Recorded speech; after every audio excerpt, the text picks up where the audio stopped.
got our football expert here who's going to join us. So, Eric, I hope you're a football expert because Lord knows you're not a hockey expert and you basically don't know anything about anything. So, what is it you've got of your great football insight? I never would have guessed Detroit would be dominating like this at halftime.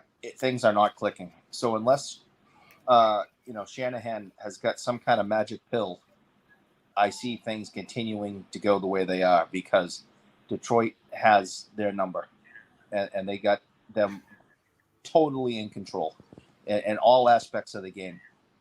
So unless some drastic changes are made at halftime, I don't see why Detroit would start allowing 49ers to creep back in. And now you guys know this is the same voice that brought you the Toronto Maple Leaf fandom, the Florida Panthers fandom, and a lot of other fandoms that worked out tremendously well in previous utterances.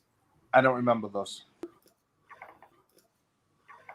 A few moments later. Here's Purdy with a lot of time. Steps into one. Launching deep, going for Brandon Ayuk. It is. Oh, he caught it off the ricochet. Penalty. Is he in? Hit him right in the face mask. And then, man, give credit there to Brandon Ayuk just staying with the play. And here is Gibbs. Up the middle, he runs into a wall. And the ball came out. Ball is loose. Who's got it? 49ers recover. They give it to Montgomery. He is swarmed. Even if you don't score a touchdown and you get stopped, you take the 3 and still stop the clock. Badgley gets into it high in the right. It's loose. Ball is loose. Kittle's going to pick it up, and that'll be that. And there it is. The 49ers are going to the Super Bowl. And,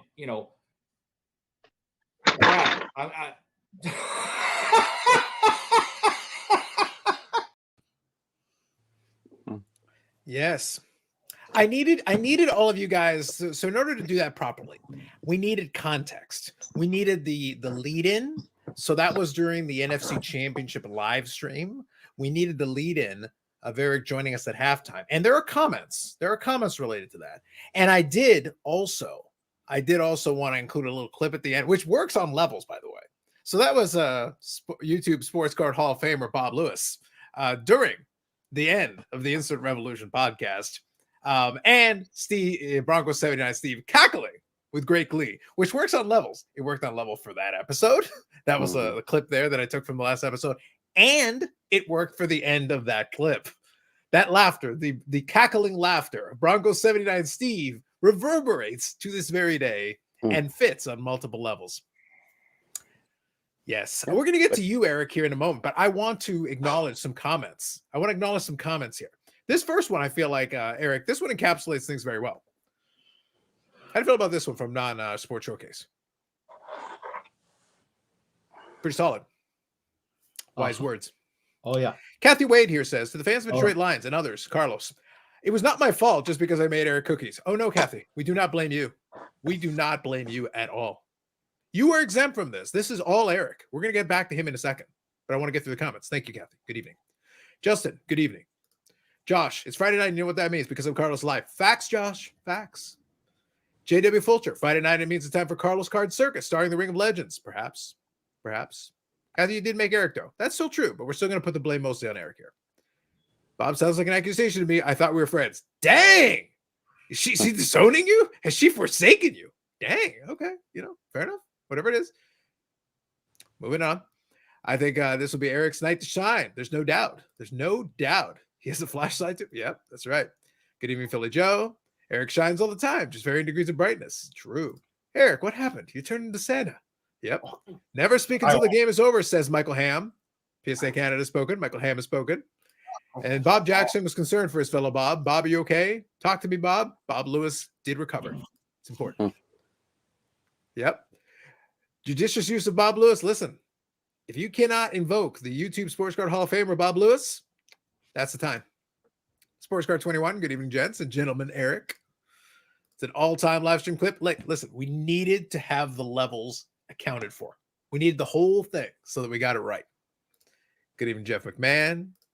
In the house. There you go. Brad, welcome to Sign Club. Facts. And what did Eric do to turn Rob Tupper Bush? Because we know it wasn't pay. True. But listen, you could have made a fortune. And unfortunately, we don't have the luxury. Now, Now, in fairness, that's not completely true because after Eric said that, I definitely placed a wager on the 49ers and made some money. But if you had followed that advice and fading Eric is the key. If you manage to fade Eric, that was a step. But if you're not doing that, then you got to make sure you account for the sponsors. So first, we're going to include that.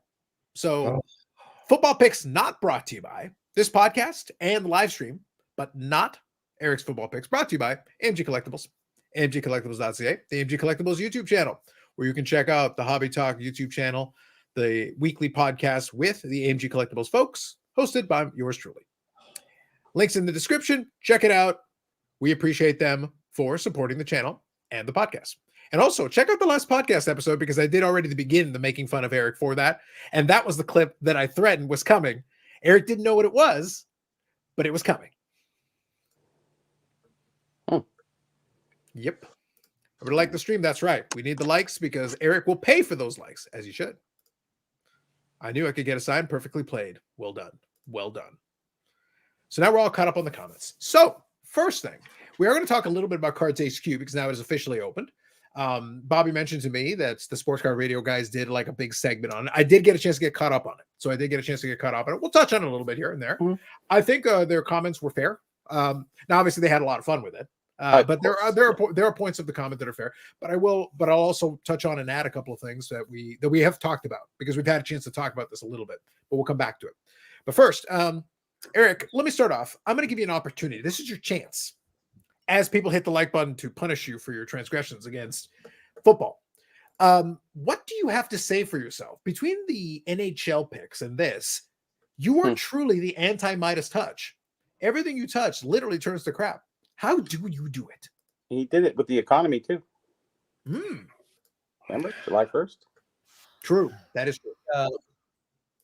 The only thing I can say is that I was on a cookie high. And, everyone knows how cookies affect me. And I could smell them in the kitchen. And Mama it knows was best. just delusions of grandeur. And, I just think that my mother needs to take more responsibility. The fact that she quickly came on here and denounced me and got in favor with everybody shows her guilt.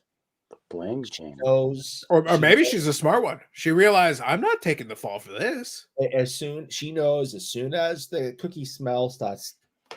What kind of cookies were they? Don't say Toll House because that doesn't mean shit in Canada. They were chocolate chip cookies. Call them chocolate. Well, chip I think these ones were House. made, Bobby. I think these ones were made cookies. These ones were actually made. No, I don't think so. Well, I think Toll House. They were kind of instant, but I'm not sure. I wasn't. Wow. I was not a part of the cookie making. All I know. Spoken like a man who's not getting cookies now. Good Lord. All I know. What kind were they? Is Male? I was doing fine, and then the cookie aroma took over, and I started talking gibberish. Good evening, name. And I just think that she should be held more accountable than what's happening here tonight. Interesting. Name That was is on a theory. Name That was is on a theory. radio show the other day. That was kind of cool. Oh yeah. Yeah. I don't even want to talk about Name. All right, do you know who Name has who has befriended, who's now a friend of Name on the Facebooks? Who's that? My mother. Of course. Yeah. So now they're plotting together. They are plotting against me. Okay. Why does your mom? Eric, literally everyone is plotting against you. So I don't have use for either one of them anymore. Cut them. That's it. I'm done. How come your mom has Facebook and you don't? Use that. He's still stuck on his MySpace page. I think so. That and Instagram. Like, does anybody use Instagram? Jeez. I didn't qualify for Facebook. Instagram can work pretty well, Bobby. Like I like it for people communicating with me through that. It's actually very handy for that. It's not meant to be. The platform is really not meant. It took over a lot of what, because YouTube used to have an instant messenger. You used to be able to send instant messages on YouTube to people, which is actually very handy. But they took that feature away, of course. But but I'll say that yeah. Well, that's kind of the reason. So I like putting this here because a lot of times we're like, oh, how do I reach you? I made it easy for you. It's right there. Because that way people can reach out and say, hey, question about this. And I can be like, yep, here you go. I had that the other day. It said, you know, that auction sniper thing you talk about? I sent them the link. Here you go. That's the one I use. Messenger is the same way with Facebook, and they're all the same. They all provide a service. But I just don't like the way you try to post pictures, and it's just too big, and you have to make an extra super white border around it so you can shrink it down so you can... If you make it a square, it's pretty much good to go. Yeah, well, it's for upright, cell phone, so that's why, right? Yep. That's exactly right. Don't be wider. I created a template in Canva. So when I use with Canva, I literally put the picture in the template. It's already a square. I just put it in the middle, and it takes care of it for me. It's a nice way of saving a little effort. Yeah, that's kind of good, templating it up. What's your AOL name? Soon. Good evening, Orlando. So Eric, that's basically your plan. You're throwing your mother under the bus. That's your end of your excuses. That's what you're going with. Well, I mean, no, I think that's the direction I'm going to go in for this evening. Under the cookie bus. I was high on cookies, and you were high, that's for sure. And I was just gibberish coming out of my mouth, and I blame her. Interesting. I did not ask for cookies. I did not beg for the cookies. Cookies were offered. You begged with your eyes, Eric. You begged with your eye. Eric, Bobby, help me out here. I've seen Eric at the expo. Whenever there's a hockey player nearby that he can bother, he like stares at them, going, "Please acknowledge me, please, please don't shun me, don't send me away." And he doesn't say that with his voice; he says it with his eyes. Yeah, one in particular, I know. Yeah. And Bobby sent me pictures this week of him. Was that recent? Yeah. And he came over to my house. I'll kill you. We played pinochle all day. No. At this point, with your back, you're not killing anybody. Liar. Timothy Smith here. That's right. Yeah, Bobby, you got him. Don't worry. You got him. You got him easy. Timothy Smith how says, his hand was right around my shoulder, and he smiled, and I almost went, "Daddy." Wow. I think the cookie aroma got the Dan Campbell when you opted to go for it on fourth down in the second half. Seems to get the best of all of us. Hey, it's at least an explanation. So for copyright purposes, that's the reason why I included just that still image of the one play, because I know. So a little tip for the other folks that do YouTube and live streams. Whenever I make one of those video packages, and clearly I enjoy them, it's one of my favorite things when the opportunity presents itself. However, little tip. I actually download it to YouTube ahead of time. So I've got it on StreamYard, obviously, but I download it to YouTube ahead of time. But I'll tell you why. I download it to YouTube ahead of time so I can have it run its copyright check first. And if it passes the copyright check without any issue, then I don't have to modify it. If it flags it for anything, I literally have it as an unlisted video. And if it flags anything, I fix it and then try it again. And if it goes through without a hitch, then I'll use it on the live stream. Otherwise, I leave it. And that's the reason why I didn't use the NFL Films footage. I could have, but you just got the audio. Yeah. Just a tip. Sure. I'm just throwing it out there for folks. Basically, if for whatever reason your channel's monetized, that's a way of saving yourself a lot of headache. Because I had that happen with the infamous missing live stream when I showed that Hulk Hogan promo. That got the whole live stream pulled. So that's the reason why it's not. It's still in the YouTube, but I can't cut out the offending piece. It won't let me.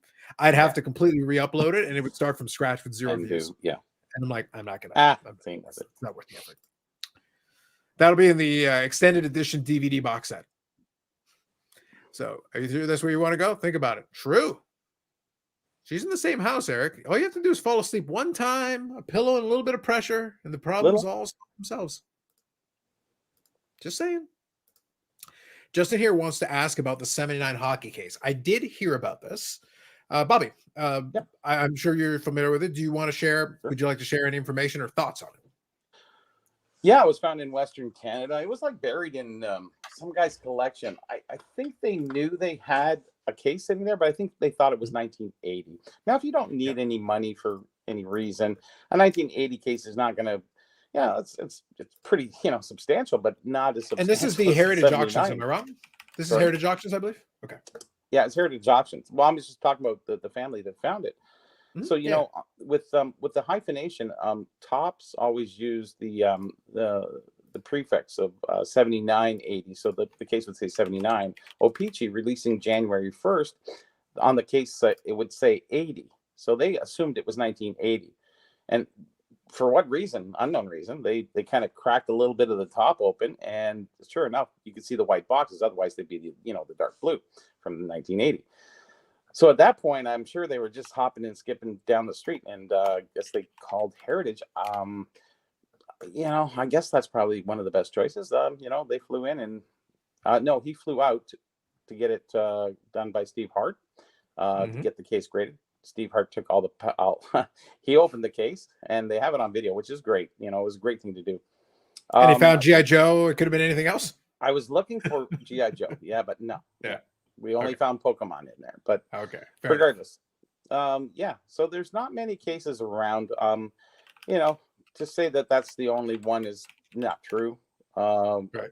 There's rumors of a lot of different other things that are out there, and sometimes you just can't disclose what you know. But at this point, it's a nice auction, but I can't see auctioning it as a solo entity of a full case. You're eliminating 99.99% of your buyers at that point. And, I guess if somebody buys it, even if they broke it up, I don't think the breakup value is really going to work out well for them, because there's so many, and 16 in a case at, if they're going from 150 to 200,000, presently, USD, you do the math on that, you're kind of well, that's what people are guesstimating what it's going to go for. Now everybody likes to overguess, but with that many, knowing that it's going to go to one person, you could get a Steinbrenner or whatever, they just, that's lunch money for those guys, so they wouldn't care.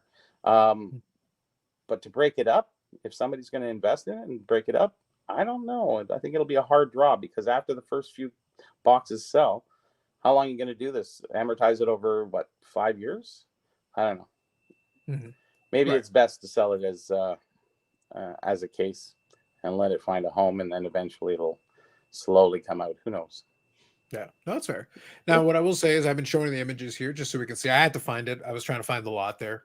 And as you can see right now, it's sitting currently at 1.575 million. With the buyer's premium, it's almost 1.9 million. That's the current bid. So Eric, make sure your next bid is going to be 1.92 with the juice. So you got to factor in the juice there.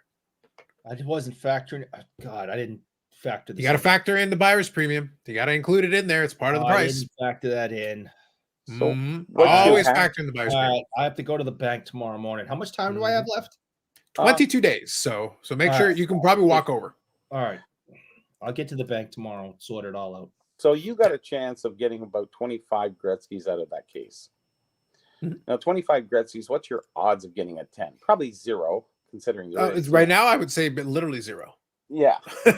Like normally, from a case, well, you get 1.7 Gretzky's per box. So basically, when you pull a card from a pack, and I think for 79, you're generally going to get a 7. There's possibility for an 8, 9, or 10, of course, but then your odds are going way high on that end. Getting a 6 possibly depends if there's a gum stain that's on the bottom. Would be back stain on the back, which would hurt the card. If it's on the front of the card, it doesn't really matter. You can remove that, but the top wouldn't be an issue either. So 14 cards per pack, 48 packs per box, 16 boxes per case. Where's the truck? Back it up. And if I went and I bought, and just out of curiosity, and I can't do the math right now, obviously, but maybe someone can. But if you went and bought 25 Gretzky 7s or even 6s, well, a 7 is worth How much is 7 worth now? Is it over $2 million? No, not close. Okay. But you have the other cards too. Yeah, all the other cards are worthless. There's nothing else in there except I think a Bobby Smith rookie card. I think that's Larry the only... Robinson's last card. No. Oh, okay, so that's 25 cents.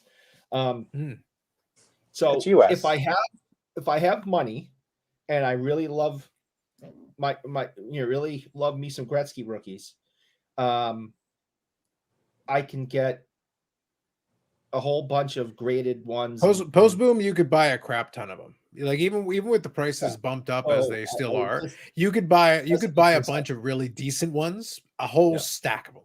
There's plenty of them out there. Right. If you're not looking for like premium, like you could get a stack. So I can get a stack for less than 2 million, right? Way less. So, yeah. A So nice this stack. doesn't make any sense to me. Yeah. It does, because it's the collectible beyond the collectible. You have the cards inside potential thereof, and then you have the sealed aspect. Now, I guess it's the first officially graded so-called case. So the unique ability of having that, that stands out to a lot of people. I think you'd be in awe if you went into somebody's, man cave, and he's got it sitting there right underneath his a glass display as a a coffee table or something like that. Oh yeah, it's just a case of Gretzky. Oh yeah. I think it's a show. I think it's a show off situation, because somebody who's spending that much money, to your point, the breakup value of the boxes isn't going to cover it. The opening, even if you Too did many in the tremendously, marketplace, which is the problem. It's not like too many. even if you boxes. did well, we said no on the 10. But let's say you had like the most amazing case of all time, great Gretzky's out of it, and you get a bunch of 8s and 9s, even a bunch of 8s and 9s, which you're doing great. At that point, you're doing tremendous. You're still not coming close to even putting a dent into the cost. Like, you're just not. Right. You're doing good, yeah, sure, but I mean, no. It'd be impressive, but like, you still have to get a grade. And again, like, let's say PSA is very generous. You do well. They look nice. You get some good eye appeal 8s and 9s. You're still not putting a dent in that price. You're not even coming close. You will with the 9s, but if you get like 4 or 5 9s, you'd be doing good. But no, you're still not coming close to the case. Now, here's the question: if that case came to market in, let's say, early 20 or 21, what would happen? It would be tremendous. That one would have been very strong. As it is, it's, by the way, let's make sure we get this right. Would you keep it 1.92 million? 1.92 million is not insulting. It's not like, it's still very good. It's still quite good. But it would have been insane at that prime time. You would break that up in boxes. Those investment 100%. Companies be all over that to break it up. Guaranteed. Yes, absolutely. Yes. And there may be somebody doing that right now, thinking about. Yeah. So here Dan says the point change gem for all submissions. These pack fresh, the odds would be much. No, not by much. The pack fresh 79 O-Pee-Chee. There's a lot of really. There's going to be a lot of ones with the O-Pee-Chee rough cut and like bad centering and goofy registration, print dots, like fish eyes out of the pack. So many. Straight out of the pack. Registration and fish eyes are the worst thing for the grand, I guess. Yes. We complained today that the card companies don't care and they're trashing the cards, and we get opening them up and they're all dinged already. And what the hell do you think they were doing in 1979? They were drinking on the job. Drugs. If they drugs, lots of drugs. There was probably a guy with a cigarette in his mouth, blowing smoke all over the damn things. There was probably had like a little whiskey flask. Oh shit! It was full bottles. So, and that's the inside word, the truth. Yeah. So here it says, I talked to a legit bidder today, and he plans on opening the boxes of the tape let go and hanging on to the rest. So that's one scenario. Like, again, if you have the money to play in this playground, you're not worried about this. This isn't something you're concerned about. That's probably very plausible. That scenario, that maybe they'll get the boxes, whichever ones seem a little bit loose. They'll just open it and be like, screw it, whatever. And then for the other ones, they'll just hang on their boxes for their purposes. Well, I think there was it 3 or more that were the tape seal had broken? I didn't do too much digging into it. I just heard about it, so I'm not sure. Yeah, I think when Steve Hart took all the boxes out, Okay. And you really have to watch those boxes because they're so heavy and square. Like the elongated boxes are easier because they're more balanced. You hit that and you pick it up on an angle, it contorts the box and can break that seal in no time. And it's actually at that time period where the tape is getting old enough that it'll start letting loose eventually. Over time, it will come off. So it's actually good to wrap them now and confirm that they are wrapped. Even if that seal comes off, it won't because of the shrink wrap. But I mean, at least it's done at this point. So I guess it was the wise thing to do rather than to leave the case sealed. But the box, we've talked about this before. Like, for assurance's sake, you got to at least take a look inside. Look, if nothing else, Steve Hart has learned from the folly of trying to authenticate a box. Has he though? Well, he's learned one thing, at least one thing. Not to grade tape. Yeah, don't do that. Rick Vintage All About Cards. Good evening, Rick. The buyer would be crazy to open those boxes. You got $2 million. You can be as crazy as you want. Listen, Rick, it's not crazy if you can just randomly blow $2 million on cardboard. Then you, my friend, are eccentric. It might be more than the key to life is not to become rich. The key to life is to make enough money that you are no longer crazy. You're eccentric. Yes. There is a line. There is a line, a point at which you cross where you were crazy $100 ago, but that extra $100 put you over the line, and now you're eccentric. The man lathers himself in chocolate sticks and runs around the neighborhood. But how much money does he have? Eccentric. Got it. Got it. If you're broke, you'd be in that case. If you're broke, you're going to jail. If you're rich enough, you are eccentric. Yep. And you'll have people follow you. Is that the secret? Sure, that's the secret. Yeah, sounds good. Hey, we got the chocolate sticks in Canada now. Watch out, they're back. That is true. That is retro. True. Yeah. He wants to open so you get to watch, enjoy the process. Hey, got to catch that content. If you do it for the content gods. Brad, stop putting my business all over the interwebs. I told you all of that in confidence, and here you are just throwing it out there. I'm never telling this guy anything ever again. Terrible. 50 Gretzky rookie PSA 7s are about $215K in total. Yeah. It would take a lot. That's why I say I think 8s and 9s would, but again, I would not expect that. I would expect 6s, 7s. Well, I'm saying your average would be a 7. So you would say there's some 8s in there, maybe 1 or 2 9s, and some 6s, maybe a 5. Yeah. It's just not going to make sense. You're not doing it as an investment. It's pretty atrocious. It's not a very good investment. If I had that much money, I would sit down, open the case, sit there, open a full box, have some fun.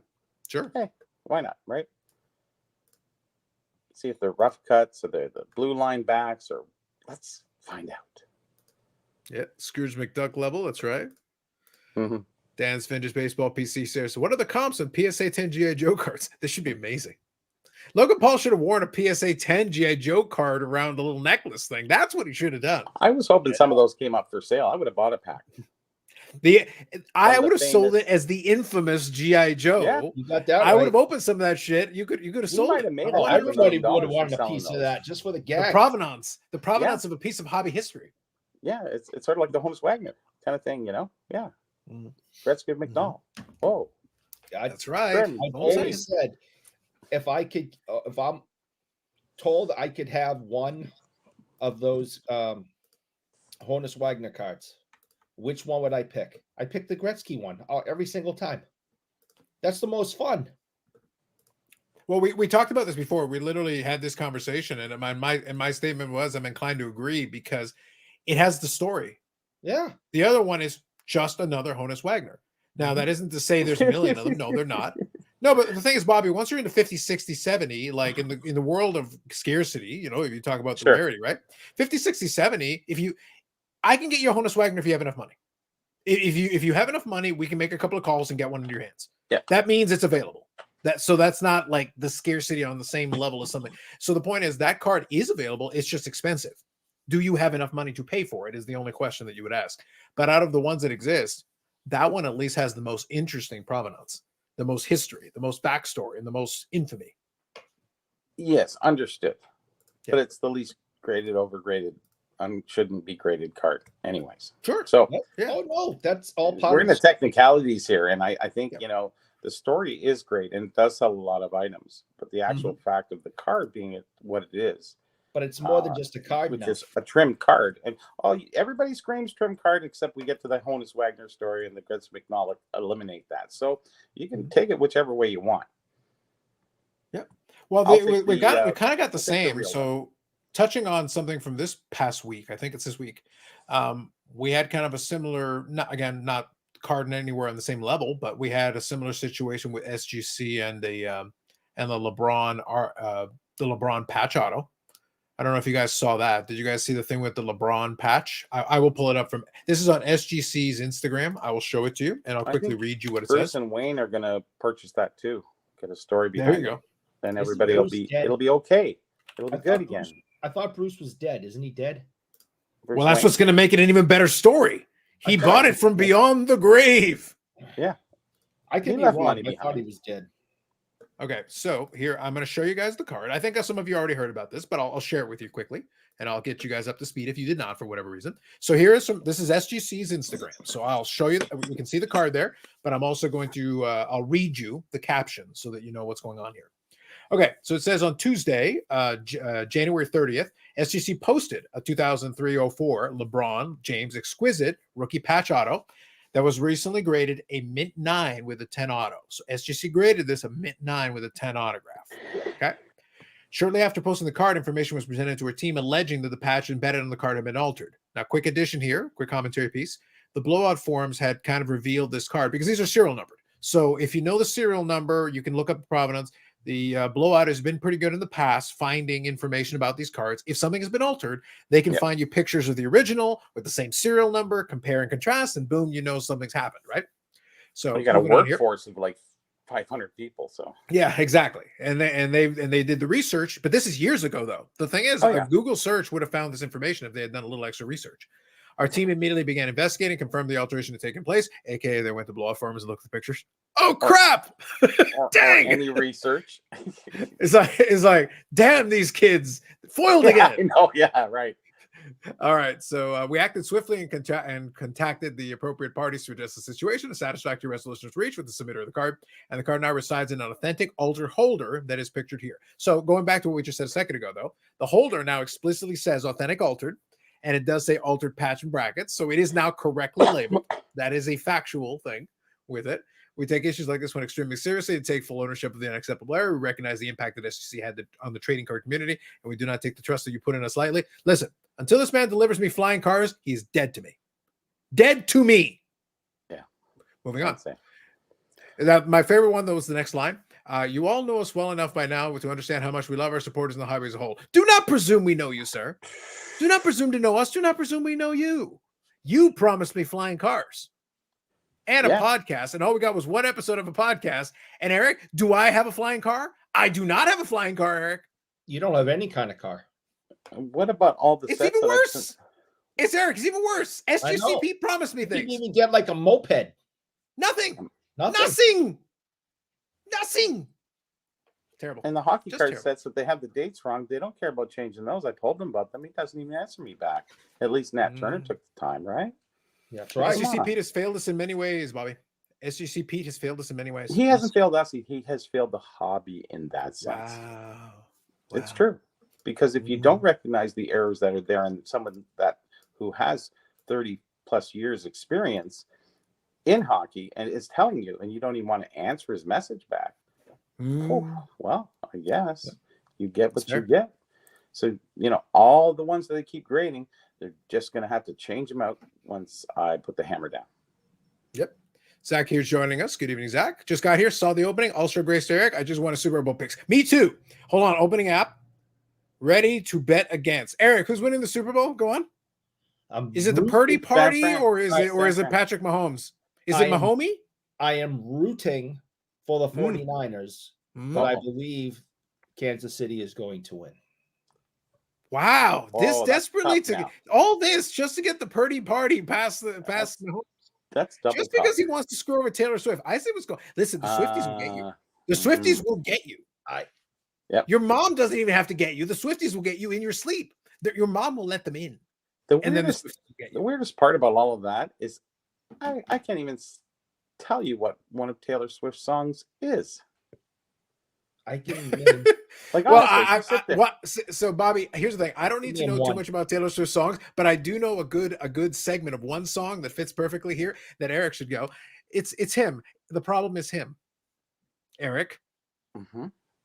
Well, that's probably true, but I don't know. The only song I know of hers is the one that's like, "Why do you have to be so mean?" Because You're probably gonna need that one too. I have a joke. I have a joke with my daughter since she was very little, regarding that, and me. Okay, that's why you know it. That's the But only reason. how can someone be the biggest star in the world and you don't even like? I know I'm not sort of in the loop, but I'm not totally out of the loop. Well, Bobby, Right. but how would you? So, okay, serious question. How would you? We talk about music occasionally, but let me ask a serious question. Sure. If you're not listening to radio anymore, I do. like I don't know if you are or not, but I'm In the saying car, I don't. sure. Oh, fair enough, fine, but I don't. So it could be the hottest song in the world about whatever, and unless it came up on my Spotify playlist somehow randomly, like there is a 0% chance that I would hear it. Yeah, but usually a song of hers should make a movie, or if it's that popular or something like that. Actually, I Mhm. watched that. I put on that movie. What was the one about the GameStop? Did you guys, No, that? I haven't seen that Is yet. it like a documentary on the whole thing where No, they it's a did the thing movie. with the stock? It's a movie, but Oh, yeah, about GameStop? Okay. documentary, Yeah. drama, whatever you want to call it. Okay. And they put the Nicki Minaj song, and I just couldn't believe it as the intro. And I'm saying that song shouldn't even be on the radio. It's so bad. Yep. And then it was just horribly done movie. I don't know who did it. It was just awful. I actually turned it off about 15 minutes in. Whoever did the Yep. score, it was horrible. It was just awful. It's not even worth the story. Not worth. It was free on Prime, Mhm. and it's recommended because nobody Mhm. else is really going to watch it. Right. Let me read a couple of these here. I'll get caught up real quick. Bubbles says, "Yeah, give those an altered card the Scarlet Letter." That's fine. Like here's my thing. Like we're gonna make fun of them. We're gonna tease them for this because, frankly, again, the promise of flying cars and things. We were promised a lot of things. They should stop questioning these things. So that's how you do If it. I hear we don't take this lightly, well, yeah, everybody says that. It's like, okay, that's the stock thing to say. It's actually it's probably Google it, and it's like, yeah, I'll start out as we don't take these things lightly. Yeah, okay. Yep. Orlando says he promises set registry. That's another one. So the point is, my recommendation. Look, here's the thing. I don't have any issue with SGC Pete. I don't care about him one way or the other. With due respect, I think he's done a great job marketing himself and doing a lot of things. The problem is, and his mistake, and I've had this conversation with Bobbles. We've had this conversation with a lot of folks. One of their biggest mistakes is they just keep promising things. Stop it. Just finish something, and then say, "Hey, here is a completed thing. Enjoy." Just finish something. That's because politician they've got a stuff. million Promise projects. the world and give them Nothing. But what happens though is people start remembering when you make it a consistent habit of promising things, and 6 months go by, a year go by, and it's like, okay, so when? Oh, we're working on it. Well, then stop telling us you're working on anything. Just work on it until you got something, and when you got something, let people know. Well, that's what you tell Eric. When am I going to stop paying for the like button? And we're working on it. Working on it, yes. Working on it. Double D And we don't vintage take here. that lightly. No. We do not. We take it very seriously. Eric, you know us that we take it seriously. Yeah. This is a serious YouTube channel, sir. Tis. Again, I'm going to come back. I'm going to come back to the YouTube Sports Card Hall of Fame here in a couple of minutes. We're not there Yes, yet, but we're that'll about to be get there. interesting. But when we get there, I'm going to remind you Serious. that a lot Don't of do it people till I get back. emphasized Don't do the it till I get back. One seriousness sec. of this live stream and podcast, because again, this is seriously serious business, and I take it seriously. Mhm. Moving on. So, good evening. Zach here says, "Hey, if Eric was smart, he would charge us for this." Eric is not a smart man. SGC promising episode 2 is like my dad promising a trip to Disney World. Both abandon us. The feels. I feel the feels. Dan's Vintage Card PC. Has anyone checked out the Cards HQ live cam lately? So No. I know the Sports Card Radio guys did talk about this. Now I had to go check it out for myself because I didn't see the live. So I had to go check it out for myself. Apparently, though, so they have a live feed in the like personal break section, that little poker table thing they had. So when we went through the walkthrough with Ham, they got the little poker table thing. They're actually live streaming that. But I'm like, that's stupid. Why would you literally have the live stream going the whole time in the middle of the day? So let me quickly backtrack here for a second. I did a video back in mid-December before any of the openings, even the soft opening or anything, talking about I was reacting to a podcast that Jeff Wilson did talking about his business model, the live selling, the 24/7, whatever. And I was discussing that particular thing. I went back to listen to it earlier today just to get myself caught up again. And when I listened to it again, even though I wasn't specifically focusing on this, the Sports Guy Radio has touched on something which I agree with, which is day to day, that store is going to be a ghost town because retail, why would somebody on a Tuesday at 3 p.m, unless they don't work or their shift work or something, be walking into a card store? So that means a good chunk of the day in retail is super quiet. Nobody needs to walk into a card store at 10 or 11 or midday in the morning on a weekday necessarily. Now, the reason I'm referencing that video from the middle of December is that even though I was talking about live selling, that's where I was specifically focusing on. I said in that video that at some point I believe they're going to have to pivot, and I still believe that. If that thing lasts any amount of time, 6 months, I don't care what it is, 3 months, like 90% of his sales are going to have to be online. There's a 0% chance that foot traffic is ever going to carry the day in that store. No way. With the cost and everything associated to it, you can have it. You can make it like a destination thing where people will come on weekends or certain specific times. Maybe there's an event. Maybe you get the culture collision thing and you can run a trade night out of that. Okay. You set up an event, something like that. Sure. Then the space becomes really useful. It makes a lot of sense. But day to day in the middle of the week, yeah, it's going to be a ghost town. If you're going to make money, it's going to be because you're making online sales and there's somebody in the back packing up eBay packages. That's the only way. Or you've got some breakers. If you can make that work, if you can have breakers and make money doing that, that makes sense to me. That's the only way you're going to make money. It's not going to be somebody walking in 3 p.m. on Wednesday and buying a whole bunch of shit from your showcases. Am I losing my mind here, Eric? Like, there's no way. That's not going to be where you're going to make most of your money. There's no way. You know, as someone who works in a large store, it is, you know, there's not a lot of foot traffic during the day. Yeah. Our eBay guys are extremely busy during the day. We definitely have people that come in, you know, that maybe work in the afternoon, so they're in there in the mornings, whatever. But in the summertime, where we have a good flow of people throughout, it's mostly, you know, younger people, kids, you know, parents are bringing them in, or they came on their own. You know, and we all know over the last few years, somehow all these kids have more money than the adults. So the kids are in there spending like crazy. So right now, like, weekends are obviously the big time. Yeah. You know, it's pretty busy Saturday and Sunday, Saturday especially. You know, so yeah, it is going to change in the summer, and it is going to change when the baseball season starts. For them, you know, if we were outside of Fenway Park, we'd be doing even, you know, better. The store would be doing even better than it already does, you know, here.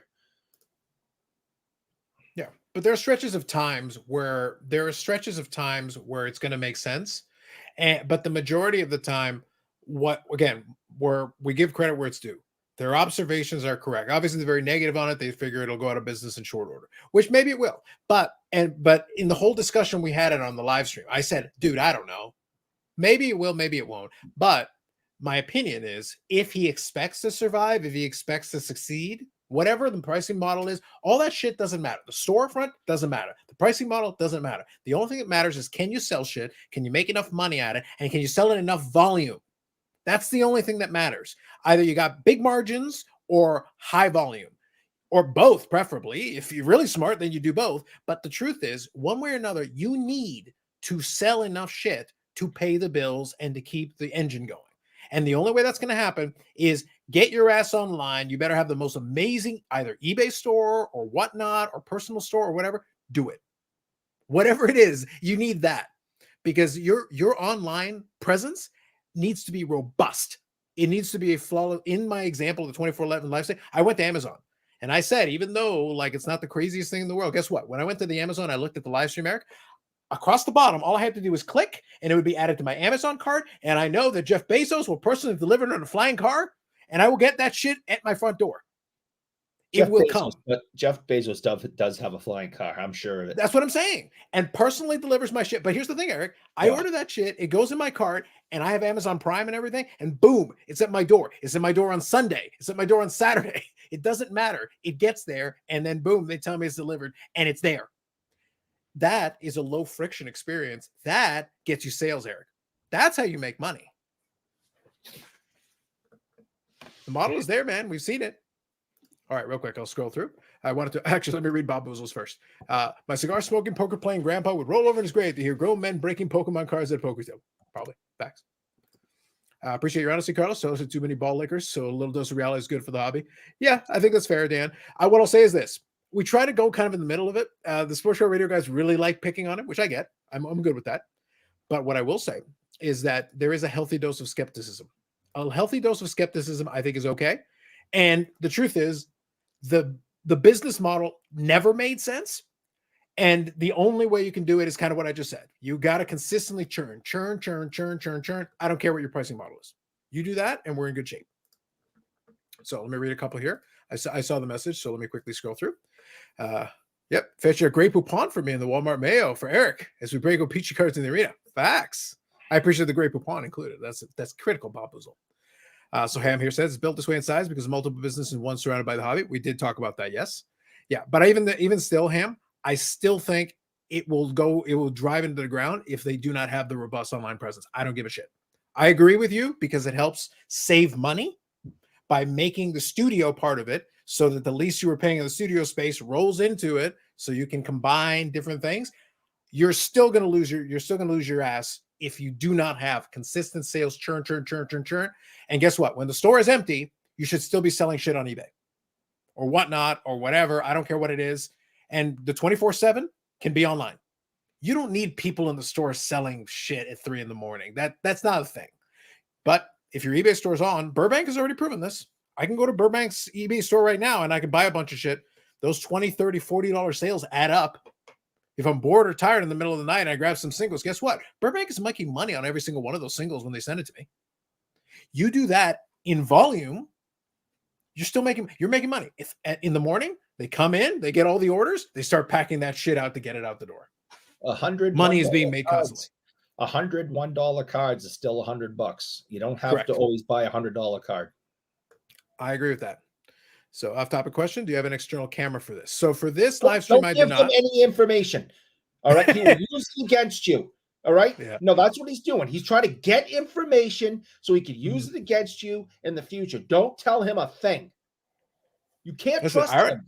I've already told him a lot of your dirty secrents. So you can't trust him. Name's already built a file on you, man. So for this, I just use the webcam on the computer name. Also, because I use the StreamYard, the 720p, it's not worth it for me to use a higher end camera. But if you wanted to do something with a higher end camera, I own external cameras that I use for my videos when I'm recording something myself. But if I'm using this, I'm just going to use that. It works really well. I played around with some other webcams and things, but they're okay. If you really want to be fancy, there are some. I know Neo Cards and Comics has one that he uses, and I think Dakota Sports Card Anonymous used to use one for a while. I think it's a ZV1, something like that. There's a camera that is very good for connecting to the computer so that you can do it. It gets a nice crisp image, but it's not worth it if you're only broadcasting in 720. There's no point in spending the extra money. He's going to hack you now. Terrible. By the way, Name, if you want, you can promote. I got a chance finally to listen to your podcast, so feel free if you want to promote it. Put the name in the chat. Feel free. Name has got a podcast if you guys want to check it out, but you got to put the name in. I don't have it off the top of my head, but feel free to share it if you wish. Oh, by the way, Ham, if you wish, I know you got a chance to see the Cards HQ and do the videos, and I was actually going to link to one of them tonight as well.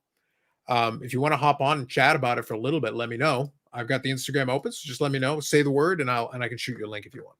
Just let me know. So I believe they're running out of card inventory. They have not even started selling raw cards.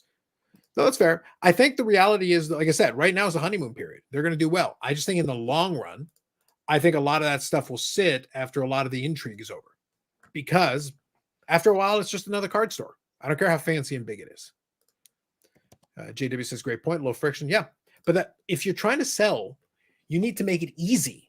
It can't just be like everybody else. I don't care how fancy your marketing is. I don't care how interesting you're trying to make it. You're trying to be innovative, but the reality is he's taking stuff that already exists and just mushing it together and pretending that's innovation. It's not necessarily innovation.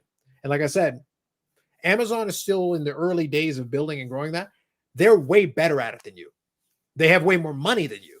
And even still, they're taking baby steps. They're not running to like a full sprint. But they've done a lot of things very well. There's a lot of elements of it because the fulfillment part's already done. All those products are in the Amazon warehouse. So when they want to ship that shit to you, it's ready to go. They don't need to pack it up and do whatever. When you're ready, you order it, they'll have it directly in a box and sent your way. Done. Am I looking for a live stream video for HQ? I could not find it. It is on. I will give you guys the link to it. I can tell you guys where it is. Let's see here if I have. Okay, so I will actually show you guys for the hell of it, just for fun. I can actually show you right now. If you're ready, psychologically, you're prepared for this. Eric, are you ready to see HQ live? Yeah. Hold on. Let me. I need you to brace yourselves, Bobby. All right, I'm ready. We're now doing live coverage from Cards HQ Live. Here we go. Oh God! All right, I'm ready. God, this will be good. Here it Can we is. narrate? Let's go. Whoa!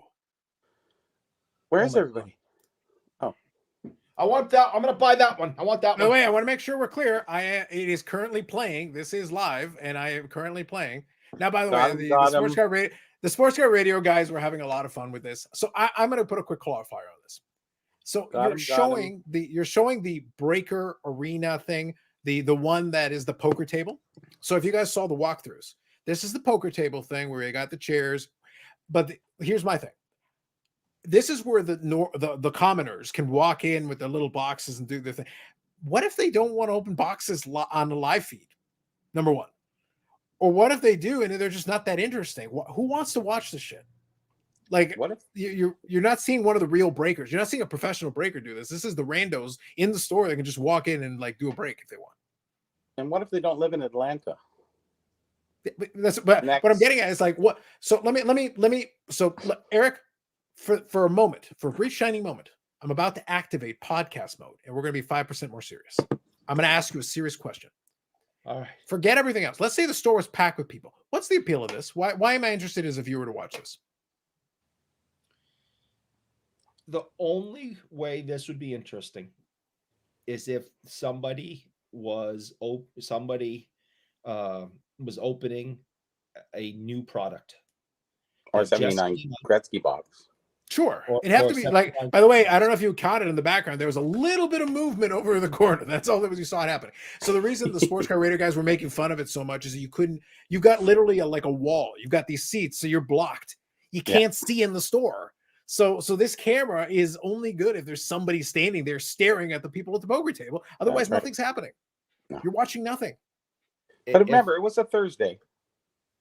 If a brand new but now it's a Friday. If a brand new product got released today and somebody went in and bought a box and they offered for them to sit down and do that, people would be interested to see what the product looked like first, what's coming in a box, what's coming in a pack. So that would be interesting. Yeah. But so to be clear, it's Cards HQ Breaker Arena. That's the name of the YouTube channel that this is on. Mm-hmm. But I don't see the appeal. I want to see the breakers they actually hire to do this. If I'm going to watch something live from Cards HQ, then I want to actually see whoever they hire to be breakers for the shop. That's what I actually want to see.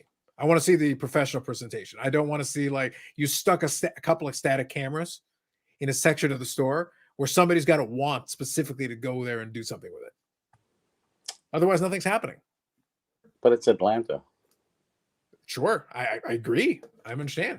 I'm going to keep saying that because it's Atlanta. It's not New York. It's not California. It's Atlanta. It's not even Chicago. You're saying it's Atlanta. It's Atlanta. Yeah. Like I said, Vegas, you're rocking. Yeah. You got Vegas, Bobby. I'm putting a camera onto the strip in Vegas. I'm just turning it around. Yeah. Trust me, people will watch that shit, Eric. People will watch all that day shit long. all day. Leave that on 24/7. Zach says people are obsessing about the space. We don't know what his red is. Maybe he got that cheaper than anything he could have had the price. I know he got a decent deal on it from his own discussions on the podcast. But here's the truth: I don't care if it's $1,000 a day, unless I don't think the foot traffic most days will even cover that. No, Like it's it, Atlanta. and with personnel for the price of actually paying the staff, you'll lose money anyway. You have to be doing online sales. There's the only way you're actually going to make any money out of this thing. You can have some good days. By the way, maybe on the weekend it picks up. Maybe you got a big event, do another trade night. Well, you don't have too much further down to go. I believe as long as the hobby is healthy like it's been, the store will do fine and make money. They haven't even started the repack yet. Well, the repack, there you go. That's a different thing. Yep. There you go. I gave you a shout on one of the episodes. Awesome. I'll have to check it out. So thank you for that. Appreciate it. Him in the town. Yep. It's one of my concerns. Buying that much inventory that would be at card shows aggressively buying crazy. Yes. No problem. Going around for a bit and pick up some snacks. I'll be back later. Get some chocolate sticks for Eric while you're there. Yep. Thought you could see the store. No, alas, you don't see much. That's kind of the thing. It's not very interesting. He could advance and have a show there every weekend. So, Bobby, like, here's the thing. No joke. And by the way, like, I should charge G off for this shit. Look, it was stupid. Why on earth, if it was me, and I'm telling him, okay, you got all this technology, you got all these fucking cameras. Dude, you need to have a camera where action is. I want a camera. You don't even have to have the audio on, but I want a camera near the buying desk. I want the camera in the higher impact zones where people are actually moving around. I want looking down and down showcases as people are doing stuff. I want to make sure I have events going on during the day where even if, okay, let's say the store is super quiet. Eric, let's say we got a little downtime. Why can't one of the staff be over on the live stream chatting with the handful of folks that are there, and maybe more people come in to join, interact with them for an hour. Just sit there for an hour and go, hey guys, so we got stuff going on in the store, people are doing whatever. And guess what? Maybe you could review a product, talk about it, do something. I don't care. Anything. Next person comes in, buys a box, gets 10% off. I don't know. But just make it interesting so you are then interacting with the live chat and making it engaging and giving people a reason to tune in. That's more interesting. You do that, then you're in business. I don't want to see him fail, but I mean, like, honestly, it's Atlanta. I said that before. I'll say it again. It's fucking Atlanta. Okay. I don't know. I've never heard of sports cards, and put Atlanta in the same sentence ever. Yeah. Except now. Right. I like this. I like the name of his store, but I think most people, you'll have these old ladies walking in thinking it's, hey, I need a birthday card, so I might as well go to the card HQ and get a birthday card for people my little Eric, and looking for sports equipment. Okay, equipment. Yeah, there you go. The sports world, they come in all the time. I'm looking for some, lacrosse sticks.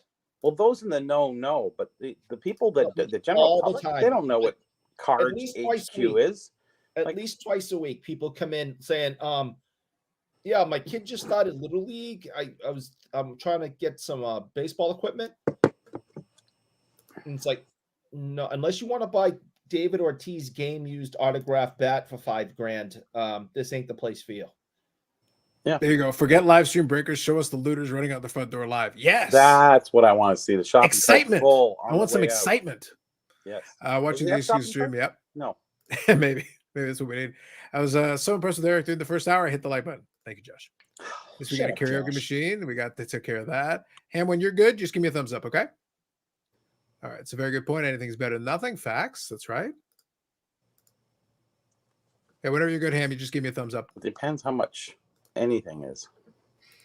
All right. You guys hear me all right? Michael Ham, how are you? Yep. I'm just going to turn you down a little bit because you sound very clear, but you're good.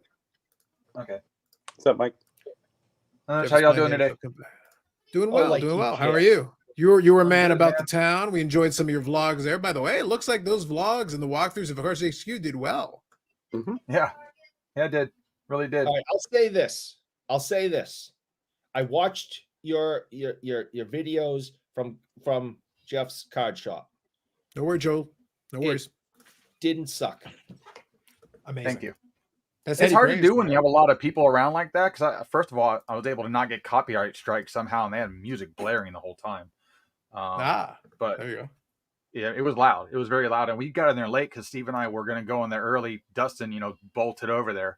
right after the show. We left a little early, and Steven and I were like, we're going to go chill for like 30 minutes, and then we'll just come over. If it's too busy, let us know. He's like, there's a line out the door. And we're like, all right, we're going to Taco Mac, which is it sounds like a taco place, but it's actually just a sports bar that's predominantly in like Georgia Card HQ? only. Yeah. Mm-hmm. And I'm going to tell you this right now, those chicken wings, I had them 2 nights in a row. Me and Steve had them 2 nights in a row because of how damn good they were. They're oven roasted chicken wings. And I'm trying to figure out how I can franchise one here in Tampa because it's only in Georgia. Okay. It's that good. They have like 50 drive? beers on tap. It's fantastic. It's great sports bar. Drive for you, Mike? But I was like, wow. I mean, if you have that, because remember, what you don't realize, or at least I don't know if anybody looked at where HQ is actually at. It's right next door to a liquor store and an AMC movie theater. Huge. I did see the theater, the movie theater. I saw for sure. Yeah. Yep. Well, you missed the alcohol place next door too. There you go. But and then you have the Taco Mac place. Literally, you can just walk down to it, and then there's another restaurant right next to that. That's kind of mid higher end. Outside the sports bar. So just from that interaction and being so close to the stadium for baseball, especially, and all the other events that go on, I think what's going to end up happening is he's going to end up doing a lot of partnering with a lot of other people and events and teams and whatever it may be, that the store will always have something going on. Yes, during the week, it's probably going to be slow like every other store on the planet. I think events is going to be a strength if they can manage to do that on a consistent basis. No, so to be clear, so we're 100% on board with each other. So we'll do the 5% more mature for a second. But the reality is the space is good for events. So you have to make sure you organize them. It's on you as Cards HQ to make arrangements, because day to day, as nice as it looks, here's the deal. As nice as it looks, I'm not going out of my way. If I'm looking at it from a content perspective, then sure, great, that's not. Or if I happen to be in Atlanta, I'm a card collector, awesome, great. But other than that, I don't give a shit. You could have the nicest card store in recorded history. I am not going out of my way. My only question is, do you have shit I want? And truthfully, the majority of us are not within driving distance. We're far, far away. We're not coming there. Guess what? There's a good chance I may never, ever set foot in that place. So can you still sell things to me? If the answer is yes, then that's going to expand your possibilities. And the answer is yes. You need a way to sell me shit. We saw, I don't know if you saw the part of the video where they have the machine. I had it especially on the VIP night with nobody in there, where they can walk that up and down an aisle for anybody anywhere in the world and show them cards that they may have to purchase. And they're probably going to do some type of a live feed whatnot selling that way too, possibly. I would expect so. That part I'm confident in, but I'm just saying, if you're going to make you're going to make the money not on the exciting sizzle reel stuff, the majority of it is going to be like, do you have some kind of a platform where I can go on here, search for shit, and go add to cart, add to cart, add to cart? Look, I'm glad you got a machine. Some of the pictures, I need to hit add to cart. Remember, some of the pictures have barcodes on it, so I'm assuming at some point that barcode list of items will be available for somebody to go and look at. Again, this is in its infancy. So we got to really, that's why I said 3 months is going to give me a really good idea of where it's going and how well it can survive. The first 3 months, this is the honeymoon period. Everything's going to be great. There's going to be fun stuff. After 3 months, what are they running into? What are their dilemmas? Because like I said, when I was there, I know 2 other vendors that bought over 100 slabs during that event, that opening event. Now, important question in that vein, since you bring it up. How many of those slabs was Steve able to fit into Das Boot? For legal reasons, you're not going to answer is what you're saying. For legal reasons, you're not answering that question. Legally, I can't answer that. That's correct. Okay. Just checking. I still have an open relationship with them. So okay. So Dan's vintage baseball PCs. For you, Mike. Oh, I flew in. I'm from Tampa. It's an hour and I don't know, probably 15-minute flight. So it's a longer drive from the airport to that location, because that was literally 4 minutes from my hotel. From where, and I was in the hotel where you could walk to the actual card show. Well, so you really got me interested in going, actually, because that wing place sounds great. It's fantastic. There you go. So if I'm going to go to the wing place and like wave by Cards HQ, just wave. Yeah, but Carlos, here's a question. There's a video of it in one of my videos. I think Steve had it in his too as well, where you can get 5 or up to 4 flavors. So it's 5 flavors per wing type deal. That's amazing. They were fantastic. And let me tell you this, a service there, fantastic. I'm not used to service and people that nice. and managers. You're used to being Florida man, and like half of them are like, run, and you just go like, grab what you can. Everybody in Florida is from somewhere else but me, so it's not my fault. Right. You will not take responsibility for Florida man. So here's a question for you, Carlos. So Carlos, Legends was one of the largest sports card shops in Toronto. I guess probably Canada at that time. At that time, it would have been probably one of the biggest in Canada. And how many times did you go? Well, I went to a lot of Jays games, so for me it was easy. For me, it would just be up the street. So real quick, convenience. I think it's a good comp. So I'll share with a few differences. A few comparing. Okay. Let me read Dan's comment here, and then since it includes Ham, and then I'll because it's a good comp. Excellent video, Cards HQ, Michael Ham. The closest pricing were very. I agree. I shouted out your video. I thought it was really well done. So I appreciated the walkthrough. And I'm going to share the follow-up one for the actual trade night. I'll share that in the description of this video, so you guys can check that out. They already did well with Ham. He's already got plenty of views. But if you guys want to check it out, we'll include a link in the description for you on the live stream. But if you want to see Bobby Orr cards though in his video, don't blink, because he'll go right up to look at Pokemon cards for like an hour and a half, right? And then there'll be a 1968 Bobby Orr card, and he'll just go. Well, he wanted to see TCGs, but he only glossed over the non-sports. Like he wanted to focus on his Bobby Orr cards around, probably more than Pokemon. Oh yeah, no doubt. Go on. So to answer kind of Bobby's thoughts. So for folks that aren't familiar, Legends of the Game was a card shop that existed in Toronto. I want to say it started in the early 90s, maybe late 80s. I don't know exactly when they opened it up. Yeah. It would have been something. But what happened was at that time, so it wasn't 14,000 square feet. But it was a pretty decent sized shop. It was a pretty decent because it went long, and it was had to be 4,000 square feet. Probably. Now you got to think late 80s, early 90s, 4,000, 5,000 square feet of sports cards is like, holy crap, this is pretty. And this is in downtown Toronto, in the core, up the street from the Dome. So you can go to the Jays game. Literally, you walk up the street in a straight line and you could hit it. And stop at Wayne Gretzky's restaurant along the way. Correct. And go to Don Cherry's across the street. It was all there. And actually, Maple Leaf Gardens wasn't far away anyways, right? And there was a Shopsy's TV City that was just down the street there. And for many years, it was there. And it basically, I would go eat. So basically what we do is we go to the game, before the game, we'd go eat at the Shopsy's. It was there. We'd hang out, grab a bite to eat, and then walk up the street. I think it was the same theater. It was like there was a theater there kind of in between the two. So you'd walk this way, hit it up in the corner, and it was this big old shop. And the thing is, the shop had wax, had singles, had the sections, non-sports. All the different sports were covered. You had binders. I used to go out there and I'd buy 50s baseball. I'd go buy all their beat-up stuff at $1 a piece. And I go sell that shit on eBay. But the point is that they had it and you could open up binders. So vintage, modern, all the things, unopened packs, boxes, everything you want, and displays, which included sports memorabilia, all kinds of programs, equipment, all kinds of nice jerseys. You could buy full thing. So think about the shop. This is the shop that signing guests. Yeah, this is the 100%. This is the shop that Fanatics is talking about today, and it was 30, 40 years ago. So they were way ahead of the game back then, pun intended, and they were in a prime location. But think of the cost of the rent in that kind of a district. But they ran that place for years until eventually times became tough, and then it got split in half, and then eventually it went away.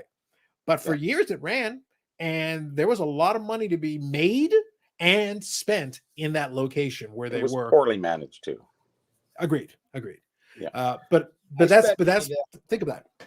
But I went there 4 times a year, 5 times a year. I buy wax packs, 72 packs, $50. They're with 1,500 now. It's like crazy. Anyways, it was the great place to go, but it was downtown, and you didn't always want to go downtown. I was from the east side of Toronto, so getting there was a little bit inconvenient. You were at a game, sure, it was great. Yeah, you have to incorporate your time into that. Yeah, I go about 15 to 20 games a year for many years, so for me, it was automatically that was a very easy. I didn't have to do too much to justify a trip. I'm already going down to catch the game, so boom, I'd make a visit to Legends on a semi-regular basis. But again, it was very convenient to locate. I take the GO train over, boom, Union Station. There's the baseball stadium, and again up the street is this shop, and you got restaurants and things all around. Like you're right in the middle of everything.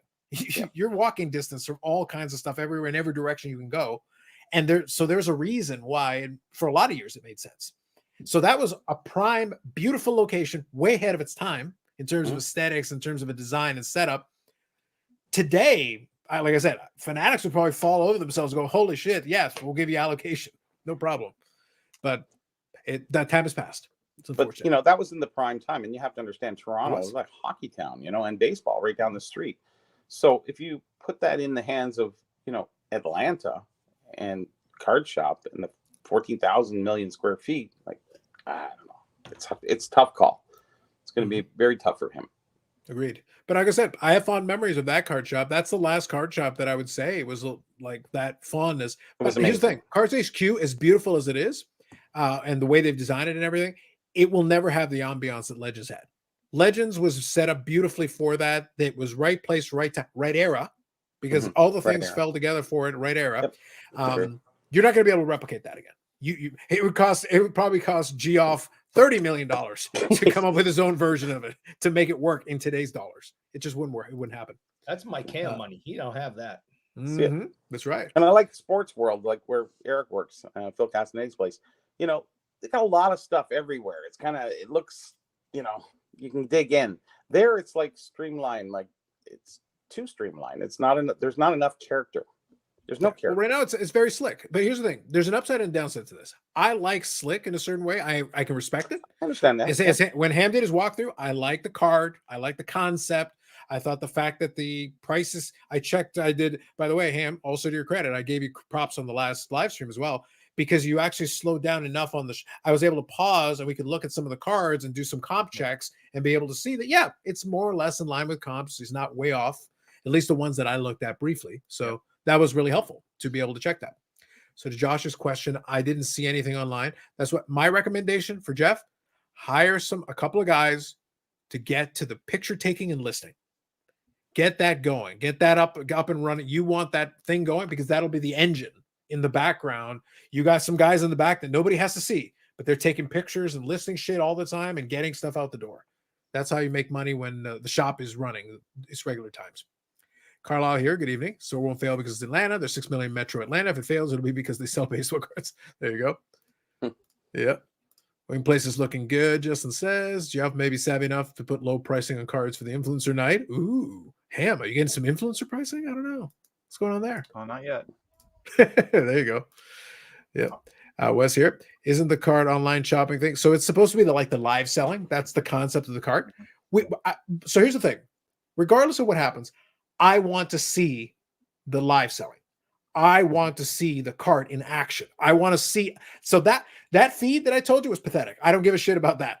I don't care about seeing the poker table and all that bullshit. I don't care. I want to see the live selling. That is what I'm interested in. Somebody call me when that gets turned on because I'm interested. I think the poker table is really going to be like where it's not being used right now. So somebody can go in there and break it. So I think that's going to be much more valuable to the younger crowd that they don't have setups at home.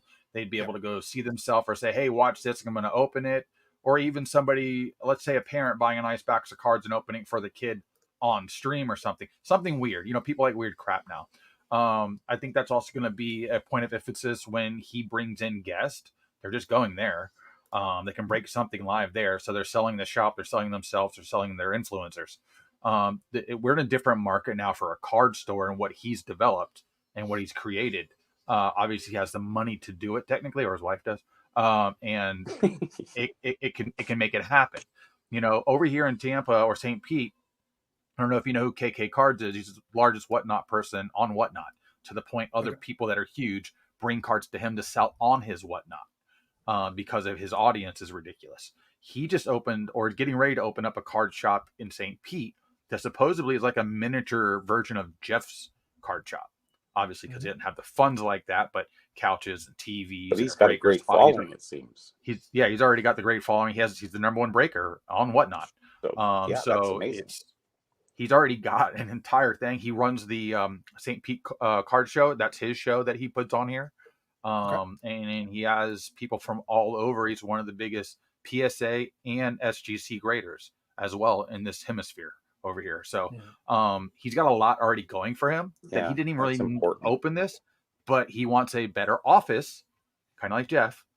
So he's bringing it all into one so that you have a location to go to. And we already have like 3 or 4 card shops in St. Pete. They're just small.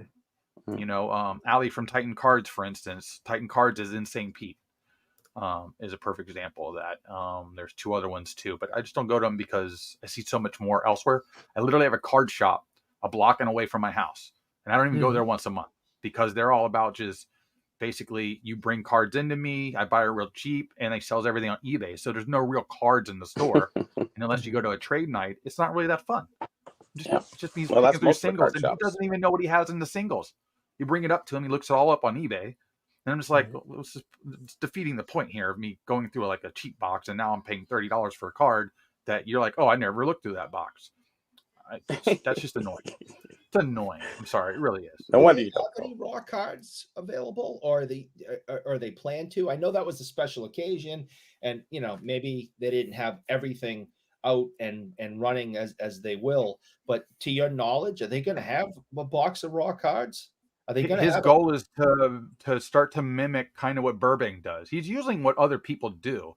He's just starting with, you know, the nuts and bolts of the operation, and then working into it. Because I mean, even when they're buying cards right now, they're only buying graded cards, not buying anything raw. And there's more money into raw to grade to sell than there is just buying grade. But he needs to know that the people buying can look at real prices and not get misled, or may not know what they're looking for. So I think it's also getting the right people in there in a larger group. Otherwise, you're always waiting for 1 to 3 people to look at a card. If you get a line of people, like when they were even at the show buying cards, they were buying at 80% comps. So you can go stand in line, but you got to sit there and they have to look up every card. It has to get approved, and then they give you cash, straight cash. Boom, here's your cash. But that creates a line of people, and that takes a while. And I'm like, I'm not going to sit here for 45 minutes to waste time at the show, which goes by in 5 seconds, to try and sell some cards. It just, you know, but if you're going into the store to do it and you're local or something, that's different. Now, I don't know how they're buying cards remotely. If there's going to be an option to, hey, I already have a graded card. It is what it is. Because listen, that's what a slab is, what it is. Do you want to buy it from me? And then I mail it to you and track it. I don't know if they're going to do that in the future. But when I was there, the inventory was getting dinged hard. And I don't know how fast it can recoup the amount of inventory they honestly sold that one night. Right.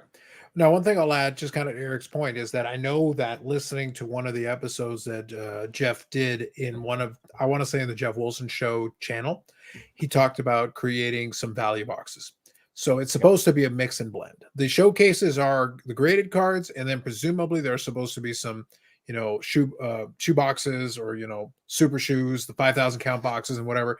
And presumably that's where you're going to get a lot of your raw cards. So if you're going to get raw cards, it's going to be in those situations, because having those kind of boxes is as a shop like that, you still need those, because there are going to be people who want in like, hey, you know, I want some Ronald Acuñas, but I only want like $5 Ronald Acuñas. So you're probably not going to get too many slab ones there necessarily.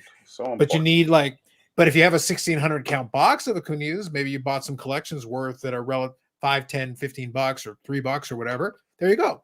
Boom, put together a stack, and here it is. You're done. Certainly enough space with the store being so big. If you're going in there to look at one specific sport, obviously you can shave a lot of time off. But if you're going to just walk around and look at pretty much about everything, you're going to be in there for 35, 40 minutes at minimum. It's just a lot. That's to your look at. average visit, anyways, to any card shop. Should be at least an hour or 2. Yeah. Yep. So my card shop, since you can go you into mentioned 10 minutes in and out. Yeah, I know. Certain ones, right? There you go.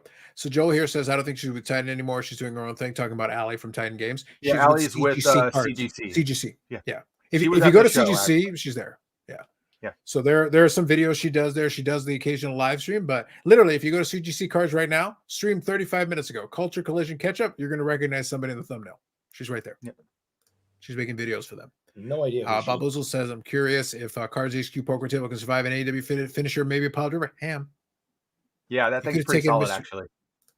There's nothing, no expense was spared. Even the audio system is hanging up in the ceiling. I mean, thousands and thousands and thousands of dollars.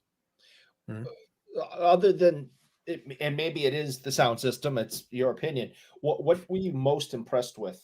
Was there one specific thing? Was there just that setup they have where they do all the live. They Yeah. have technically 3 sections in that one room, and it's a fishbowl, so you can look in from the outside and watch them doing a show. And right now, they don't have anything to cover that. So if you're in the background making faces during a live, I don't know how they can stop you. I mean, Ham, this is the selling point. This is what I want. I want lives from the studio, and then I want the people in the background going, ah! Yeah. During the most inappropriate moments, Teapot's sitting there talking about some random comment. They're doing the who's their sponsor? They got like one of the auction houses. They've got one of the miscellaneous auction houses they do for their whatever. So one of them. It's not even like a good one. It's one of the miscellaneous Pristine Auctions. Pristine. That's the one. Okay, yep. So they'll do their promo for Pristine Auction. Right at that moment, you got Bougie Eric in the background going, ah! You could. Just tapping the glass. I go, please take this man away. Wouldn't be the first time. Everything in there is a good setup. Even the bathroom was nice. So I can even talk about the bathroom was nice too. And they didn't cheap out with bad toilet paper or anything. So wow. They go with 3-ply Ham? They're going like hardcore, like, ooh, 3-ply? Ooh, fancy. Northern quicker picker upper. Ham, what you're describing to me is a business that went out of business yesterday. They have another section too behind the wall that I believe has offices also in there that are hidden. They didn't really show that to anybody because there's a whole nother section. And then right when you walk into the right where they had the kind of the logo set up where you could take pictures, that's a whole nother section that they didn't even load out for that opening. That they have a whole bunch more space just in that one location to add a whole bunch more cards, product, whatever it may be. Whether it's plushies, I don't know what they start doing. They start selling Pokemon plushies. They'll probably make a bunch of money doing that too. Yeah. So Bob Boozle says, nothing gets the crowds roaring like market movers, charts, and grabs. Bob Boozle, you're thinking about this the wrong way.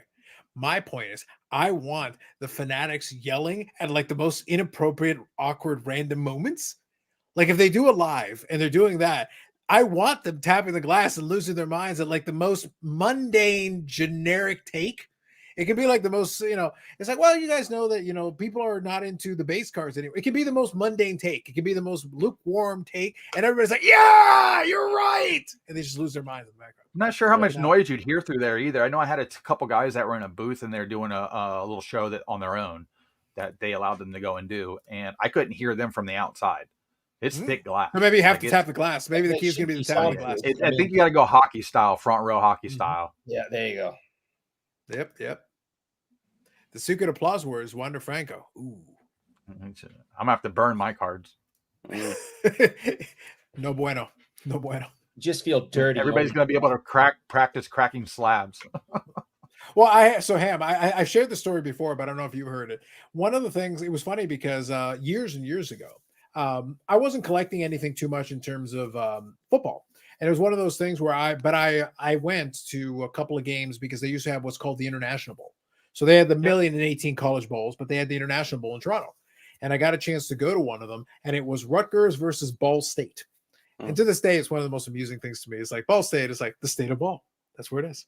I just like, it's like a trivia question that I feel like I should ask people. It's like, all right, where's Ball State?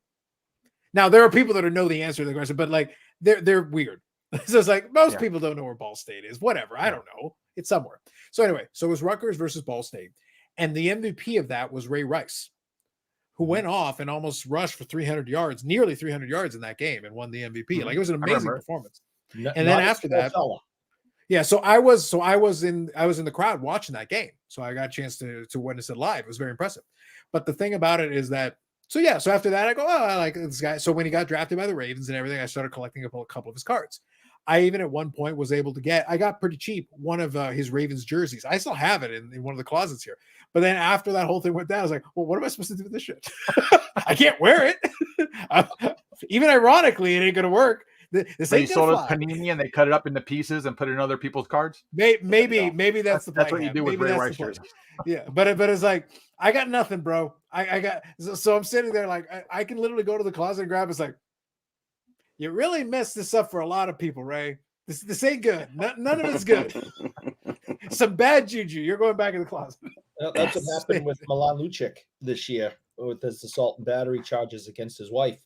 That his cards are all, and nobody wants to wear his jersey. And I mean, there's been people coming in to the shop collecting Lucic stuff for, since 2011.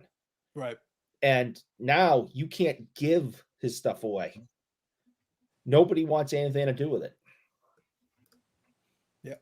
Now, I will say, to Ray Rice's credit, in the years since, presumably, he's managed to make something positive of it in the years since. But you can't forgive the original thing. Like, it's on video. Like, there's no questions, no doubts. Like, there's no debate. There's no conversation to be had. But after that, it was kind of done. Look, I'll collect cards of the not swell fella. Defrauding the welfare of a poor state. We could at least, it's like, well, it's not funny, but at the same time, you can kind of look past it a little bit. It's like, whatever. He's still a good football player. But with the Ray Rice situation, it's like, there's nothing we can do. We're done. There's nothing we can do here. We're finished with this one. It's almost like what you do is you just try to figure out what's the most interesting. What would be the most interesting way to destroy a slab, and just take those guys' slabs and just do whatever you have to do. Yeah.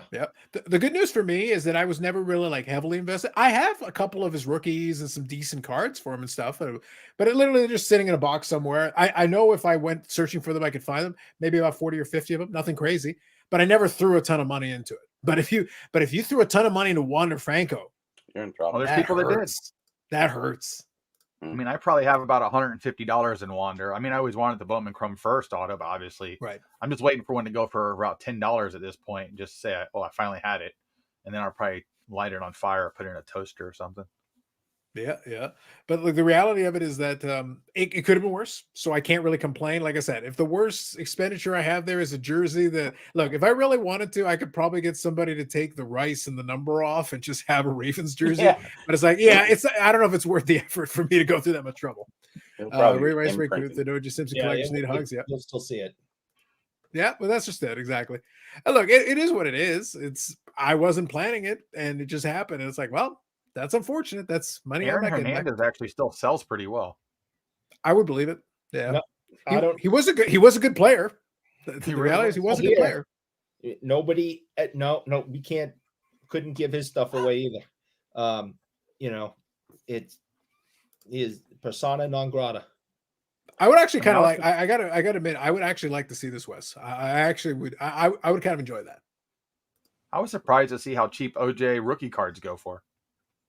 Not expensive at all.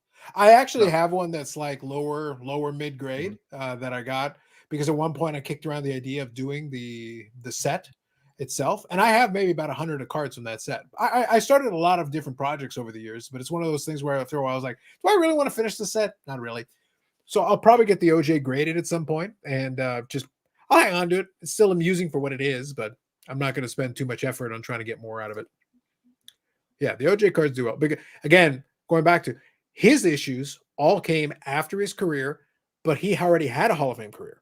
So that kind of like changes the dynamic. Like, look, you don't have to condone what he did at all. But the point is, you can't say he didn't have a Hall of Fame career because, in fact, he did. He 100% also let you know that no card is safe if the guy is living. So exactly. True. Brady, there's still time. There's still time. I will find out what you did. Something to come out on. I will find out. We'll find out there's 30 bodies buried in the crawl space under his house. 30. He's a very peculiar dude. Like, he's a strange individual. Look, I get a lot of American Psycho vibes from that dude. He's a weirdo. He's a unique creature. That's for people sure. are going to see it. I'm putting it out there. I'm getting some American Psycho vibes from this dude, and I go, check the basement of wherever he's living right now. You check that basement. People are going to see how awkward he is when he joins Fox and starts doing, commentary and stuff. Because as a rule, he doesn't talk much. He'll come out and say the things he's supposed to say. That it's, the patriot, the typical patriot answers to questions. But anytime he goes off of that, you go, that guy's a little weird. Oh yeah. And everyone's going to find out just how weird he is when we started to learn the truth when he went over to Tampa and he was there hanging out with Ham, and they were just sitting there having some drinks, and all of a sudden the man starts getting a little. He goes to a couple of places, goes fishing with Ham, and all of a sudden he comes back and he's a changed man. He's all of a sudden you find out about this dude's fucking weird. Yeah, he is. He's weird. I need to figure out if they've knocked that house down yet that he lived in that Jeter owned. I figure I could sell. Oh, this some could bricks get even online. better. Ooh, can I implicate Jeter? Eric, I'm getting a twofer.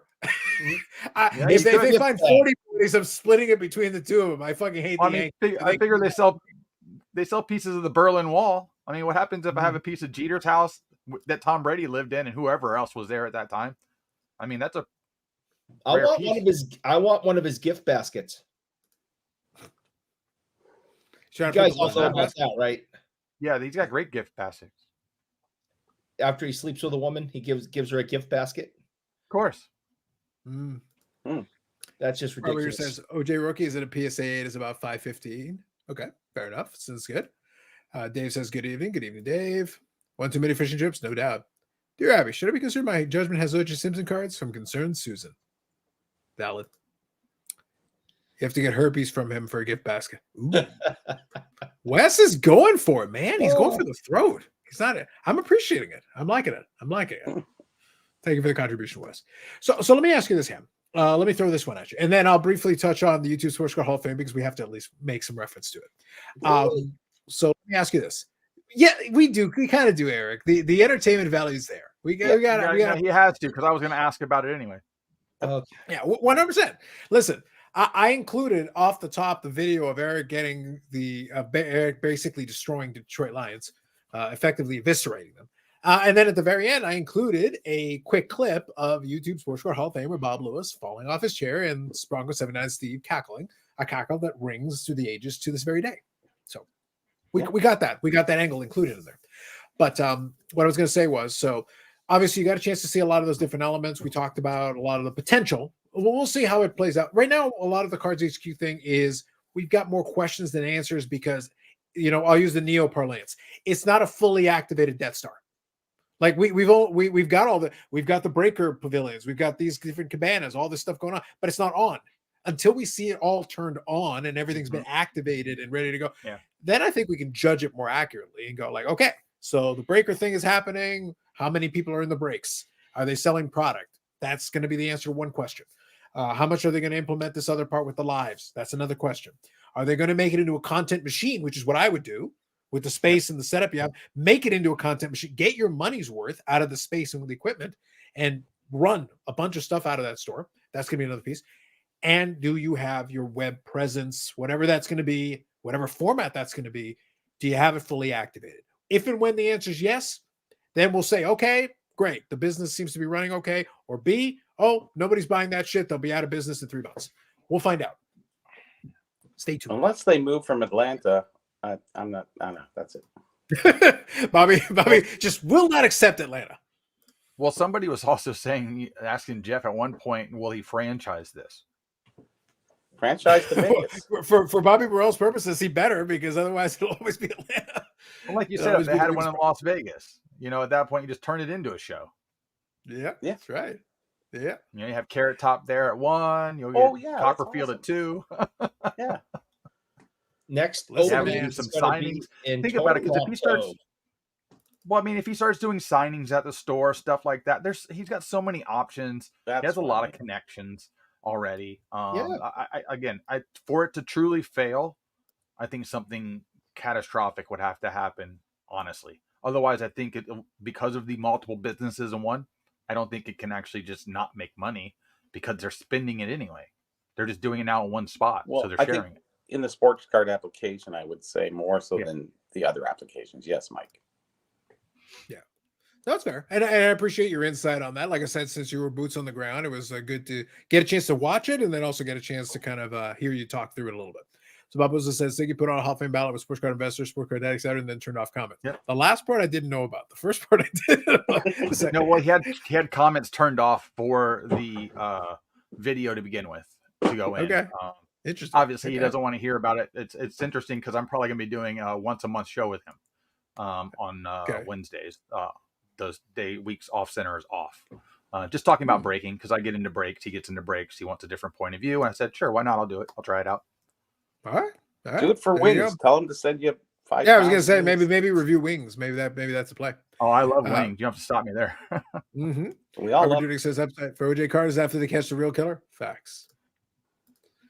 Next Friday is John Rucker night. Oh, good Random. God. That would be, Oh, listen, that's that so would bad. draw attention. That would draw Would. attention. Oh, That would draw yeah. attention. Yeah. I'm surprised Gary V didn't show up. Yeah. Dave here says, I doubt he can franchise since he's going to be relying on breaking for part of his income. We're going to have to see how that plays out. That's the thing. I have a question of how that's going to be. I think Jeff's aiming to be numero uno, more power to him for giving it a try. That was the point. When I made my video, I just said, look, and I'll repeat this. It's an experiment. No matter what happens, we're going to learn something. We're all going to learn something here because he's trying it. And if it fails horrifically, we'll call it Boston Bruins Cards HQ. It's a Hindenburg-like ending. We'll just call it what it is. Or if it succeeds, well, there you go. Then we learn what. But the key is going to be how quickly can he learn from mistakes and pivot. If something doesn't work, how quickly can you throw it out and be like, all right, we thought it was a good idea. Never mind. Scrap that. Go to the other thing. And then quickly switch. The faster he can do that and move it to Vegas, the faster he can do that and learn from his mistakes on the fly, the better the chance they got. But you can't get married to bad ideas and then they don't work and just hang in there. Like, you got to be willing Especially to be early like, on. scrap it. Yeah. It doesn't work. So, Okay. Mike, where would you open a show? Where would you open a store in the United States, other than Florida, where you live? Atlanta. I would Bobby, Atlanta. Don't say Hotlanta. Atlanta's not bad. Think about it. They have an international airport, so you do have international flavor that can roll through there. Flavor so- that are sports cards collectors. Okay. Yeah, you'd have to keep it somewhere very sports centric. I mean, I think somewhere probably in Texas probably wouldn't be a bad location. I go with that. You know, places that already host things that do well. That's your The first old format. New York, Look what already does well. Where does it do well at? And then you just mimic that in that succession and bring something new to it. It's really it. But even when you're new, you can't become old. You have to constantly evolve as a business. You have to. Any business does it. That's just what they do. Even if it's just coming out with a new color of the same product, you have to change. You can't say black's the color. We need a red. We need a pink. We need a green. And we need camo. I want a zombie. I don't. It's just how it works. You know, if you look at anything that somebody else does that sells a lot of something, all they do is slightly change something over time. Same thing with cell phones. Well, Apple, they haven't changed their stupid phone in like 50 years, but 5. But people still buy it.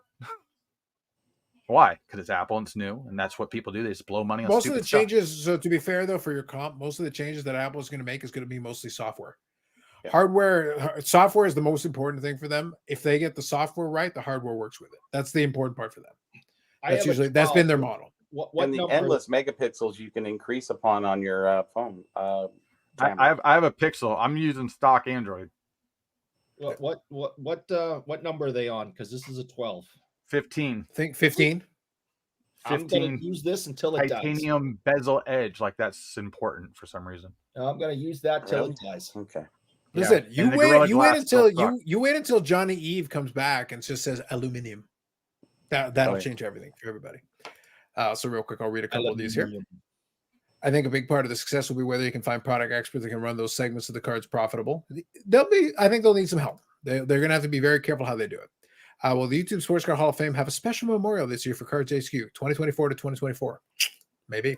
All right, let's talk about this. So the question was brought up. Let's do it. I'm not going to show you the whole thing, but I'm actually going to show you the top 15 in the results. I will show you the top 15 so you can see it for yourselves. And this is what came out. Let me get ready. Hold on. Are you ready? Hold on. Wait a second. God damn it. Hurry up. I got 4 shots. I'm ready. All right. Here's the top 15 in the YouTube Sports Card Hall of Fame voting. So the greens are the ones that got in, the top 5. We got I know. Don's Field of Dreams, Wade Boggs fan, who I've had on the channel. Jimmy Guns, T-Mac, Vintage Cards Nostalgia, and 4-leaf cards. And then number 6. But doesn't that mean you get in next year? No, because it restarts all over again and you restart at 0. Now, Ham, here's the thing. I got to be honest with you, and I'm glad you're here for this. I was joking with Eric telling me originally. Eric thinks he's a lot funnier than he is. It's actually kind of annoying. So I muted him. We might have to block him too. But anyway, the point is, so Ham, originally my plan was when I saw these results, my original plan was depending on what I was going to ask for Florida recount. The problem is that you and Orlando both voted for me, and I figured that I had peaked as far as Florida support. So I figured it was probably better not to challenge too hard on that one. And like, I probably done about as well as Florida as I could have. So maybe we just leave it be and just let it go from there. Well, I had two votes on this list. I could have swore I had 4, but I'm not going to go. I don't really care. I'm not anywhere near caring right now for this. It'd be always nice to be honored because it's the Hall of Fame, and I tried to explain this. Me and Steve had a discussion about it yesterday for a little while while he was on his way into work because he was going to vote. I was trying to convince him to vote. I was like, listen. He's like, well, they're just voting their friends in, which is always the consensus. I was like, listen, they only have so many friends they can vote in. After that, it has to get real. Okay.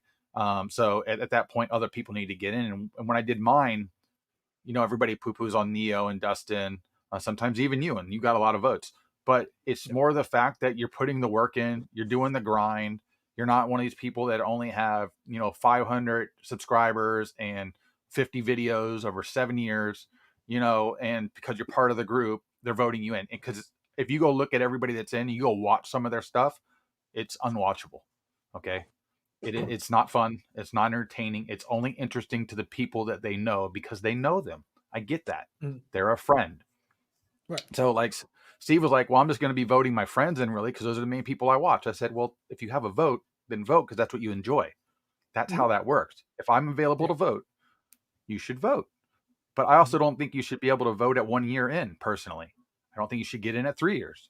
If you're really going to make this thing real and it's starting to start to evolve like I think it's going to, make some real rules. Put some real precedents into this. Put in different genres too, where a Dustin or a Neo can get in based on the type of content they do. Versus somebody that's more of a pure collector that enjoys and shares all that extra money and time they put into this hobby, and they can look at a card and just be happy about it. 2 different types of people. And it's not saying that Dustin and Neo don't have cards that they like, but versus other people that have 200 cards that they love is a big difference. You know what I mean? It's a different swing. Now, so let me touch on a couple of things because I think you made some good points. So, I want to have a little fun with this, but at the same time, also kind of talk through the. Again, I'm gonna lead the entire conversation with repetition of something that's already been said. It's not real.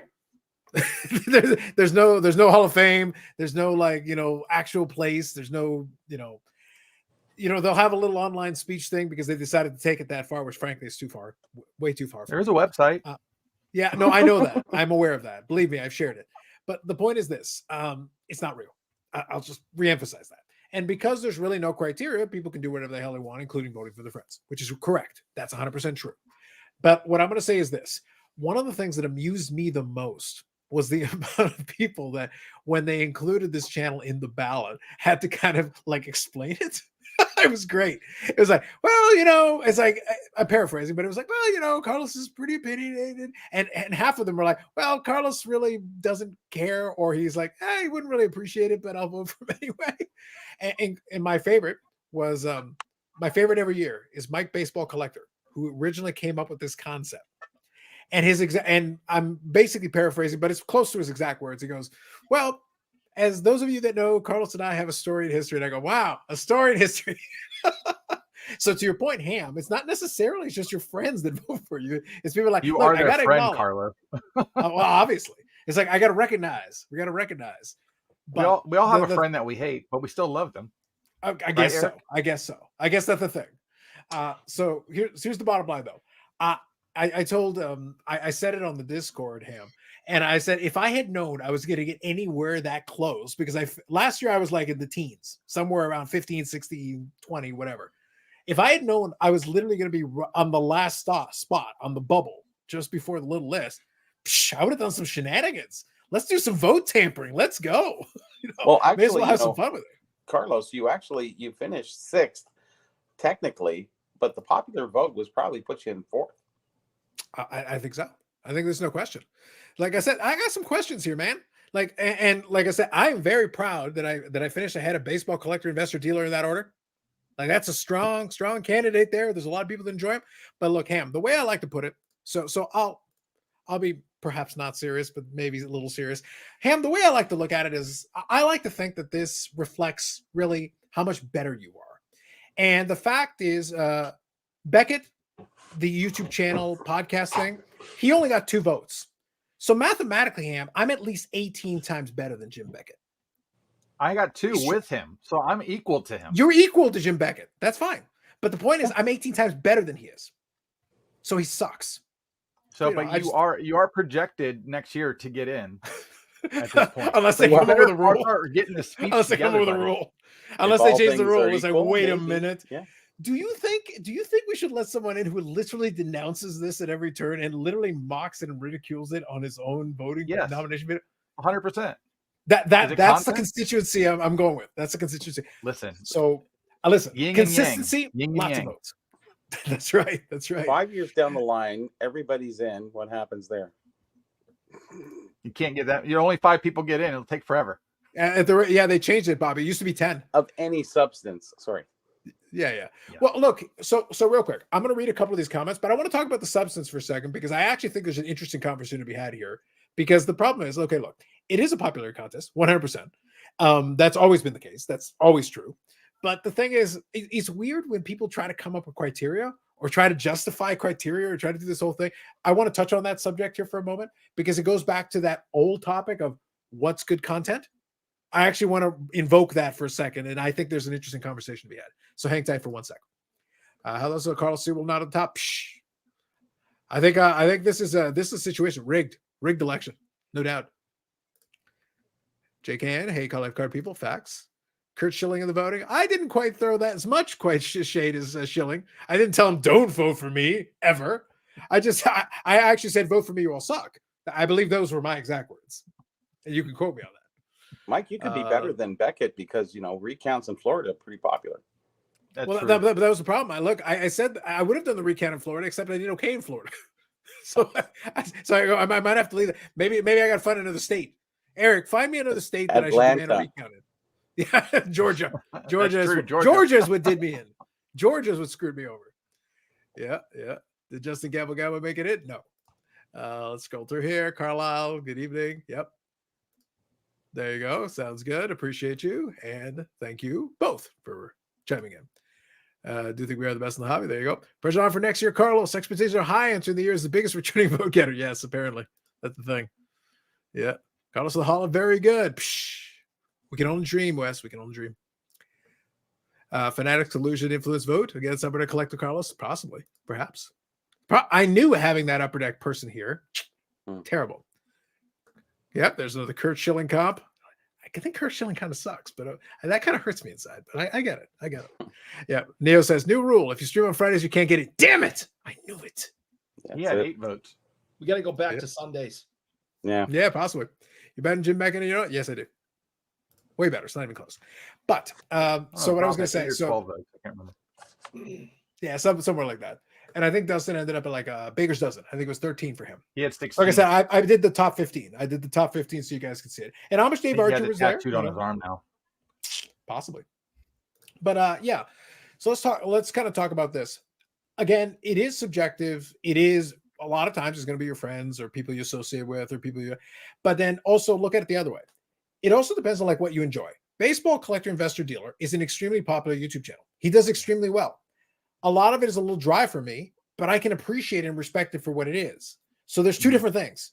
I can appreciate and respect it for what it is. Does that mean I watch every episode? No, I literally watch like maybe 1 in 10 episodes because most of the stuff like regular rollers, high rollers, or whatever, I don't really give a shit. When he's got his stories sometimes with some of the dealer stories, he's very monotone. He doesn't bring a personality truly to it or anything like that. Do you remember Ben Carlos? I do. As a fellow person with Carlos in the name in Canada. Imagine if Ben Carlos kept making content up till now. I prefer him if you would refer to him by his official name, Fake Carlos. Go on. There's only room for one real Carlos in Canada, Ham, and I'm in. But just because of his editing skills and how popular and how likable he was and what he did, imagine him now. He would have been voted in, like straight through the roof. Yeah, it probably would have helped. Yeah.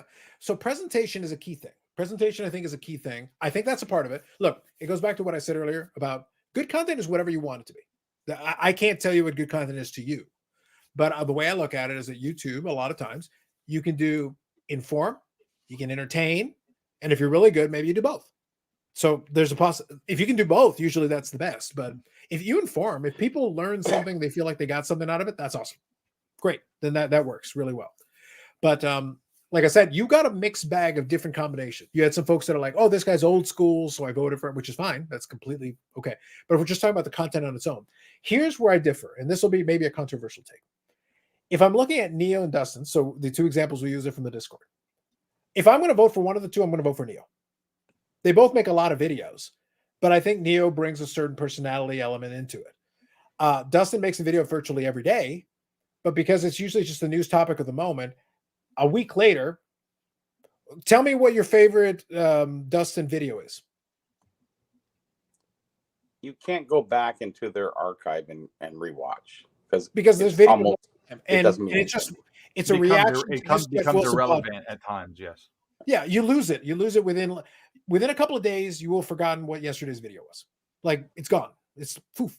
Now there's a couple of Neo videos where maybe he took a little take, or he took a little stance, or maybe he took a twist on a thing. He does the news stories as well, and I've done those in the past. But I become a lot more picky about what news stories I want to talk about. It's got to be something I can sink my teeth into. If I can't, I'm not interested. I'm not going to do it anymore. I think his Sunday like recaps.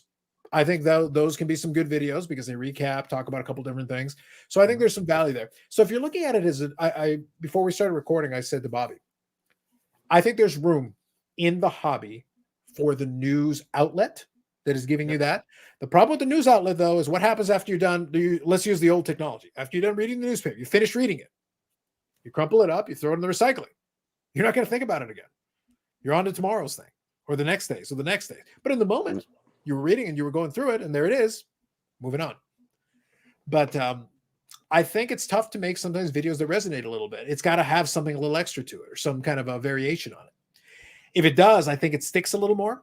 And I think that's what happened with a lot of the channels early on. Now, obviously, some of these channels are just because people like them and they're popular, and that's the reason why.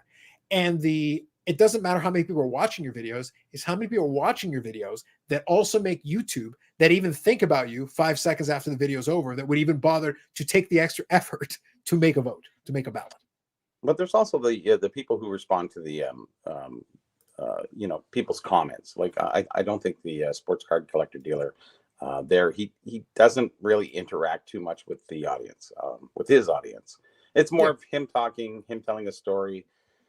He responds, I think, in the next video, all thanks to whatever his name is for saying that or this or that or whatever. So I think that's a big part of it too. If you can't interact with the person, then they're always a step away from you. Where anybody can comment here.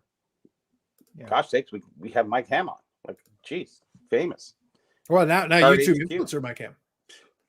So what's kind of fun. So Ham, kind of the joy of it for me, and that's why I said like it was weird once I saw, because I get the little notifications when somebody tags you with the thing, and then on the last day I started getting a bunch of those notifications. I'm like, so it was a little late surge of votes there, but what made me laugh about it, like I said, the fact that we ended up on the bubble is actually the part that made me laugh more than anything else. It was the fact that it was the bubble. I mean, of course it is. It could have been number 7, number 8, it's number 6 right behind it. Always surprised me. I was like, that's it. Not next time. We're doing some serious vote tampering. We're rigging the hell out of this. The question is next year is, do you give Eric any credit for being voted into the Hall of Fame? Well, I blame him for not being in the Hall of Fame this year. I'm a detriment. I think so, Ham. Like I discussed this prior to the voting being concluded, and I stand by this. See, Ham, when it comes to the world and public, facing, a lot of people get a lot of credit for their philanthropy. They talk about, oh, this person, this wonderful person, gives to the less fortunate, et cetera, blah, blah, blah. That's respectable. There's nothing wrong with that. I'm not saying there is. But what I'm saying is that a lot of people don't understand what it's like to not give to the less fortunate, but to do the more noble calling, but to embrace and help out the unfortunate. The unfortunate is like a layer below the less. The unfortunate is unfortunate. And if you can do that and elevate that, if that is not Hall of Fame worthy, what is higher than the Hall of Fame? That's Mount Rushmore. All of you suck in comparison. This is live. It's facts. So you're basically just feeding the homeless every Friday. That's basically what I do, Ham. And like, I don't feel enough Nothing people like appreciate that. that. I don't feel Keep enough it people up. You're appreciate gonna that. get a sign.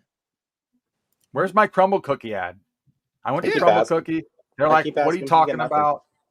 I still bought my box of cookies. I ate them. They were great. Did you use the promo code and get a discount? I tried. I screenshot it me with the code even on the You screen don't- that I sent no. to the Ham, people in the now you back. need to go with the new crumble code is Eric is the unfortunate. I know it's long, but we got to make sure we acknowledge it properly. So real quick, I'll read a couple of these here. My favorite Ray Boggs fan video is when he got that Wade Boggs card. That was a good one. Just give people the vote free cards. We like John. He's a good guy. I've had him on the channel a couple times. He's a good dude. No, I like Wake Box Collector. Yeah. That's why I say, like, look, I can make fun of a lot of things and ready to the Hall of Fame, and I do. That's what I think surprised a lot of people. It's like, how did he get that? He literally mocks this thing every. Yes, I know. And I'm going to do it again. Just to be clear, I will. But, consistency is also important. Consistency is key.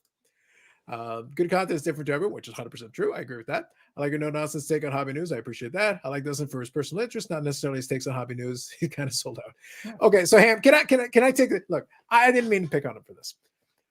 But selling shout-outs to auctions, is that really what we're doing right now? I don't know where that comes from. I don't know. Is that what this world needed? Is that what we were looking for? Do whatever you want. It's just from an entrepreneur perspective, I'm not saying no. I'm just saying, like, is this what we needed? Can I ask a serious question? A legitimately serious question. Okay, so let's say you do this. Okay, you got your model, you figured out your pricing and all that. Cool. Okay, so let's say it's on eBay or a consignment service or whatever auction house it is. Cool. How can I necessarily attribute your shout out to whatever the increase in the price of it was? Or did you have any impact at all? How would I even know? Does the person have to say, "Hey, I saw That's you"? probably the best selling point. You Promo can't code. There's no metric. How would you even know it helped? You just spent money on what? Telling you. Custom. That was a serious question, by the way. That was a serious question. I was actually asking. I don't know. I don't know. I haven't talked to him about it yet because he's supposed to be staying with me at the National. Him and Steve and I and somebody else maybe are getting an Airbnb. All right. Can your first question to him be "Por qué"? Previous years, you would have been elected. You used to have 10. That is true. they changed the rules, so it used to be 10. Carlos the face. Eric is the brains of the operation. Yes, brains. Eric is more like brains. Mister, Yeah, what's the thing from the Ninja Turtle? Brain, basically, that's in the guy's stomach. Oh yes. That's Eric on a good day. Eric is the Ed McMahon. Carlos is Johnny Carson. There we go. We're all the way back to the OG Tonight Show. Yep. Hey, Mr. I can't be homeless. Cardboard boxes are being sold for $2 million. That's right, Dufix. It's like the Baseball Hall of Fame. Carlos is going to get in, but they're going to punish him by making him wait a few years because he mocks it. That would be good. I would appreciate that. Interesting, yeah. That'd be right. Michael Happy chasing gators in his next video. Maybe. No, it's too cold down here. They're all hiding. Okay. Going to use Sports Card Dad to promote my Rare Ice auctions. Ooh, full circle. Boy, yeah. Full circle. It all comes back. I love it. So, like I said, I was amused by the end result of the damn thing. Yes, Krang. That's right. Thank you, Nate. Krang, there you go. Name's back. Yeah. So bottom line is I was amused by kind of the result. I was surprised it was even that close. The fact that it was that close is the part that shocked me at the end. And I was just saying, like, really? Actually, but I got to be honest, Ham, what I was rooting for, as soon as I saw that, I go, damn, it would have been so much funnier if I had been, because 4-leaf cards was the last one that got in under the votes. 41 votes to my 36. The best would have been if we had been at 41 even and 4-leaf cards gets in on a tiebreaker. Wow, yeah. That would have been the best. And they just have some bullshit tiebreaker. I would have loved it to be a bullshit tiebreaker, and then I could raise holy hell and be like, that's a bullshit tiebreaker. It's the number of votes. What kind of Hall of Fame is this bullshit? Then you're guaranteed burning next this year. Fake fucker to the ground. Yeah. Then you're guaranteed next year. See, I would do it if we won the tiebreaker. I would. I'm burning this fake fucker to the ground. Yeah. So technically, next year, Carlos, you should be the top of the top, the number one. No, there'll be some newbie who will get in, or maybe Dustin will finally. More than likely. Maybe Dustin will finally do it. what I say. Stop pretending. He can't. He needs to make up his mind. He'll play it off like he doesn't care. But look, here's my challenge to that. Here's my pushback on that. He made a nearly 42-minute nomination video. When I don't give a shit, Ham, I do not spend 42 minutes on anything related to it. Even recording it in real time is too much time. You spend 4 hours on Friday night. But what does that have to do? What does that have to? I didn't make a nomination video. This isn't a nomination video. This is my live stream. I'm talking about Your other nomination video. You just don't know it. Who am I nominating? Yourself. Myself. Yes. Can you? Well, Ham, I like me, so I will. I'm sure. I If know that's you the like pitch. you. Then We all know that'll yourself? go with. Can you vote for yourself? I don't think there's a Nobody's rule against tested it. that. As far as I'm aware, I think look, presidents I didn't can, see any and- rule and against it. Prime ministers can, right? If you vote for I- yourself more than once, can you vote for yourself 5 times? No. Well, I think you need multiple channels for that. Multiple channels. Oh, are That's not a qualified. problem. How many channels you have is equal to the votes you should be able to cast. All you have to do is have a channel that qualifies to Yeah, vote. that's what and I mean. that's 1 year of making sports card content. Yeah. Hmm. Well, if we 3 get years to trading get cards, voted in. so 1 Ham, year if to we vote. if we get it to be 1 year of trading card content, I can talk about wrestling cards on the other channel a little more, You and should have. then I can just vote for myself twice. Well, you have the Based other. on the rules so far. I'm sure there's going to be new rules approaching next year. Oh yeah. Now you came close to I'm the like line. 100% sure. They're like, look, listen. They're like, listen. Jake, somewhere off in the distance, is sitting there with my baseball card. This was way too fucking close. Way too close. Change the rules. We need to fix this. Mm-hmm. You know how like you have to have a certain percentage in the Hall of Fame to get in? Even if you're the top vote getter, if you didn't get like the whatever 25%, you don't get in. They'll do that to you next year. No, they'll say you can't use your real first name and the content title, and nobody does that except Bob Boozy. So Bob, I think you're half right. Dustin's content prevents him, so he'll be fine. He can just stay the course. This is not a concern we have. The only way Dustin's getting in, and I'm being serious, the only way Dustin's getting in if he just cheats the way that I said he could cheat. Literally just be like all those channels that you shout out during the whole time. Literally give them instructions and tell them vote for me, you idiots, and then he'll be in. That's it. The problem is most people aren't willing to make a video. Even the people that can vote, That's what I'm they're getting not at, going yes. to go out of the way to make a video about it. Yes. no. True. That's what I mean. Like all you got to do, all he has to do is just embrace. Listen, just embrace that at this point you're the villain. Just then go. You know what? Fuck it. I'm going to cheat. All right. Listen, you idiots. This is how you make a ballot. Make it and put my name on there first. No, Well, like what? Once you're in the Hall of Fame, can you still vote? Yes. Yeah. Absolutely. I'm just getting the rules down so I can Yeah. solicit. Doesn't matter. They're all going to change anyway. Exactly. By next year, it'll change completely. Number of Hall of Fame voters might be tiebreaker. That's right. When does YouTube step in and object to using the brand name and market the Hall of Fame? That's right. As soon as it starts being profitable. Yes. Which is never. Exactly. Sports So Card Dad will give us a valuable lesson, kids. Achieve your dreams by cheating. Listen, I would respect Dustin more, Ham, if he would just cheat. I would respect him more as a man if he would just see, like, you know what? I'm not winning on merits because I don't have merits. But so then I'm going to plan B. We're just going to cheat and get in anyway. as long as he making content, he has time on his side. Eventually, you creep up the board. Yeah. Eventually, you run out of other channels. Well, the board keeps going You down. have and to that's the get problem. in. You just got a hole in there. Listen, we're going to see Sports Card Dad class of 2057, Maybe. maybe 58. Before or after Cards HQ? What do you think? Probably. Was he eligible? Probably, but I don't know. No. Sports Card Investor, yes. Cards HQ, no. But how many sports card investor votes did he get? Not a lot. It wasn't much. I mean, Jack Wilson that's the thing has- is with people that are either breakers or channels like that. Like, I don't even, did Pac-Man get a couple votes maybe? Like those type of channels. You're tied with Sports Card Investor. See, look at me. I'm just as good as him. Wow. That's right. You're as good as him and I Becker. still think there was a miscount on that. I know Ryan from Breakout Cards, how's Ryan from Breakout Cards not nominated more? That guy And went Sports Card Life. like a billion And Sports card Card Life. shows. And Sports Card I Life. mean, it's just like, are you kidding me? This guy wrote a book. Like, he's been everywhere. People learned a lot from his content, especially with vintage cards and fakes and all the extra work he's done. And just nobody cares. That's I mean, always the are way you it serious? goes. Even for the diehards though that are already in and the people voting they're in, that's that group of people that like that content. So it's No, like basically, yes. doesn't make sense. It never makes sense. What are There you you go, gonna do? Josh. Wouldn't the easiest way to keep you outbeat by banning Canadians? No, I'll just use Eric's ambiguous status as a Canadian protectorate. He's not really Canadian, but he's certainly not American.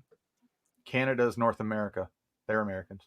I'll Yes. just use that middle ground. He's in Massachusetts, somewhere outside Peabody. It's like a territory. It's like Peabody. Yep. Mike Petty will get in as a creator before Sports Card Dead, probably. All he has to do is make a video, and he'll probably get in. Dustin needs Brad back. Ooh, that might He had be- him back for a show. He did him back for show. That's right. I'm going to start the YouTube Sports Card Hall of Fame. I'm sure there's no conflict. No, not. See, and Carlisle, I don't know if you guys, by the way, check out Carlisle's YouTube channel. His last video was an acceptance speech to the YouTube Sports Card Hall of Fame. Oh. Yeah. I need a full tent to disinfect from Sports Card Infester. Live the dream, Mike Petty. Live the dream. Ryan said he didn't do Sports Card anymore. I don't think at this point it matters. I got to be honest. Yeah, there you go. These will be my votes. Man Bun, Card Collector 23. Hello, friends. Jeff Wilson. Geoff. Really? I can't break. That's Hello, high. He just fake- writes comments. fake Rock Auto. It's a fake Rock Auto. Like I said, Auto. I'm going to remind you again. It's a fake Hall of Fame. Just so we're clear. It's fake. But yes. Watch Everything's next made year up, Mike Carlos. Cam will get in and Carlos won't. If I have my way, I would arrange it. Yes. Well, all right. Well, if I get in and you don't, I'm going to thank Carlos first. Yes. You should. Listen, I would appreciate if they would just find, like I said, for me, the best would have been if I had been a dead heat tie for fifth and lose on the tiebreaker. That would have been the best. You would have And had it's an so much entire fun. show dedicated to 12 hours of you ranting about that. Are you crazy? I don't want Oh yeah. that. Ham, that's called content. Yes. You would have Content invited gods everybody will and their mother shine on. upon us. It qualifies. All right, listen up. We're starting our own. This is going to be the yearly Sports Card Hall of Shame. We are going to keep track this year Yes. of all the scandals and all the dumb shit that's going to happen and who did what. And at the end of the year, we will have a vote of the top 5 biggest idiots in 2024. And they will be the inaugural members of the Sports Card Hall of Shame. Shame. Amazing. But I'm you gonna should need you will personally in charge of that division. You should keep that list current somewhere so we can bring that up next year. should. Compare the two. From You should. Yeah. So Timothy here makes a fun point. So this Ham is the one thing that would have been really interesting, because I got to be honest. While I would play along for semi things, I know that Jake has done the thing where he got like the acceptance speeches. I'm like, fuck no. If I ever got into that thing, I'd be like, fuck no. You will get like a pre-record bullshit that I come up with. I will come up with some That's fine, I'll pre-record take bullshit. that. Like that's all I you're would getting. almost like you just to go live and go thank you and then click. yeah, You're not even getting a thank you. I probably just get Eric just to curse at people, and that'll be my acceptance speech. That would be better to have Eric do your acceptance speech for you. That's what I mean. Like literally, I won't even be there. You all suck. Yeah, that's it. that's my acceptance speech. It's done. Eric, you want to get in the Hall of Fame? I know you do. Oh, You just have to do it as Carlos. Eric just wants acceptance from somebody. You know, Eric, I bet if you were in the Hall of Fame, I Marcel would accept like you. Eric. Hey, I've gone 50 years with nobody liking me. I'm not gonna do the next 20 and have it change. All right, you'll change your tune when Marcel is like, maybe Well, I'd 50 like years, if you were in the 50 Hall of years Fame. was your limit.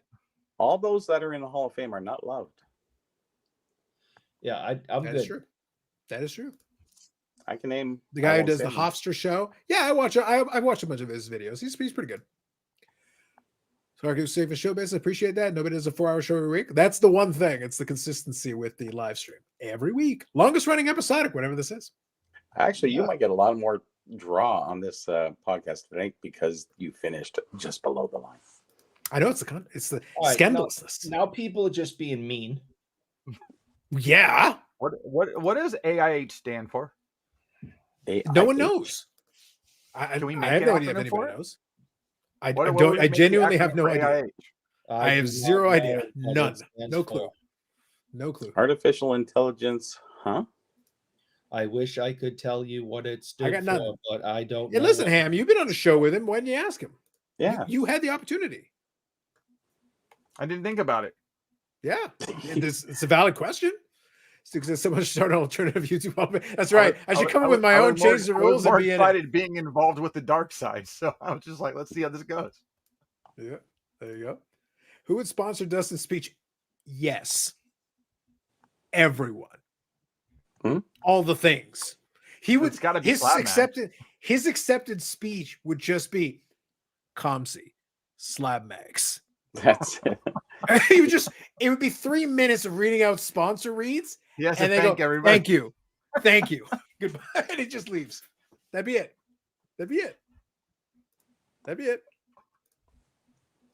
Hey, who knows, man? Who knows? I don't have access to the invite button. I know that. If you win, you could yield your speech time. Just a little bit. Okay.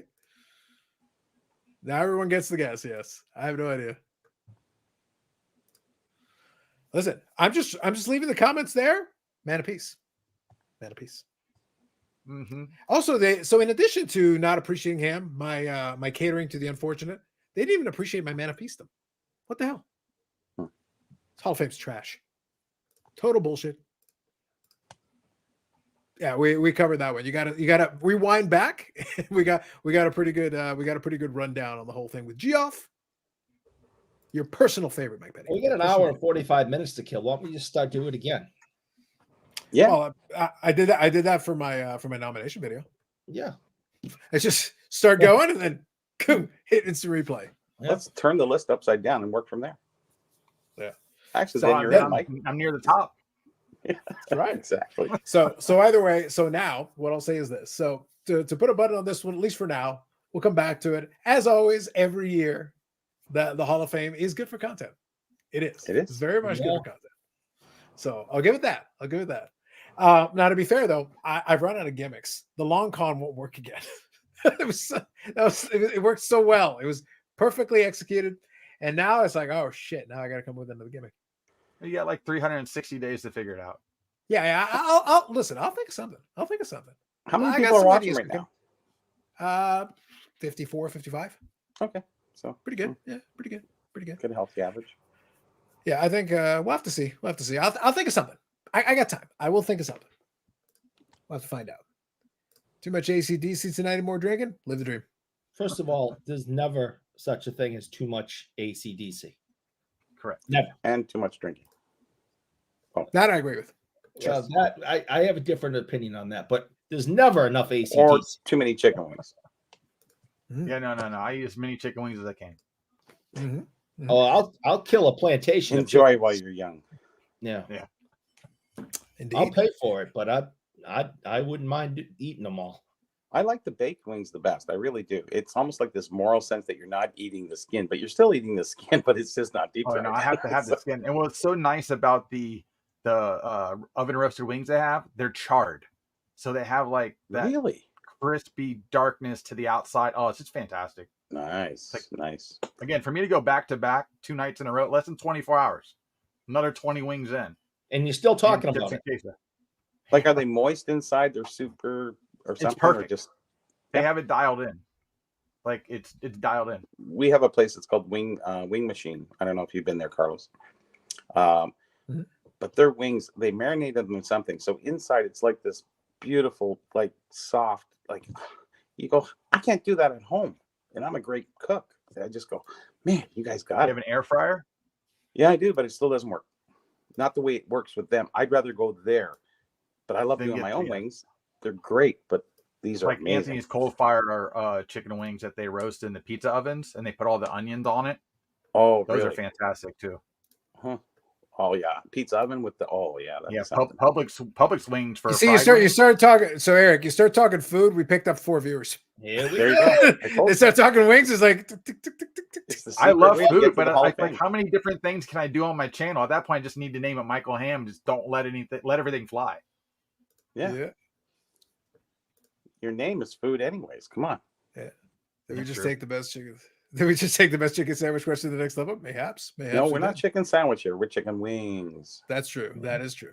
Ever have a chicken wing sandwich though? That'd be something. Yeah, it'd break your teeth on the bone. So, sorry. The key question, I guess, for chicken wings, and this is for Eric and everybody else. So, do you like the wingette or do you like the drum?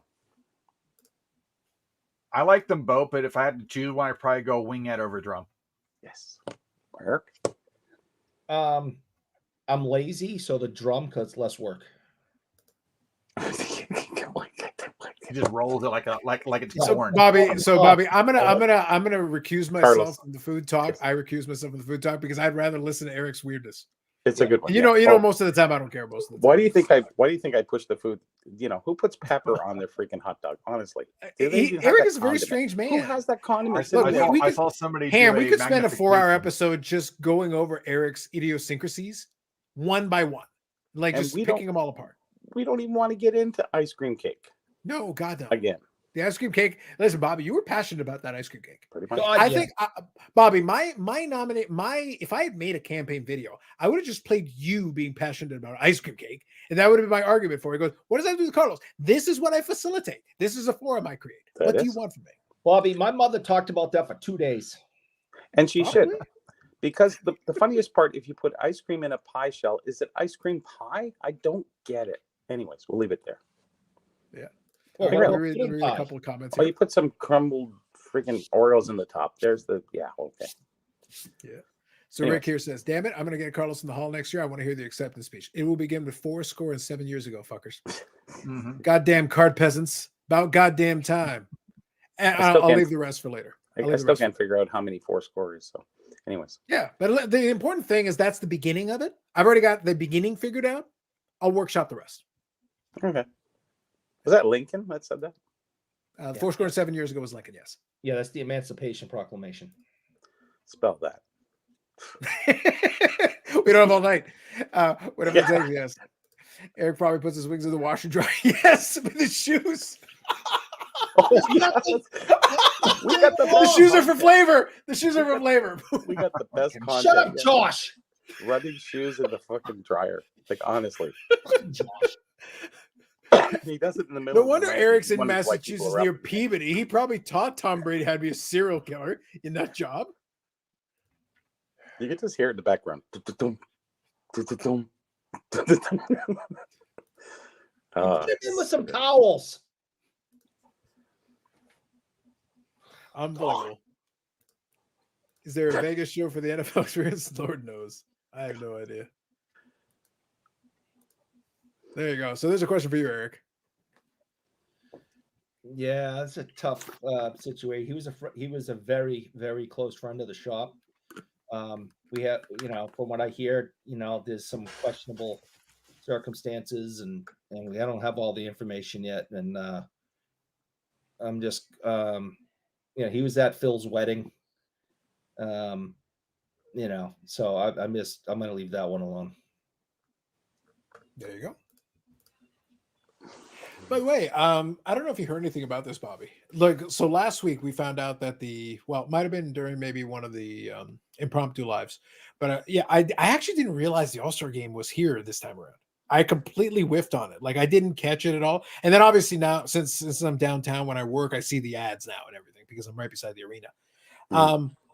I saw they had like a fan fest thing, but I didn't hear anything about like a card show or anything. I thought that would have made total sense for them to do something similar to last time. So Ham, in 2000, when they did the All-Star game, they literally did a fan fest, but the fan fest was autograph signings and a card show. And they literally ran a card, and it was actually a decent card show. It was pretty all right. But the autograph signing was obviously the big draw. They'd have a rotating group of players come by and do signings. Yeah. I didn't hear anything specifically like that this time around, though. No, 93 was amazing. That was the biggest event ever where they had the fan fest with the All-Star game. It was just phenomenal. Since that time, 2000, this time, I don't think there's anything. Yeah, early Super Bowls that were here in Tampa, late 80s, 90s, were also associated with the card show. Perfect. Because they would hand out a card that would state that it's for the Super Bowl only. Like, you'd only get the card by going to the event. Nice. Yeah, they still have the 89 Pro Set ones where it's the Super Bowl card, and it's only handed out at the event at the stadium. That's it. That's the only way you get it at the card show. And it physically says card show on the card. Yeah, in '93 they had the same thing. They had a box set, a round box set that you would get, and it was kind of cool. It's worth nothing today, but I mean, But is that lack of the companies getting involved and trying to push something in there and kind of running it? Because I don't think that the league or anything wants to have anything to do with dealing with something like that. See, we have no governing body in the hobby, unfortunately, unless it's the Hall of Fame. But I'm just saying, Well, Bobby, give them what we have with attempts at organizing anything. I think we're better off with anarchy. I don't want a governing body in this hobby at all. Well, No. I figure whatever company is associated with that sport is the governing body. Like Upper Deck is hockey, so that too would put that on. So you would type think. situation. That might be even more problematic. We're gonna have the. It's like, all right, so Upper Deck's hosting the event. It's like, oh, so what happened? So a couple of redemptions, some sticker autos, and unfortunately, the entire event has a dent on the side of it, and we will not be replacing it. Oh, come on! That's the way it's going to go. Ooh, burn. No, it would be nice to see people organize things because I think it would help the hobby. But like I said, no governing body. You leave it up to these guys; they're not going to do anything. So, unfortunately, if we had somebody who would stand up, like Steve Menzie, like that would be a good idea for him. But I think he's tied up with all the things that he does, and it's hard to do things in Toronto. In those months, in the February month, it just you could get a huge snowstorm and just screw everything up, right? Yep. But we've had no snow. It's been all right. The grass is green. I might have to cut it tomorrow. I don't know. Today was actually pretty good. I have no complaints. Went to Fanfare today. UD was there. 2 dealers, CNC and total scores. Okay, so there was some stuff there. That's good. Good to see. So I have a quick question. For Webb. If you went to this show today, you steal anything good? How dare you? Oh. He got the sticky fingers. He got the sticky fingers from the chicken wings, I think. Oh. He knows. As opposed to what you did with the chocolate sticks, and it wasn't just your fingers. Carlos, I think you're number 7 now. Oh, shit! Can't believe you said that. Unbelievable. Jesus. This is me nominating Eric for the Mayonnaise Hall of Fame. No, see why you gotta. No, see here we. I'm voting number 1. Yep. I gotta stop doing this show. This show's stupid. It is. You're chained to the table and the TV comes on when it comes on, buddy. You don't have a choice. No choice. We talked about this. This is not. Saw might be based on a real story. Eric wakes up in the morning and it's like all of a sudden he sees the TV come on. It's like, Eric, we're going to do a stream. No. No choice. He's Baby Ruth under the door to him. Yeah, he's surrendered to his fate at this point. Shade is literally what we do. Man of peace. Eric would easily be first ballot. Facts. 92 Super Bowl Fan Fest gave us the Super Bowl Brett rookie. True. That is true. No, that's I like that. Like I said, it's good that they've got something. So that is nice that they at least had something. But like I said, the last time, it was 24 years ago now, but the last time was a card show along with the signings, along with everything. It felt like you had a lot. It was good activity. It was really good activity, and it felt like it was a lot of fun. And I remember it well because I was down there and had a good time.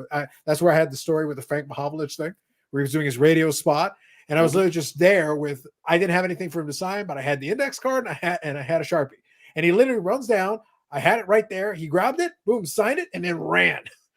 I was like, okay, great. It's all about the story, Carlos. Yeah, it's like, but it worked out. There were other people who were like, Simon. I was like, you had to be there with the index card and the Sharpie ready to go, and then he's out of there. Yeah, at the Culture Collision on day 2, Michael Harris was walking around dressed as an old man. And then some people noticed him, so he would sign autographs for him, but he was there to look at cards, and I guess felt if he just went without anything on, people might notice him too much. Yeah. I was like, I wouldn't know him walking by me, to be honest with you. Who? Which athlete? Michael Harris, the rookie for the Atlanta Braves. Oh yeah, I have no idea. So he doesn't look like Franco Harris. Rookie a year ago, I guess, but that was interesting. And then I did know that, or I found out from the previous night that Fanatics and Topps were there meeting with specific people. Topps didn't, and Fanatics didn't have any presence there. Realistically, there wasn't a people.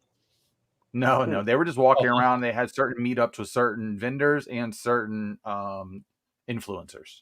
Give them the shakedown At night, Wow. and then during the day they were just kind of walking around, and I don't know who they are. I could never, nobody would point them out to me because they'd want to ruin whatever deal that they were working on. Because some of these people own shops, and they were talking about allocation and making sure they're getting allocation. And then whatever the deals are doing with influence. So there were special dinners and stuff going on through that event that were unbeknownst to most people. Why weren't you invited? You're an influencer. Yeah. Hey, because I'm like TMZ, I'm under the radar. I'm just reporting on what I was able to dig up and find.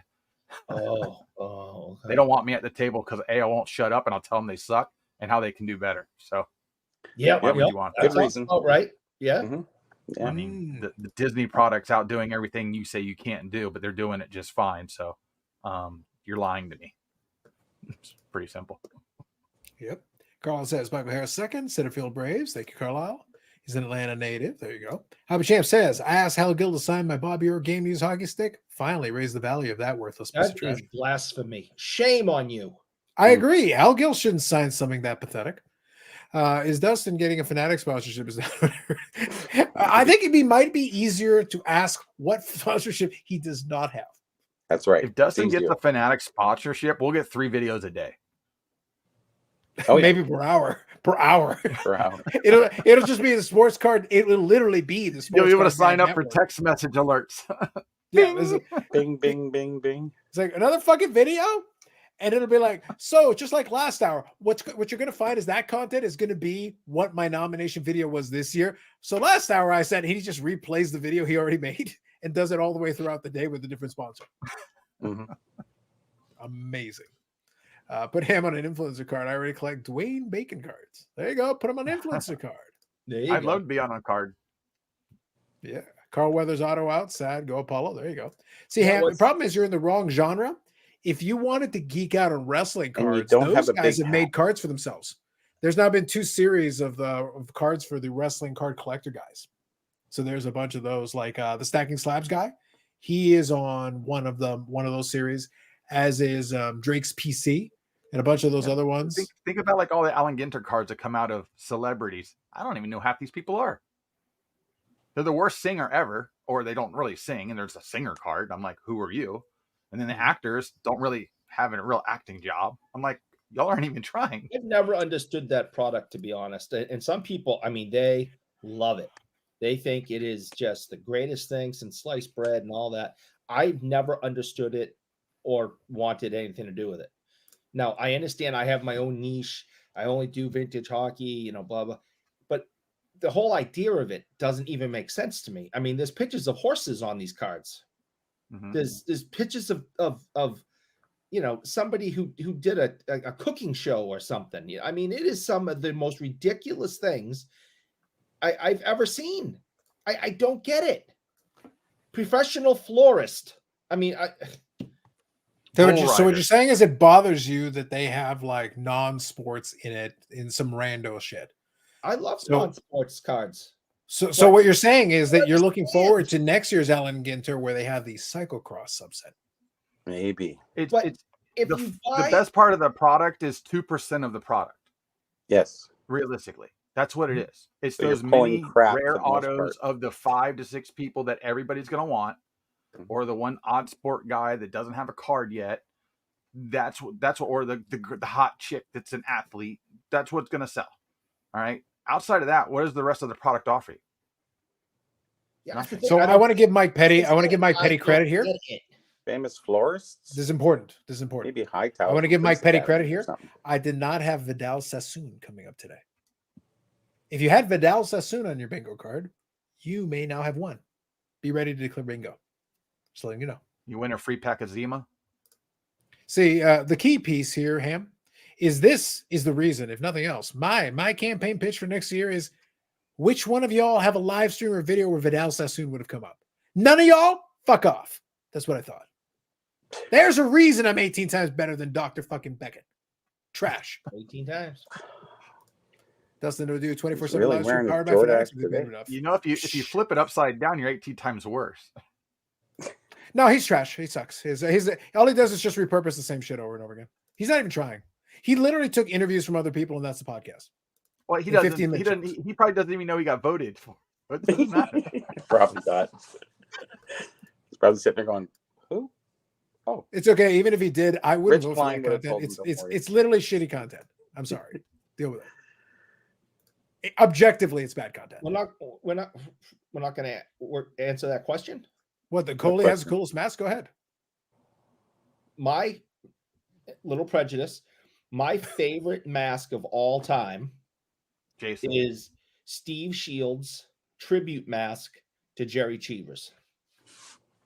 I know which one you're talking about. I've My seen that, all-time favorite. You even see like there's like painted. You can see hair coming out. Jerry's ears are on this. I mean, it is sick.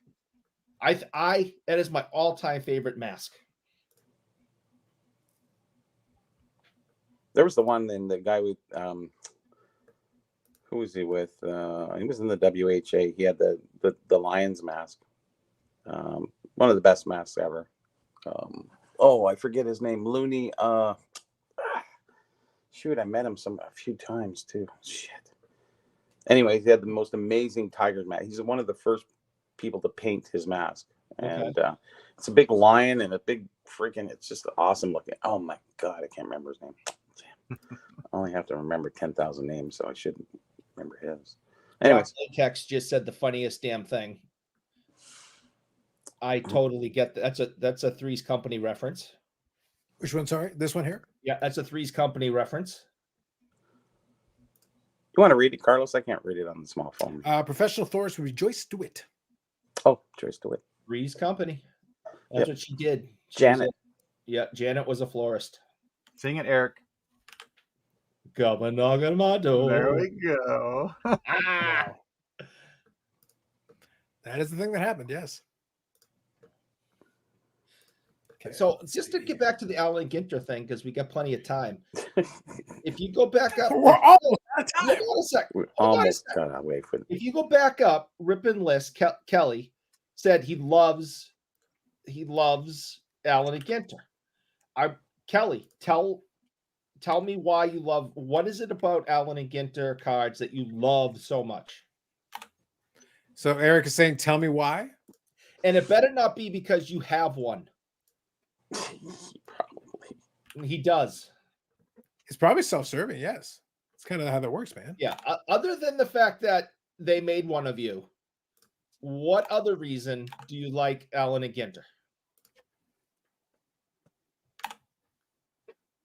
Reggie's mask was pretty much a CCM helmet with a white cage hanging from it. It worked for him, but can't say it was the best mask of all time. What is So that? I got this one at the show. That's a Ginter, And yeah. it's numbered to 10. Who is it? All right. Jenny Finch. Oh, okay. Oh, okay. Yeah. That's great. Right, but it's numbered to 10. And I got it pretty much for half the price of the last one at what it sold for. But again, that's that 2% that you're trying to find or get. And you don't get them very often at all. Like, they're very hard to hit many autos of non-players, like main sport of the product ever, but it does have some iconic autographs. Like, one of the ones that's super iconic is the Axl Rose, because he didn't even sign all the cards he was supposed to. So the ones that are out there, it's Right. just freaking hard because and he's weird. He doesn't sign for crap anyway, because he thinks everybody owes him something. But those type of things like that, and certain, like Robert De Niro's been in what's the other ones? Gene Hackman. So it's like some iconic people, even other sports and stuff like that. But we haven't had those sets come out where we have the actor cards. We have all these people making, personal custom cards and then getting them signed that are better than anything we even have available. Or you have to wait for a movie to come out and then try and get that auto out of one of those boxes, which that product, there's not even a lot of it made. And to hit any of that stuff's miserable because they don't print a lot of it for the autos.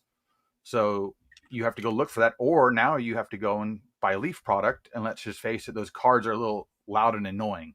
Like, Sometimes it's a sticker auto, and sometimes it's not appealing at all. You want to like it. Sometimes, yep. But you can't do it. Yep. That's what happened. So, real quick, I since like a we lot of it talked and I want those about autos, I just can't stand the card. right. Since we talked about the goaltenders, kind of going back to what he was saying that that Eric didn't pick his boy Reggie. At least, like I was hoping. First of all, I was hoping he would pick his boy Reggie. Secondly, I was hoping this was a great opportunity for us to once again, finally, get, for once and for all, make sure we pronounce it correctly. So, Eric, can you pronounce it and write it, as it's written? Irina Regine. See, finally spelled correctly. Thank you. So that is actually an arena in Quebec, and finally somebody spelled it correctly. So I am appreciating that they got it right. Yeah. For those who don't know it, Reggie Lumlin has an arena named after. Wait, him. Reggie who? Reggie who? Like it says it on the screen. Lemelin. Thank you. Has an arena named after him in Quebec. And that is a totally real undoctored picture. Is that ININ supposed to be an echo? No. Yes. Lemelin. Yeah. There's this one. There you go. So, but Kelly, you didn't answer my question. Are you referring to this? I wanted to know, what do you like about it? About Alan His own again. card. His own card. Not this is the individual in question and his yeah, card. that's Kelly.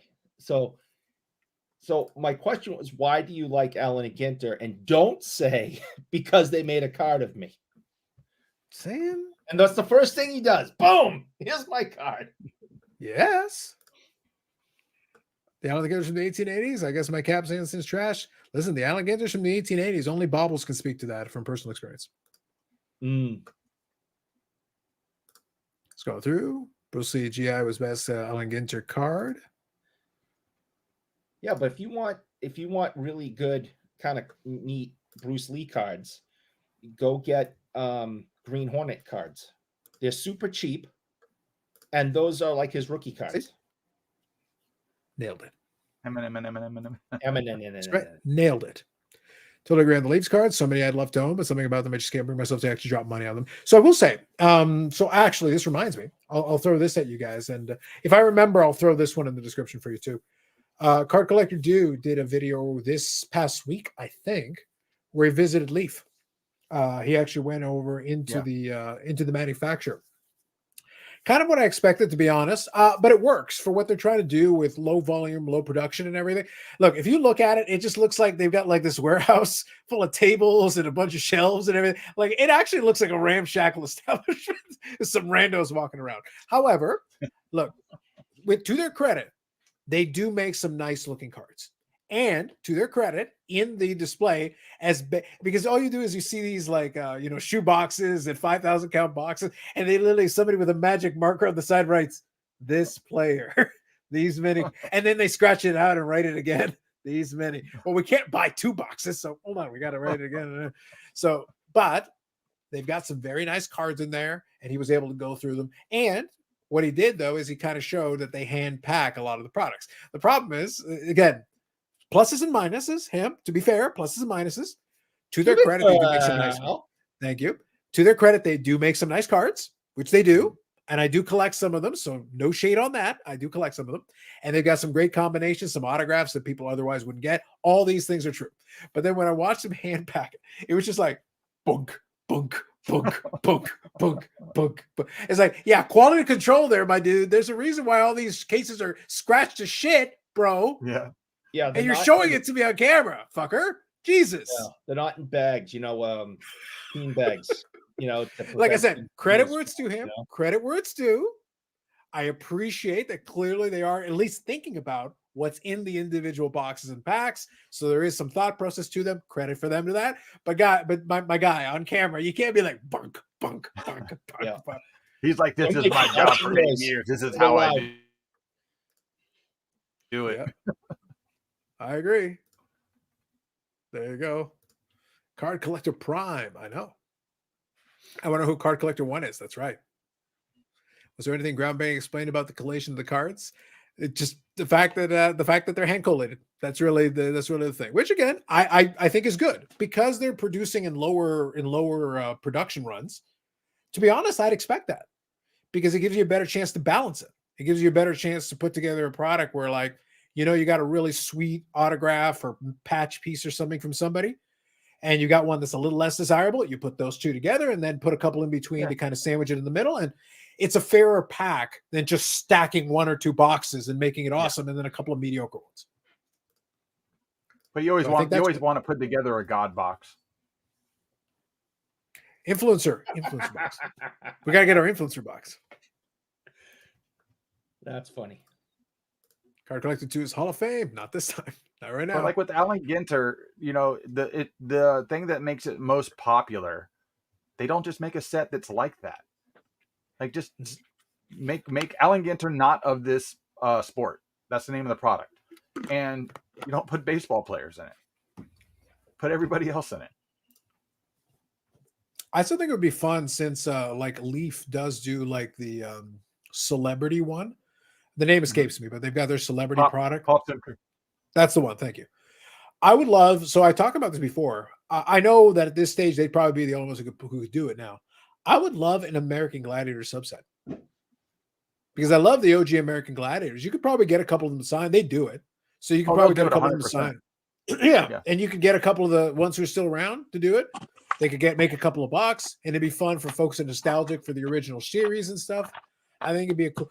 If nobody is going to be able to produce it, I'd love to see, because I think out in the UK they're doing a relaunch of Gladiators for them. I don't think the American one's happening right now because the guy who owns the IP, is being kind of weird about it.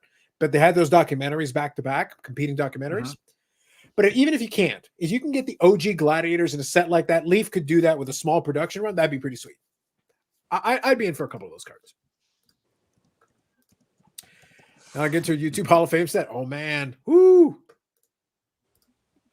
SCV keeps telling me to buy Leaf cards. Not a great. I keep ignoring them. There you go. Yeah, Dennis Rodman's book. The Hall of Fame set. It's tough, man. It's tough. I think he pulled Pie of the Year card from Alan Ginter. Listen, the only card I need from Alan Ginter right now is a mayonnaise card for people who remain nameless. Oh, good Lord. We need a mayo card. Maybe put some pepper with that mayo and help them out. We could have two sides of the card. One side could be a jar of mayo. The other side could be Gerard Mayo. Oh. And Eric could have his two passions in life combined. Didn't Upper Deck make a mayo set? Mm-hmm. That's what I'm saying. I dig it. So gross. And we have an ice cream cake too. No, that right. With mayo. That I like. With mayo on it. Yeah. Well, it doesn't matter. It's all ice cream, so it doesn't matter. You are pressing my last nerve hand. Did Orlando screw up and reveal one of Ziggy's burners? This ain't the Brady Bunch. Stop doing that. I can see you. You're right above me. It's a third dimension. That's what I'm saying. Did Ziggy make the list at all? He got a vote. One vote? Yeah. Did I ask you if you can vote for yourself? Oh, sorry. Yes, you did. You did ask, yes. That is what's coming to Minnesota Card Show in April. There you go. Mayo is best. No. Yeah. Because that guy puts out content, I'll tell you. Holy crap. I can't get rid of it. It's just like everywhere. Yeah, I don't think from 1895 is going to work out too well. Probably not. How you doing, Orlando? Bringing bangers to Ziggy. There you go. Live the dream. I just realized Mayo is literally coaching the Patriots. Yes. Oh, yes. Wait, you literally just realized that? Oh, yeah. And they got the Mayo cat out there now. So Ham, I don't know if you caught the episode when we found out that Gerard Mayo was going to be coaching the Patriots. Did you catch that episode? No, I didn't. So again, I go back to what I said earlier that I really like video packages. I had one special for Eric when that happened. Let's play it. So the question was, do you vote to bring him back if you were able to get that condition or no? I'd like to see him come back. I mean, only because who are you going to replace him with? Who's better? Find me a better coach that is obtainable, that the Patriots are going to get, that's going to turn everything around next year. A few moments later. New England goes in-house and tabs linebackers coach Gerard Mayo as the franchise's 15th head coach. Gerard Mayo.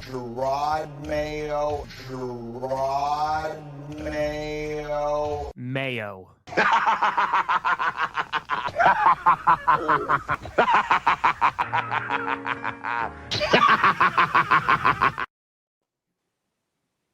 It's been a bad. Still good.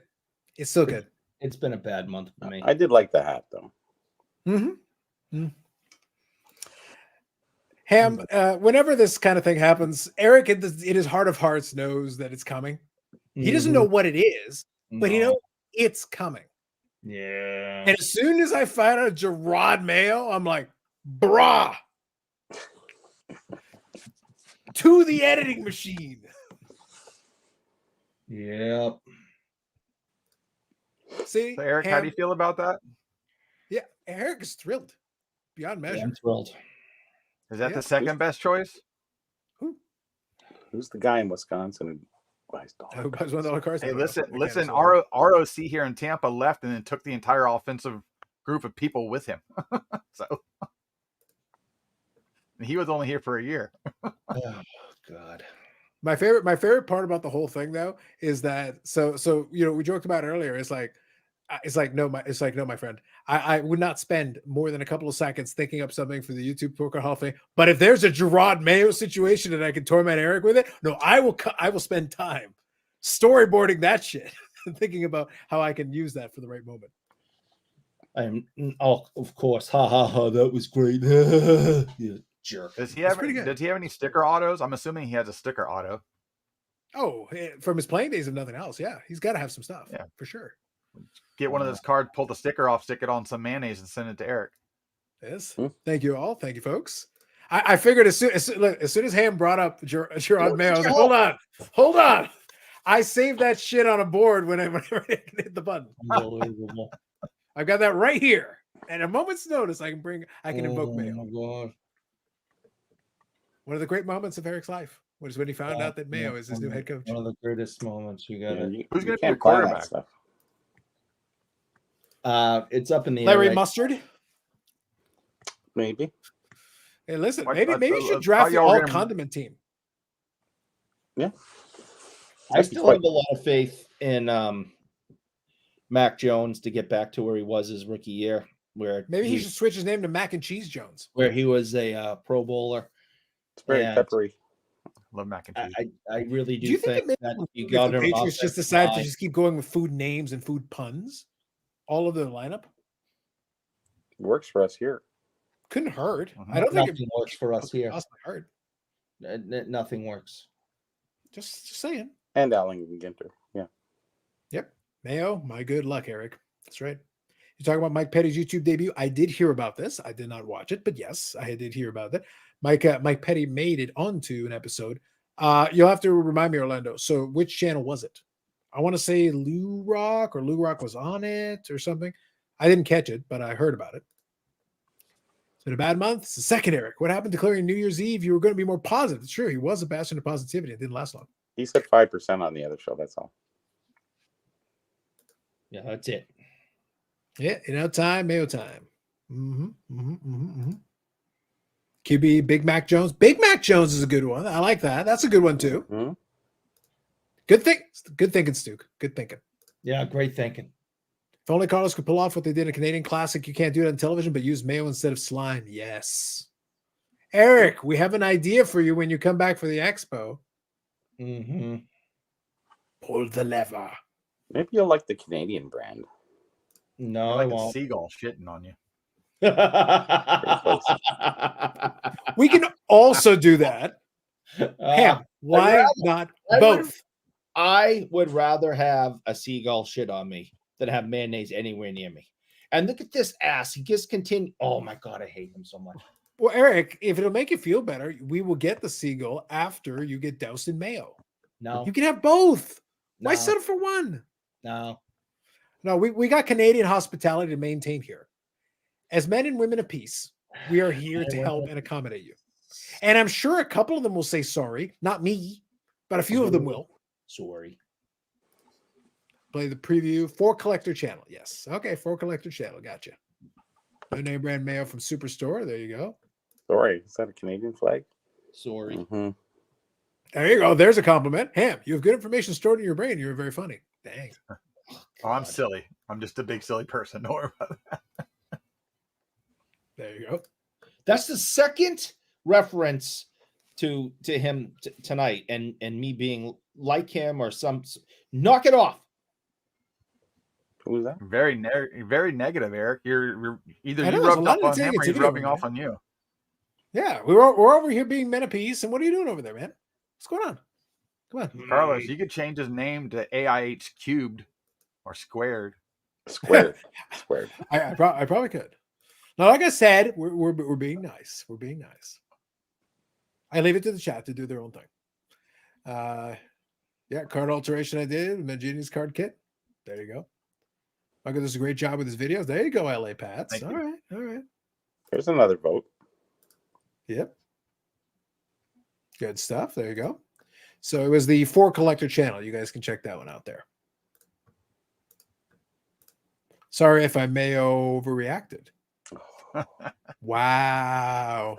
That's a good And t-shirt. season hasn't even started, Eric. That's the best part. I am not doing the show anymore. This is stupid.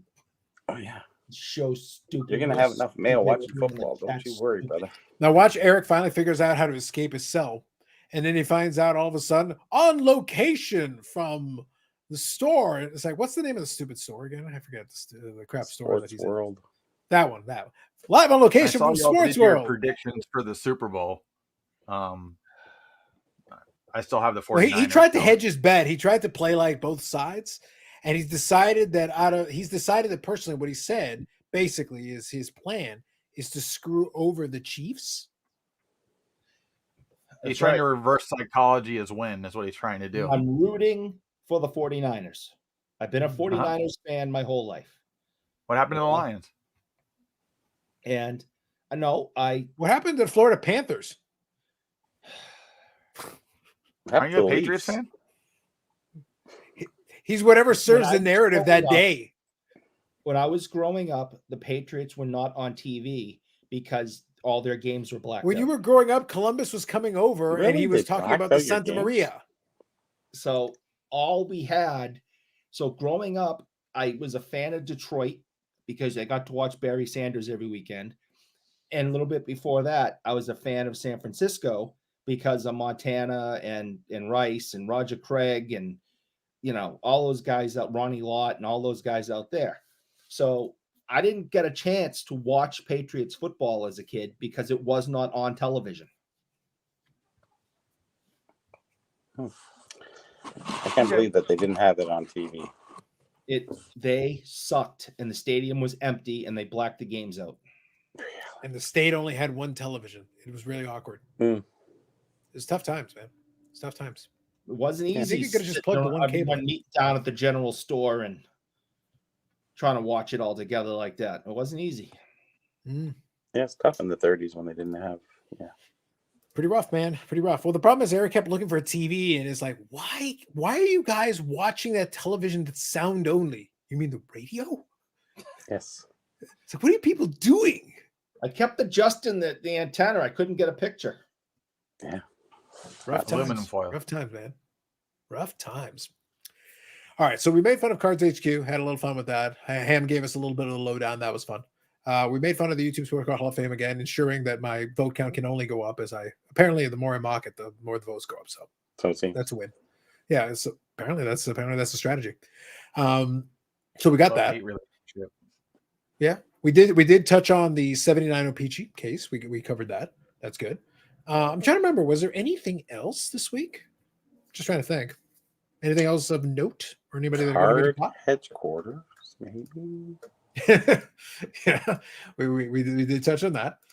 I'm just trying to think because that's the other problem. Related. No, not sports card related. No. Let me ask this then. Let me open it up. Let me open it up. Has anybody picked up or looking for anything interesting lately? One or picked I up? showed that Jenny Finch. I picked this up off a Marketplace. It's my first black finite refractor of those are cool. Buccaneer Vita Vea. Oh, Vita That's Vea. the finite. Okay.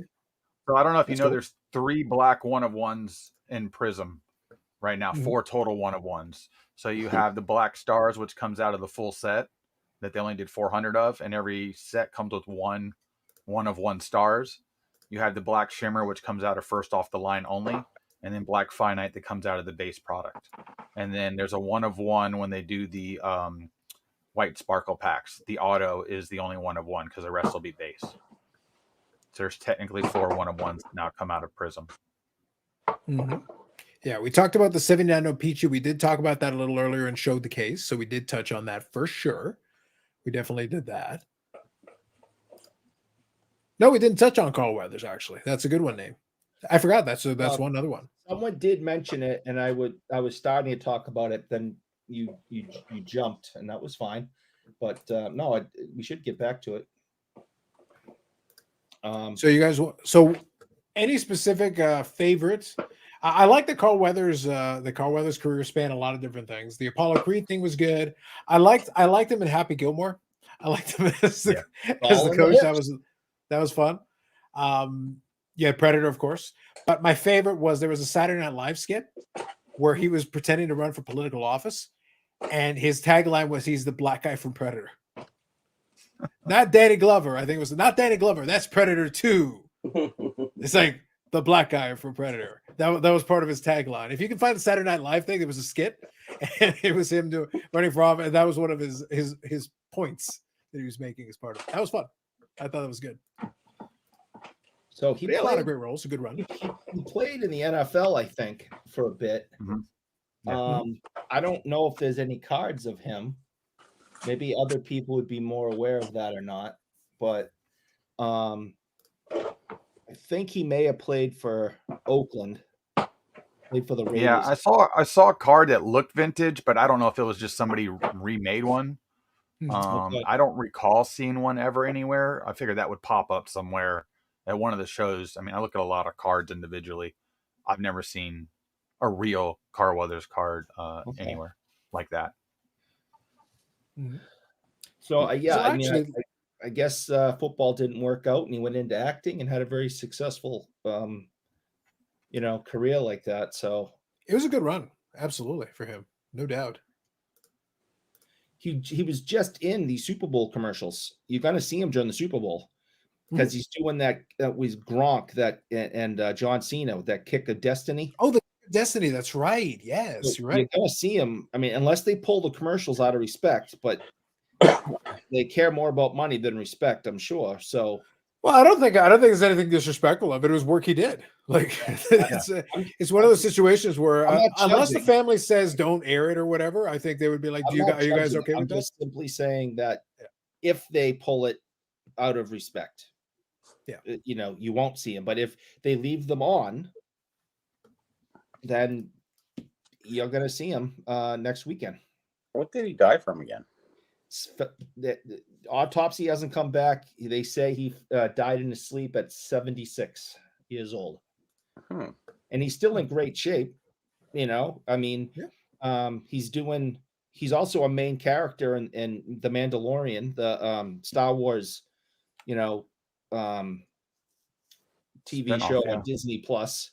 And he's in decent, he looks good there. I mean, health-wise, still looks like he could beat me up without too much of an issue at 76. So, it's always sad when it's somebody famous that you grew up with and enjoyed their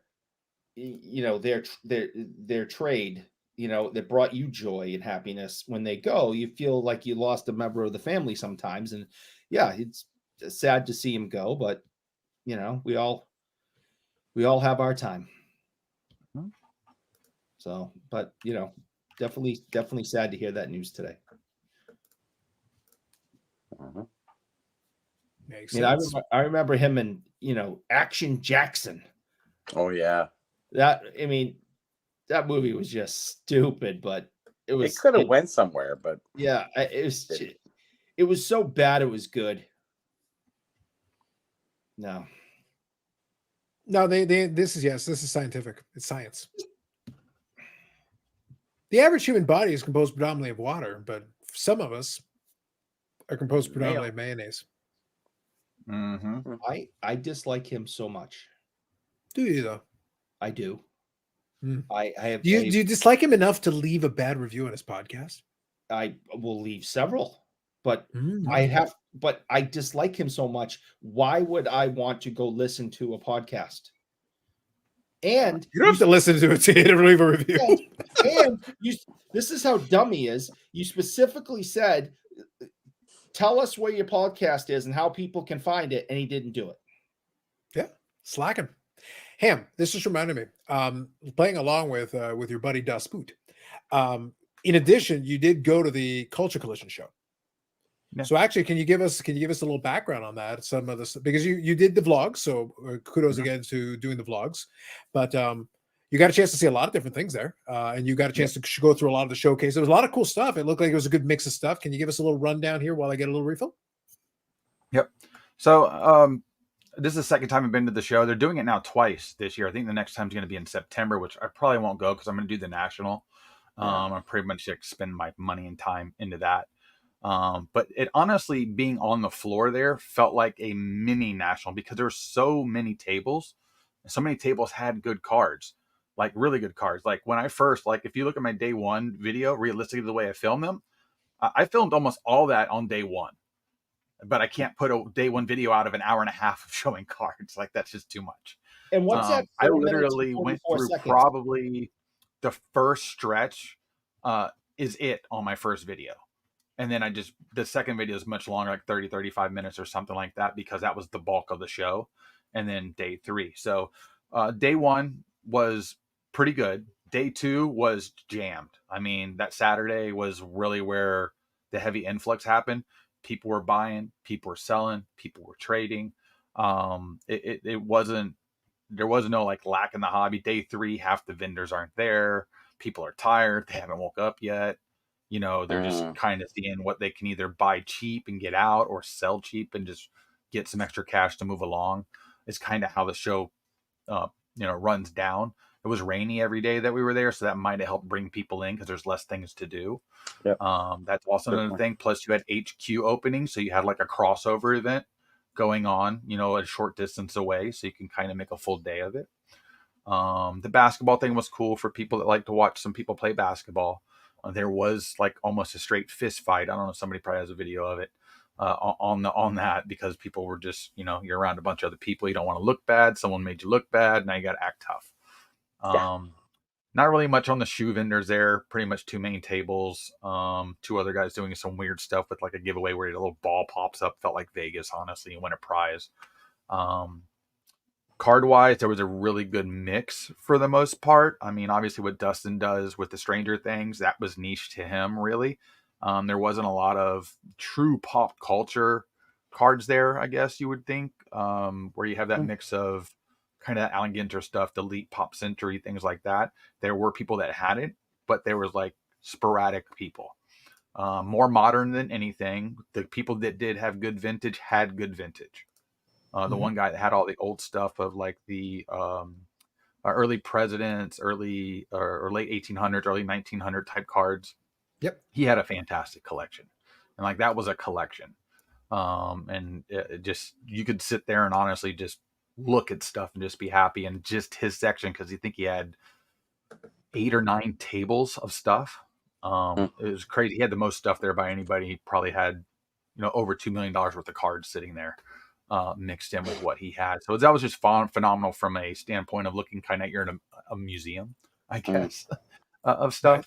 And he had a lot of knowledge on it too, because I was talking to him off camera for quite a bit, just about certain things. He was telling me the story behind it. And it was very interesting because it's stuff like you'd never see, unless I guess you really go looking for it, which I wouldn't even know how to look for some of this stuff because it was so weird, odd, or rare. But that's what made it exciting. But the overall vibe was very good. The trade nights were like trade nights anywhere else, to be honest with you. One of the little rants I made at the end of my last video was you go to trade night and half the people there are vendors. They just pack their stuff up into a little box. They take it there and they're just trying to get deals from people they couldn't get deals from at the show. When I go to trade night, I want to feel like I'm trading with like another person like me, not a guy that's doing it straight as a business or is playing a game. Like, I don't like that. I don't mind if they go to buy. I don't want them going there and taking half their case with them in their box and try and act like they're just moving regular stuff. When you look at their cards on the table and you're like, man, it's not a card on the table worth less than $3,000. Like, not a lot of people are playing in that field like that. And that kind of gives away what they do as well. Right. But I just wish there was a way to do trade nights a little different, or not include vendors. Or maybe create a vendor section. Maybe the vendors don't want trade nights. There you go, right? Why shouldn't they? But they're the main people at the trade night. That's the thing that's funny. They're the main people at the trade night. That's right. So it's like, it's just a vendor show after the show. Right. Well, nobody pays for the trade night, but the vendors are paying for the tables. So why shouldn't they be active as well? Because you could look at it the other way, saying, hey, you know, these trade night. If I was a vendor at a show and trade nights come up, I'm not liking that too much.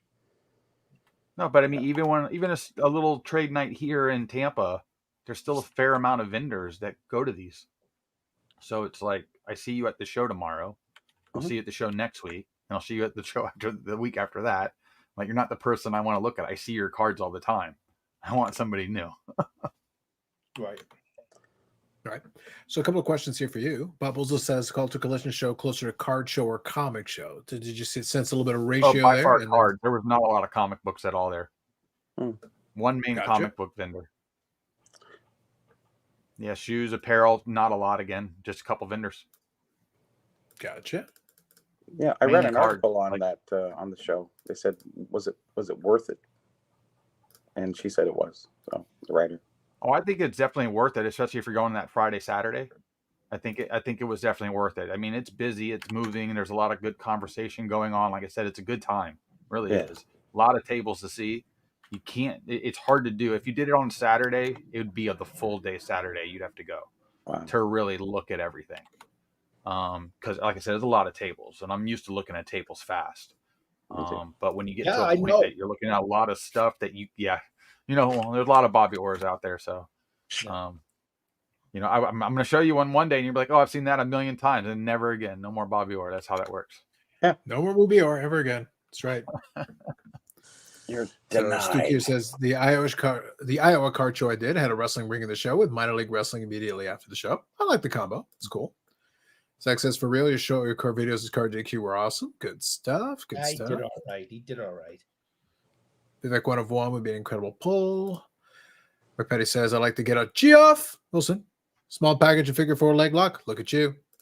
I'm hawking up. Hit him with fists. Send him for the ride. Big boot. Atomic leg drop. Brother.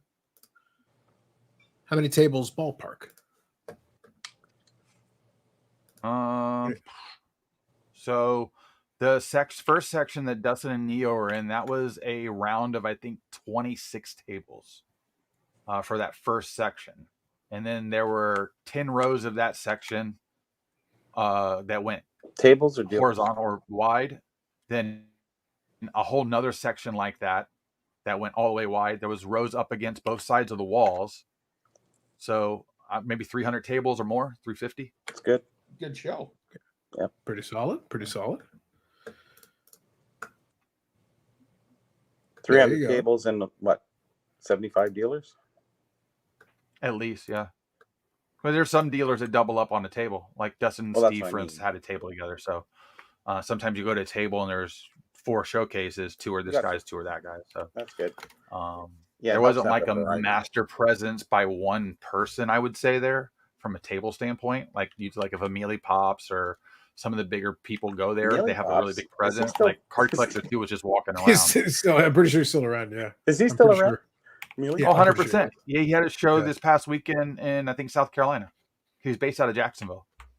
Because he had that thing going down with a while back, His dad was at this show, and some other guys that probably had a small setup, but they weren't labeled as Mealy. But his dad was at the show for sure. Oh, gotcha. His dad's a super nice guy. He has one of the nicest Mbappe Prism cards you'll ever see. Did the other guy ever come back and pay the other guy? I don't know where that went. Nobody brings any of that up. It was kind of interesting at the time. Everybody's just trying to move along. But now that y'all want those G.I. Joe cards, I might have to ask him where the G.I. Joe cards in. I want a pack. Yeah. Well, imagine if Logan Paul signed them and started selling them. he would make a ton. It's stupid. It'd be stupid. You probably do $100 a pack on his website. Eh. Or just an Instagram feed real quick, and they're boomed out, and the next thing you know, they're all on eBay. So pretty much. So Orlando says, need to have Mike Petty and Bob Booz alive. I think I'd get canceled for my own cancellation. I don't know. Does that cancel the cancellation? Cancel squared? What is that? Negatives equal positive. No, what would probably happen then, the good news is it would be so negative that it would go past zero, wind all the way around, and I would actually get more votes than is actually possible. So next year's Hall of Fame be like, we had a record number of votes, 160. Carlos got 800, and I don't know how that's possible. And nobody else got votes. And nobody else got votes. He siphoned all the votes.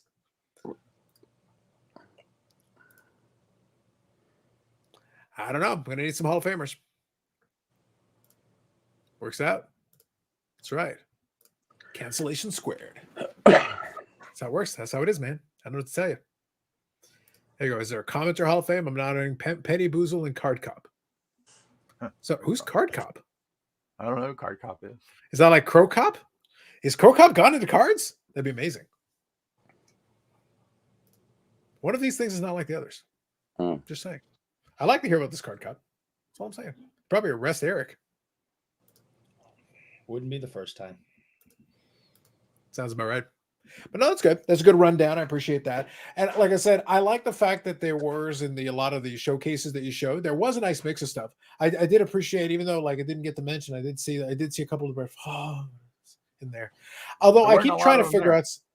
Yeah, I did. At least in one of the pass-throughs, I did see an autograph there. I think the label on it was about 200. The problem that I have right now is sometimes because somebody asked me in one of the videos, they said, "Oh, well, how many of his autographs do you have?" And I go, honestly, I lost count. I have no idea. I'm looking for quality over quantity. I'm not trying to get like I want it to be cool. I needed to, because there's some that I actually picked up that were interesting at the time, but I was like, I don't like this as much as I thought I would. I actually sold one the other day, and I actually got paid today on eBay, so I'll be shipping that out. It's a cool card, but I've got other ones that frankly are cooler. So like it's at the bottom of the pecking order. So I'm like, you know what? You can go. I'll get some money back for that, and then I'll put something else in his place. But I'm picking up other stuff in the meantime, so it's like other things. Well, then you have to stay with his autograph. You got to stay with his old stuff where he had the bigger, nicer auto. That new scribble crap he's got going on, and it's real tight. I hate it. It's just. If you go pre-2010, there's a lot of good stuff.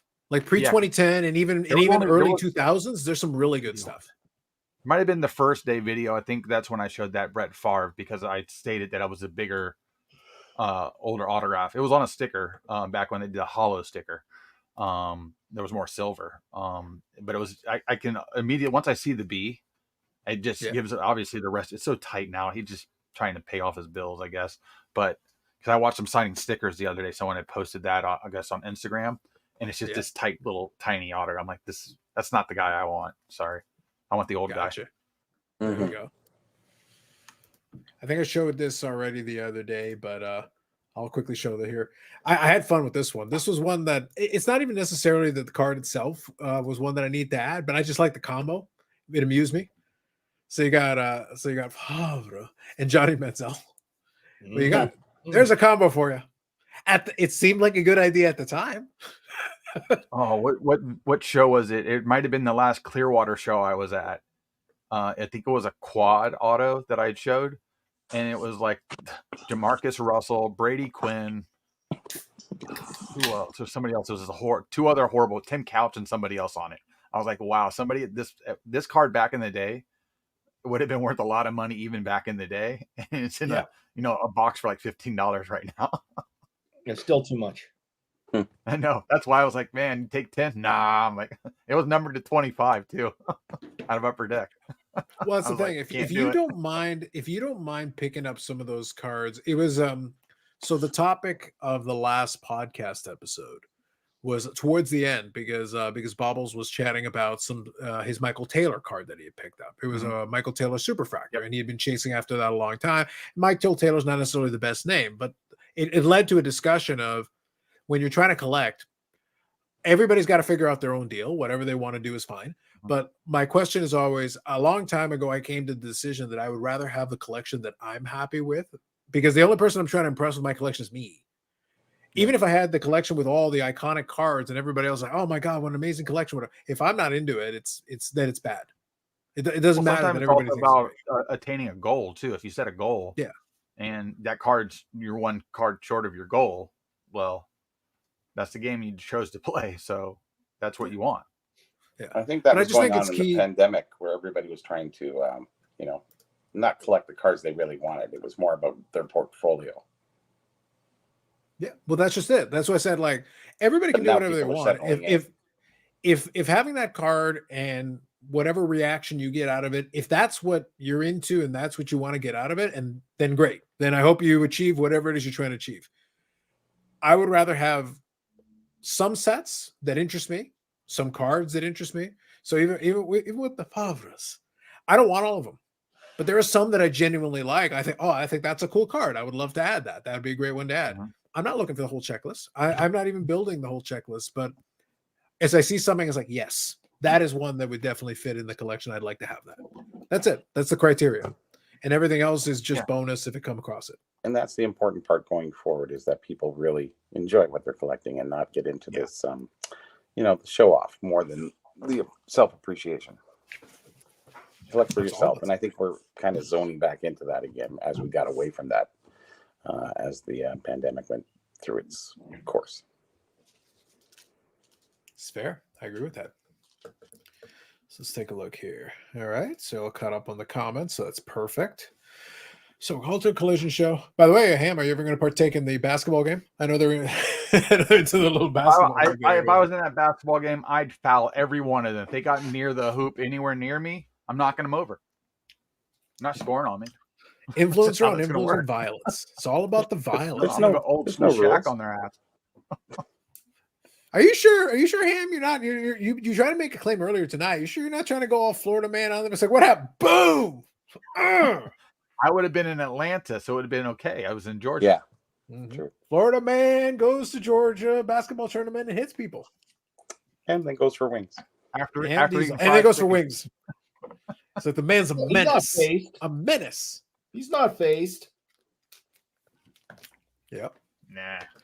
Well, I think a lot of your pickups though kind of reflect that though, Mike. When I'm thinking about it, because obviously you pick up little cards here and there that kind of intrigue you. I saw that you got the multiples of one of them. So is there a rhyme or reason though when you go to a lot of these shows, or is it just, oh, that's cool, I'll pick it up? Yeah, it's cool. I pick it up. My problem is a lot of the cards I do like, I'm not paying that much for them. They're still too expensive. And when you're at shows like this, everybody bumps their prices up. Like even when you try and play a speculation game, somebody else is playing that game too. So, and I'm not in the context of some of these dealers where it's my lifestyle. If everybody is in the know, then how do they sell stuff? Like you go to those shows so you can sell it faster, cheaper, right there. That's the whole idea, isn't it? If your stuff is priced right, it moves. Yeah. Okay. Unfortunately, 85% of the people there do not price cards right. And I don't know what they're waiting for, because they're not going up. Okay, so not fast. So either I'm willing to sell it at this price because I like it. There was a card in the showcase that I'm like, hey, how much is that card? Oh, it's not for sale. We do consignment. I hate that. They do consignment. Hold on. If you do consignment, don't you have to sell the card? That's how consignment works. In theory, so the card's not for sale. Oh, we just do this for advertising. So it's like, I can't buy the card here? No. But I can buy it online? Yeah. I was like, if I buy it online, can I pick it up here? No. What are you doing? Like, that's when you want to reach across and slap somebody. And go, stop it. Just stop it. Hold on. We got these. So here's your Larry Moore and Curly reference. I don't know what Petty's talking about. If he wants to go to sleep, he should just talk to himself. So, for instance, Steve gave me a bunch of Buccaneer cards that I'd showed. And one of them he gave me was a Paul Gruber, who was an old offensive lineman for the Bucs way back when like Vinny Testaverde was here. And, was a really good guy. I didn't have the card, so he gave me one of the Pro lines. So when I was at the show, I also bought one of the newer Jersey fusions of Carlos Beltran. I think it was $4 in a box, because I like the idea of trying to figure out how they put the cards in the case, because the New Jersey fusions are different. They're not in a mag anymore. So I was like, well, how can I do this? Well, I figured out how to pull it apart. And then I took the card that Steve gave me, cut out a piece of my old Buccaneer hat, and then made a jersey fusion of my own. There you go. And then on the back, it's autographed because it's one of the pro sets that are actually autographed. Oh, okay. Yeah. Got it. So, but again, that and I wanted to see how this was done. So basically, the back pulls off from the front. So if you get 2 suction cups, you can actually slowly pull it and pull the case apart. Once you I push heard you can get an SGC 9 and if you play your cards right. You can get an SGC 9 with that. I think. What? Too soon? Too soon? Too soon. Trent Dilfer is the worst quarterback out ever, Alan. I've never seen somebody underthrow a 10-yard out in my life so many times. I don't know how he got. I mean, Super Bowl champion Trent Dilfer. That's right. Yeah. Put some respect on his name. Yeah, Tutu Atwell's got a Super Bowl championship too. So. Well, listen, I like I said, Tom Brady's got 7 Super Bowl championships, and he's not even good. I know earlier there was a comment where they said Tom Brady's not the GOAT. I'm like, okay. Guys, been to 10 Super Bowls. 10. His teams have been to 10 Super Bowls, and he's been on the roster. Yes, I agree. You can like them, not like them. There's the Montana. Oh, that's nice. I have 2 of them that I need to get graded. If you go back to my original videos way back in the day, you'll see I pulled 2 of these out of 1 pack. Happens. Happens a lot. Well, I'm going to cut out because I'm cold, and good seeing you, buddy. The garage is just too cold. I was going to say today. The funny thing is tonight wasn't as bad as it's been on a couple of the other ones. But Bobby, we appreciate you from the Garage of Knowledge. Okay, guys. Have good night. Good night. Good night. Take it easy. Is that a slab bag? Psh, if it was, he should probably get an ad for it. We know a guy. Jersey fusion, also known as press fusion. Mm-hmm. Yeah, nice card. There you go. Beautiful. But yeah, I'll agree. It's one of those things where, look, we can always have the GOAT conversation, have a lot of fun with it, and I always have a lot of fun with that one. But it's like it requires the right set of circumstances. You're seeing that from part of the reason the Chiefs right now get a lot of the hate they do is that they've managed to put together a couple of versions of that team, and they're right now in that position. Well, at some point they won't be. No matter what, like even if Mahomes stays really good and everything, at some point the roster composition won't be right, or Andy Reid will go, or whatever. Something will change, and it won't be a thing anymore. So for the Kansas City folks, they should just enjoy the run while it lasts, because it's tough to do. Because, like I said, even the Patriots do the thing. They frankly got very lucky that they were able to put together. It's really 2 distinct eras.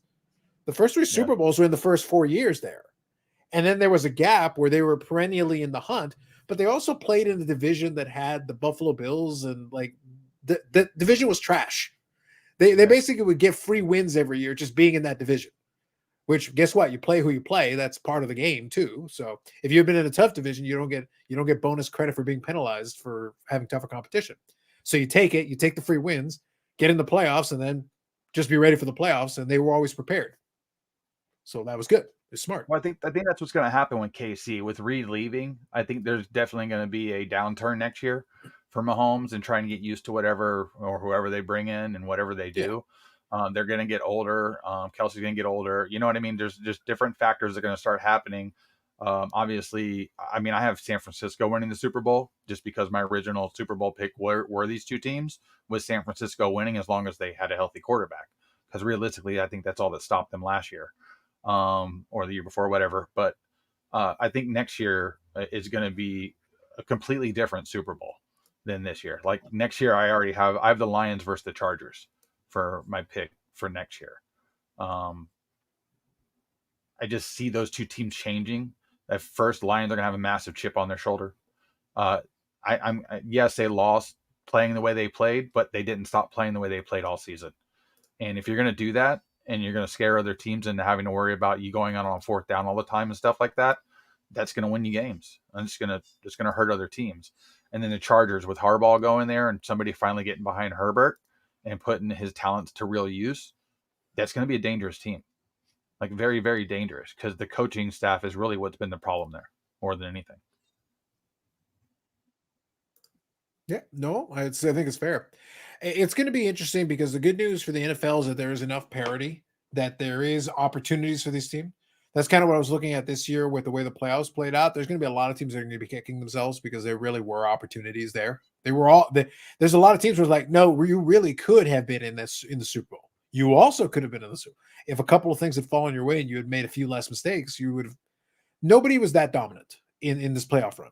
Everybody had some flaws or moments where, like, San Francisco was all but dead to rights, but Detroit couldn't put them away. Like they couldn't hit the kill shot. And because they missed that, they let San Francisco hang around or basically Eric jinxed them. And then like lightning struck and then Detroit was screwed. Those drop passes on those third downs in the third period or third quarter, that's what killed the Lions. Yeah. That was a little bit of bad luck. Yeah, and a little bit of bad luck. The momentum shifted right there. Yeah. Yeah. I just like the Brock Purdy precision pass off the defender. Like that was a precision, like, oh, right there. So I'm gonna overthrow this.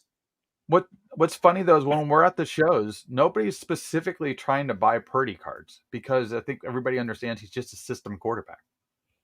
Like he's not the guy. He has the guys around him, and he does a very good job at what he does. But he's not even top 10 quarterback in the league. Well, I think look, if you go back, like I said, we can play Monday morning quarterback, pun intended, on a lot of the stuff. But if you go back to the early Patriots Super Bowls, Tom Brady wasn't winning them Super Bowls. He was doing what he needed to do, and that team was comprised very well. And what he did is he absorbed the information, got better. To his credit, he got better and learned and improved over time. In the second half of his career, he carried a much heavier load. He was doing more things with the team the way they were. But in the early ones, he was 100% a game manager.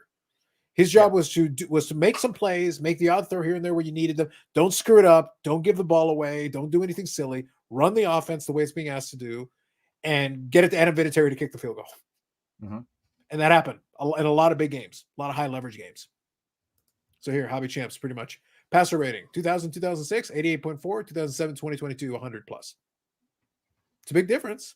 Like it's a noticeable difference between one and the other. Learning curve, and then knowing the system that he liked to run in, because even when he was in here in Tampa, he throws, his decisions made almost before the ball snapped. He's like, I'm going here, or I'm just not going.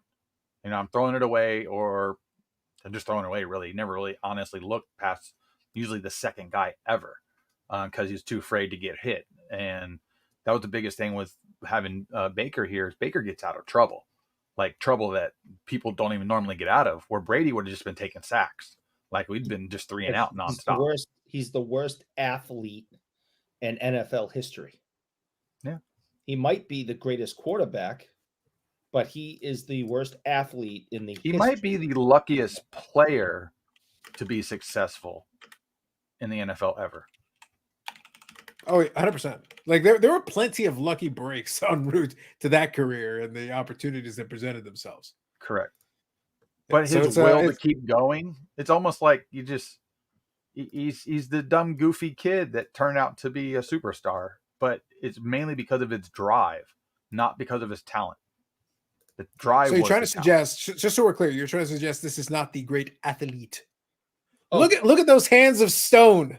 No, he's horrible. Not even looking at the ball. That doesn't even look like he's running. Those legs look like they're the wrong position for running. I don't know. I don't know if he knows how to run. No, he's like, and this is not at the. This was not at the combine. Tampa, this was not at the combine. This is later in his career. Oh, no, I remember this play. Should have been better. Yeah. They tried to throw him a ball in Tampa. It was horrible. Yeah, it's so a great and the play he was wide open by himself. Ooh, worst athlete in the league history. Yikes! But like they ran a play one. They ran a play once here in Tampa where Tom Brady was out at the wide receiver. The other team didn't even put a corner on him. They just kept the safety in the back, all the way in the back. Yeah, they're like, he's not going there. Yeah, they had good personnel. They had good personnel. Brock had some of the most amazing hands I've ever seen. Yeah, I mean, it's like a hungry hippo with his hands. The ball came near him. Yeah. I'll take Rodgers or Manning over Brady. In terms of raw talent as a quarterback, yes. Raw talent. Yeah. Like I said, look, my job is as professional Brady hater. This is what I do. as Professor Brady hater, and I have material for days. Let me tell you, I've made strong cases on this. And you're part owner of the Packers, so I am. I'm calling bullshit on whatever you're well, about. Well, Eric, I was also part owner of the Packers. It was pitching to look. I was ready to put Aaron Rodgers on the boat a year earlier. I literally was like, look, I will take him to the boat. I will tie him to the boat and set it on fire as I set the raft off. He can seek the darkness early. And I was correct. It was time for him to go. It's worked out. I'm not complaining. It's worked out. But he could have gone a year earlier and it would have been okay too. Like, just get out of here. Go to the darkness. Be with the darkness. But as far as a thrower of the ball, like, Rodgers is sensational as a thrower of the ball. Like, really exceptionally good at throwing. And Manning was a computer. He was a machine. Like, the things he would do at the line and make the little micro adjustments and things like that. Like, it was very impressive. Extremely impressive. Yeah. Throw it to himself. If he had thrown it to himself, it might have been marginally better. Maybe. No, he probably would have thrown up a 50-50 ball to himself. It would have been even worse. He would have been on the wrong side of the field. 50-50. You went to the wrong direction. The ball was going that way. Can't criticize Brady for toughness. No, toughness is one we'll give him. He did hang in there and take some hits. Although the second half of his career, hits were legal. Hits were banned from the sport. So in the second half, I cannot give him credit for toughness. He didn't take hits the second half. In the second half of his career, hits were verboten. He didn't. In Tampa, there was no hit. He touched his foot. He fall down. You get sacked. Correct. Yes. Well, when they blew his knee out in 2008, the NFL changed the rules because this was their number one player, right? Selling the most jerseys, fan attendance, the whole right. He's out for the season after the first game. Mm-hmm. And they were like, we got to have some Brady rules. We can't lose this guy again. We can't lose guys like him again. There were more rules changed because of him than any other player. Yep. Say that again? Pretty much. More rules were changed for him than any other player. Probably, yeah. Definitely the contact and how to sack a quarterback, and you Tough can't rules. touch these guys now. It's just all of it. Yep. It's like we don't call it steroids, Tom. We don't call it steroids, Will. We call it TB12 method. Yes, that's TB12 method. Uh-huh. And his personal trainer, what was his name? What was his name of his personal trainer that he had? I remember. Buddy. Well, Buddy was helped out Julian Edelman the same year he got popped for steroids and won Super Bowl MVP the same year. Yeah. Not rigged. Oopsie. Yeah. Minor details. Definitely got the calls. Yes, he got a few. How many Barry rules are there? I don't know. The one Ham is talking about after the leg injury that took him out for a season, there was definitely an adjustment on that. They made it a lot easier. The quarterbacks of today do not have to take the hellacious hits of the guys of earlier eras. Like, these guys are very well protected. If you get occasionally bumped, they'll still put a flag on you. Like, no, it's horrible. It's horrible. Dabble witchcraft could hurt. I wouldn't put anything past her. I'm not a fan. I think she's the saner one of the two. I disagree. I think she's a wacko, but they're both nuts. So you'll find out when we find the 30 bodies under Brady's house. I'm not shocked if that's what we find. Giselle has no more than 29, so yeah. I think every NFL player ever has been juiced, maybe. Remember Steve McNair? Great player in his day. Absolutely. Great player. Not a swell guy. Listen, there's a lot of not swell fellas, Eric. What do you want? Like, I don't know what to tell you. I was a huge Steve McNair fan. Not a swell Dante guy. Culpepper. He was another one just like that. I shared an elevator with him in North Carolina once. Went down several floors, talked about the weather. Interesting. All right, guys, I'm going to head out. Sounds good. Thank you, Ham. Appreciate you giving a little insight there into both things. And I'll leave a link, like I said, to the second video of it in the description if you guys check it out on the replay. So you can check out that. And you can check out his channel as well from there. Feel free to subscribe. Subscribe. Thanks, Ham. Yeah, Mike, you did a great job on those videos, going to Jeff's store and everything. And thanks for coming on and answering questions and filling in the blanks. So appreciate it. I appreciate it, Eric. All right, y'all have a good night and have a good weekend. You too, buddy. Have a good night. Have a good weekend. Take her easy. All right, man. Bye. All right. Perfect. All right. We'll hang out for a couple minutes. I got a little bit of a turnaround for Saturday, so we'll wind her down here in a little bit. But if you guys let me know if there's something else you guys want to chat about for a couple of minutes before we wind her down for the evening. My back hurts a little bit. It's been hurting a little bit for the last 45 minutes or so. So let's not drag this out just because. But if we're in the middle of something, then let's keep going. All right, everybody. Tell them about your favorite mayonnaise. It'll make them feel better. Oh yeah. I can't think of anything that would make it feel better. Looks like back surgery is scheduled for the 22nd. That's what we're shooting for. There you go. And then some recovery time, and then hopefully back to normal. And it looks like on my end, the boys at ComC have finally started processing some of the stuff I submitted from the expo in bunches. I got 75 more cards in just now in the last hour. Let's see here. Off topic. Did you guys see the billionaire wanting to start a steroid Olympics? No, but that sounds sensational. Oh my God. I'm a fan. Discuss whatever happened at CGC. We did not. So that was that's the lawsuit, right? I heard a little bit about it. I scanned briefly one of the videos. It was, I think CGC is suing some of their employees. So that's that. Let me quickly double check. I'll refresh myself, but no, we didn't discuss it too much, Dave, but if there's something you want to chime in about, feel free. I got a little bit of the gist of it, but I didn't read into it fully. Unfortunately, when your retirement ends, then I have less time than I do during the day. I actually have to devote some of it to my not retirement. So no more mountain biking out. Get some stem cell here. There you go. Might be the play. Be the play. I would be all over that. Yeah, you do it at this point. I'm pretty confident. In that. Yeah. Let's see here. Yeah, something about switching book. Not sure if I follow you, Dave. I'll have to check into it here. Who's a better scrapper in his prime? Brashear or Chris Simon? Ooh, you got an opinion on that, Eric? Yeah, Chris Simon was crazy. Brashear was a fighter. I don't think Brashear was crazy. Chris Simon had a screw loose. But I think Brashear could probably handle him. All right. Seems fair. Let's see here. Looking up later, his name is Peter Thiel. All right. Seems good.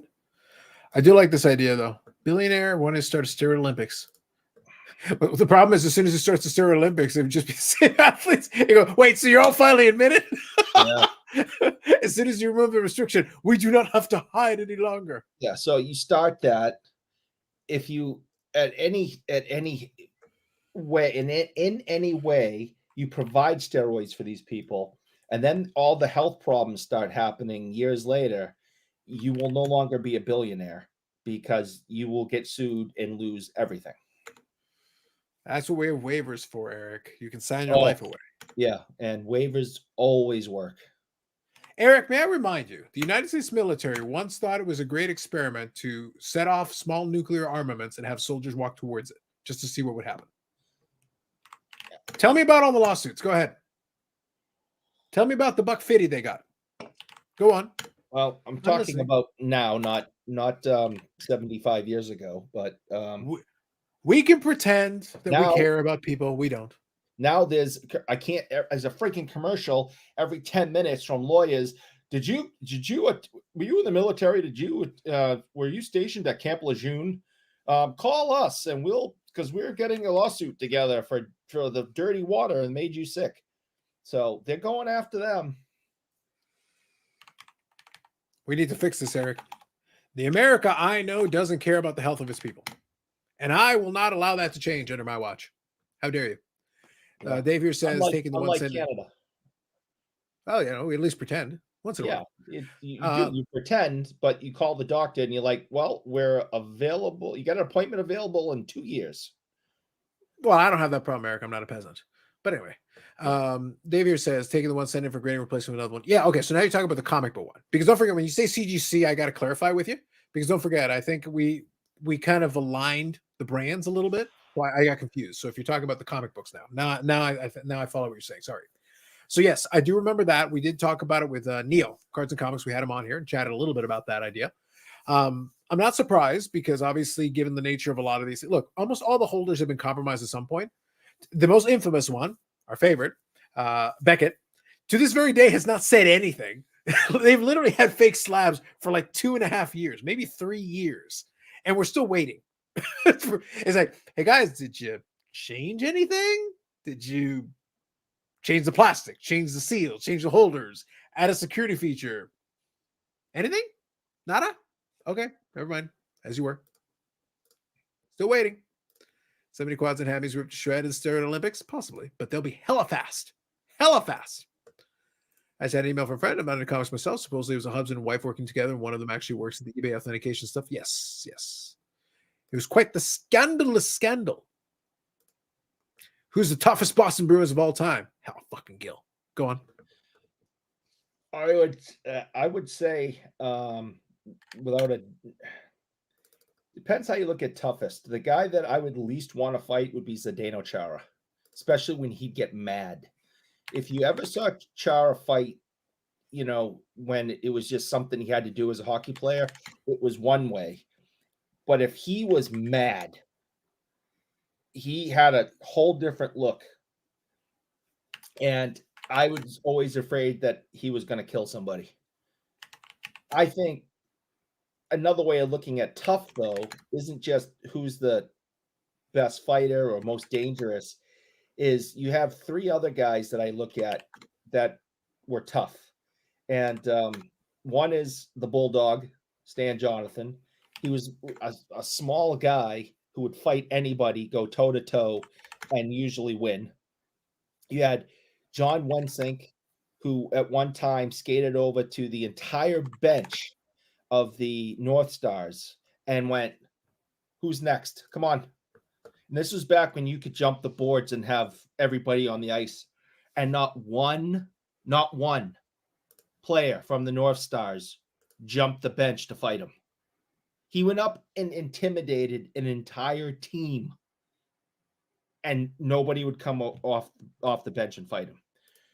But the toughest is got to be Terry O'Reilly, who climbed into the stands at Madison Square Garden, New York, in the 70s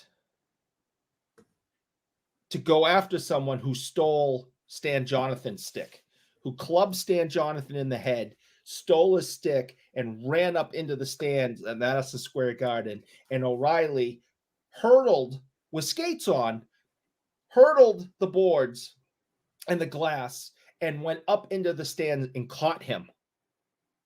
And a brawl broke out. This was 1979.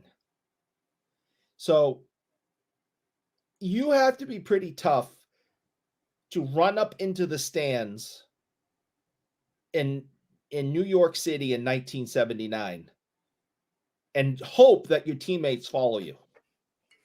Have you considered, though? I hear what you're saying, but all this was precipitated because someone took a hockey stick. Have you considered what this man would do to somebody who, say, damaged a Bobby Orr gamer? Thankfully, Terry is a very, very nice man who walks around now with a little puppy. And it's this little teeny tiny puppy he walks around with all the time. And my hope is he no longer has that side of him that enjoys hurting people. You're hoping for Man of Peace, is what you're saying. I am praying for Man of Peace, and I am praying that he never sees me do that to Bobby Orr's hockey stick. Yeah. I think we'll have to see, because so Eric, you got to understand there's a bit of a duality here, because and I speak from personal experience. A man of peace, a true man of peace, can also have a love affair with the Schadenfreude, an appreciation and joy in the pain of others. There's a duality here. I think he did. Just saying. I read a couple of comments here and get caught up. JW, how about El Nino in Canada? Any snow? It's actually been very light, barely any. There was a couple. I think I want to say a week or two ago, maybe 2.5 weeks ago. There was a sprinkling, but no, it's been. Today was right around freezing, which is not bad, honestly. For late January, early February, that ain't half bad. And it was sunny, so it was nice. Better Wingman, Jeff Wilson or Calvin Klein? Psh, pick your poison. That's correct, Dave. Paul Lesko has a Twitter thread about it. Right on. Will says, for peak tight end, it's Gronk. It's not close. Fair. Gronk was basically like a little. He was basically a video game character. He get the ball and people would bounce off him. It was stupid. That a ball makes you pliable, baby. Pliable. There you go. Marshawn is the toughest, Bob Jackson says. Zach here says, reading an article now. Enhanced games, free-for-all philosophy will allow athletes who didn't win the genetic lottery to experiment with supplementation. They can boost their performance. Tom Brady's going to the enhanced game Olympics? Oh, boy. Woo! Cheapest shot ever. I say Dale Hunter on Pierre Turgeon. There's usually a cheap shot every Friday night. I think one of those is the cheapest shot ever. That has to be up there. That has to be up there, but there have definitely been some others, unfortunately. I feel like Claude Lemieux would be on a couple lists. There's a couple of Claude Lemieux hits that were that was a cheap shot. How about, Elf Samuelson ending Cam Neely's career on the knee-on knee? How about this one right here? McSorley hitting Brashear with the stick. And, not even a Bobby or a gamer, right? His own stick. I mean, talk about cowardly. I mean, that is... The guy skates past you, and Bertuzzi on Moore, exact same situation. You're behind a guy, and you take a stick and just hit him in the side of the head. They both fall, hit their heads on the ice, get these horrible concussions, brain damage. It just, I don't care how upset you are, man. That's just cowardly. And I think Bertuzzi and McSorley should have went to jail. Makes sense. And I would tell them both to their faces, like, think they should both be in jail and they're cowards. And then run away when they chase you? I can't run anymore. Walk away briskly when they chase you? I didn't say I could beat them up. I'd say it to their face. No, but then walk away briskly when they chase you? I don't know if I can walk away briskly anymore either. That might be unfortunate. Maybe you need a hill and just use gravity. If I had a bicycle, I wouldn't worry. They wouldn't be able to catch me. But I no longer think I could move fast. I don't think I'm fleet of foot any longer. Wow. Maybe you need to go to the enhanced games free-for-all philosophy. Supplementation could help with that. Oh, man. If I thought it would bring me back to the days of me being fast, I would do that. I had a very successful track career in my younger days. Wow. And how many people did you defeat in the cyclocross Thunderdome? I've never raced cyclocross. And I can't now. There's a race now? I'm surprised you haven't thrown that picture up that I sent you from last weekend. Which one? The cyclocross? The cyclocross picture I sent you. I can't believe you haven't put that one yet. I have to see if I find it. I probably would. So this was in the group chat, or this is when you sent directly to me? Group chat. Group chat. It has the sponsorship in the back. Hold on. I will see if I can find it. Yeah, I read your comment, Dave, but I always steer clear of the political thing. I've got my own thoughts on that. I've shared them in the past here, but I'll leave it at that. My dad was a resident of Saskatoon in the early 70s. First exposure to hobby pre-helmet was a weird sport. Had to fix so many shattered faces. True. It's like the game Road Rash, but you actually do it. That would be awesome. Road Rash is great. Let's see here. Scanning. Jesus, how far back do I have to go? Yes, this was a good one. That's right. I forgot about it was a great one. It ruined my entire weekend. Sensational. Glorious. Let's see here. All I was doing, Mom and I were spending some time together. We enjoy watching this wonderful sport. And it was all ruined. It's a sport now? Yes. You say so. All right, there we go. Now I can see it. Here we go. I had to go into the archive there for a minute. Boom! It's a beautiful thing. It's magnificent. Ruined my whole weekend. What I like about it is that I'm trying to decide, is it supposed to be like a big mayo jar, or is that like a pillar? What the hell is that supposed to be? I think it's a mayo jar or something, like a squeeze bottle or something. I don't know, man. I just know that I had to watch the women's race, then the men's race, right? The men's went like 10 times around the course. Women went like 8 times around the course. And every lap, I had to look at that. My entire weekend was ruined. I like, though, that it's also mayonnaise with one of the ends in brackets. There's some kind of a decision made there. I don't know what they're trying to say, but I appreciate it. It's a bottle of mayo, so you can chug it just like everyone wants to do, Carlos. I see, Bob. I think you're making some valid points. Yeah. Sensational. Every lap I had to look at that. It was just horrible. Was it though? Was it? Yes. There you go. They need an extra nurse to scoop out all the mayo from Eric during his back during surgery. Yeah. Facts. We're gonna find out you were mostly composed of mayo at that time. It explains a lot. Ooh, hold on. This is interesting. Hey, okay, so hold on. I did not see this until just now, but I will share it with you guys if I can find it here. Let me see if I can.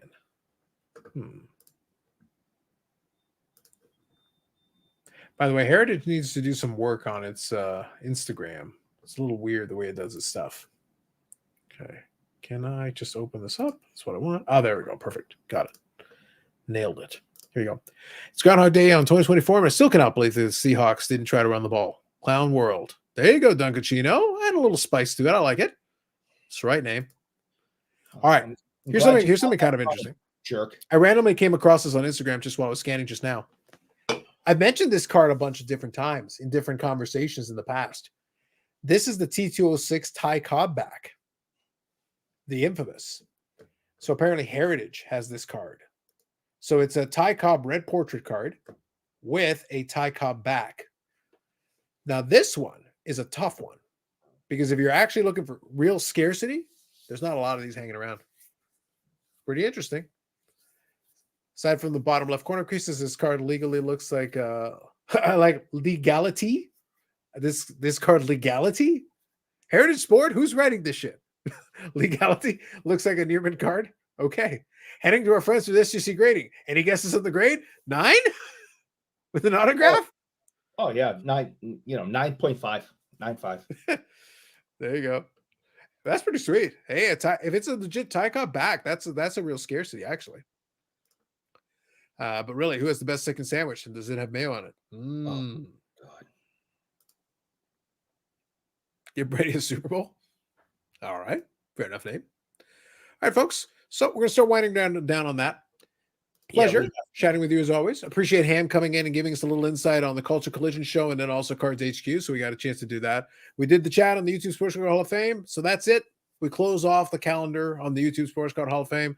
We came dangerously close on this channel, maybe too close. I look forward to the rule changes for next year to prevent anything like that from ever happening again. Love that chicken from Popeyes. Get something great like it wasn't already agreed to. Take it easy, Hobby Champs. All right, folks. Enjoy the rest of your weekend. East Coast, West Coast. It's still Friday. Enjoy the rest of your weekend. Have a little bit of fun with that. Probably about 12 Ty Cobb back. It's pretty limited. I agree. RIP Call Weathers. Perfect. Good note to end it on. Have yourselves a good weekend, and we'll catch you in the next one. Bye, guys.